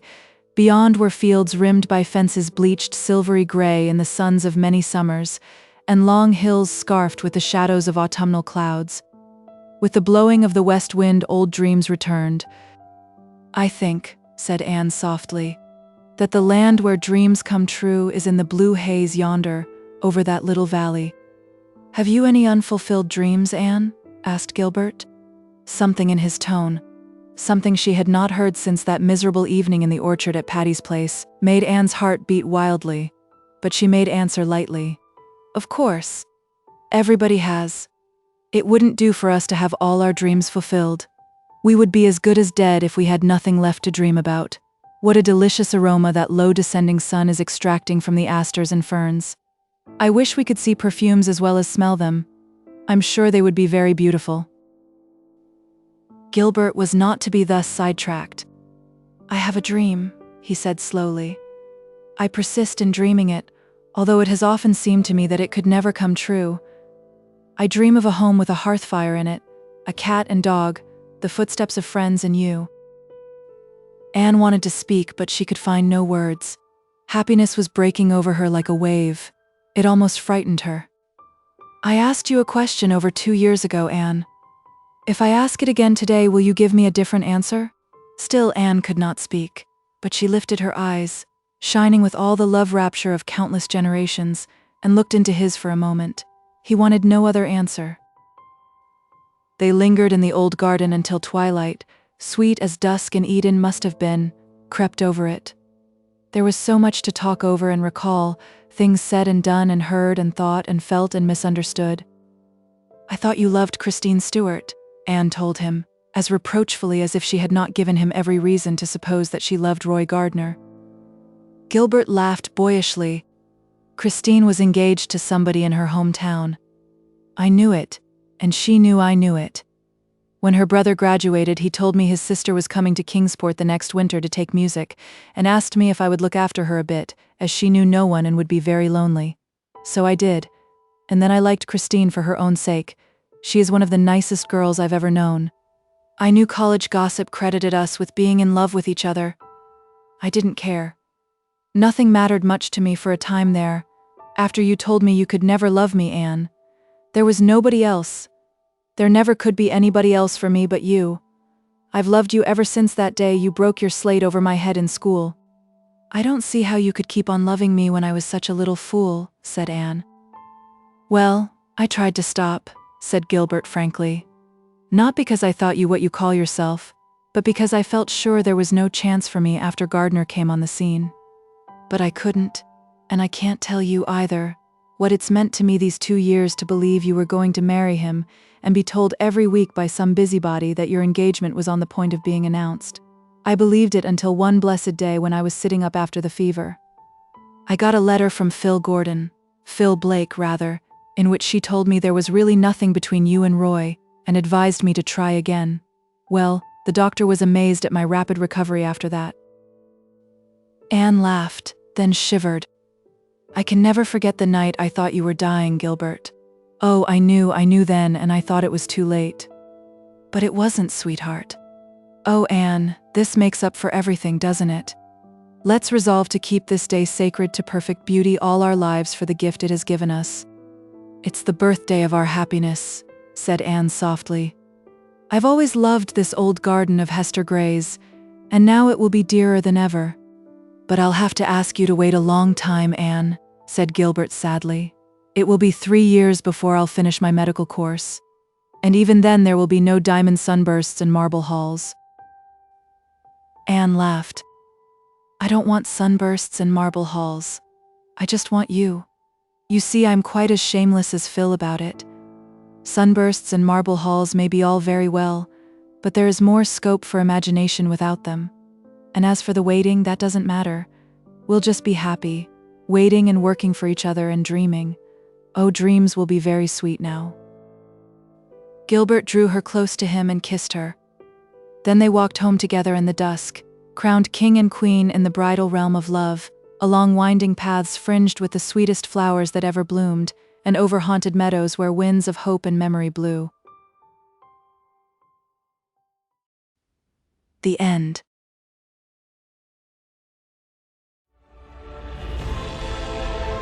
A whole galaxy to go.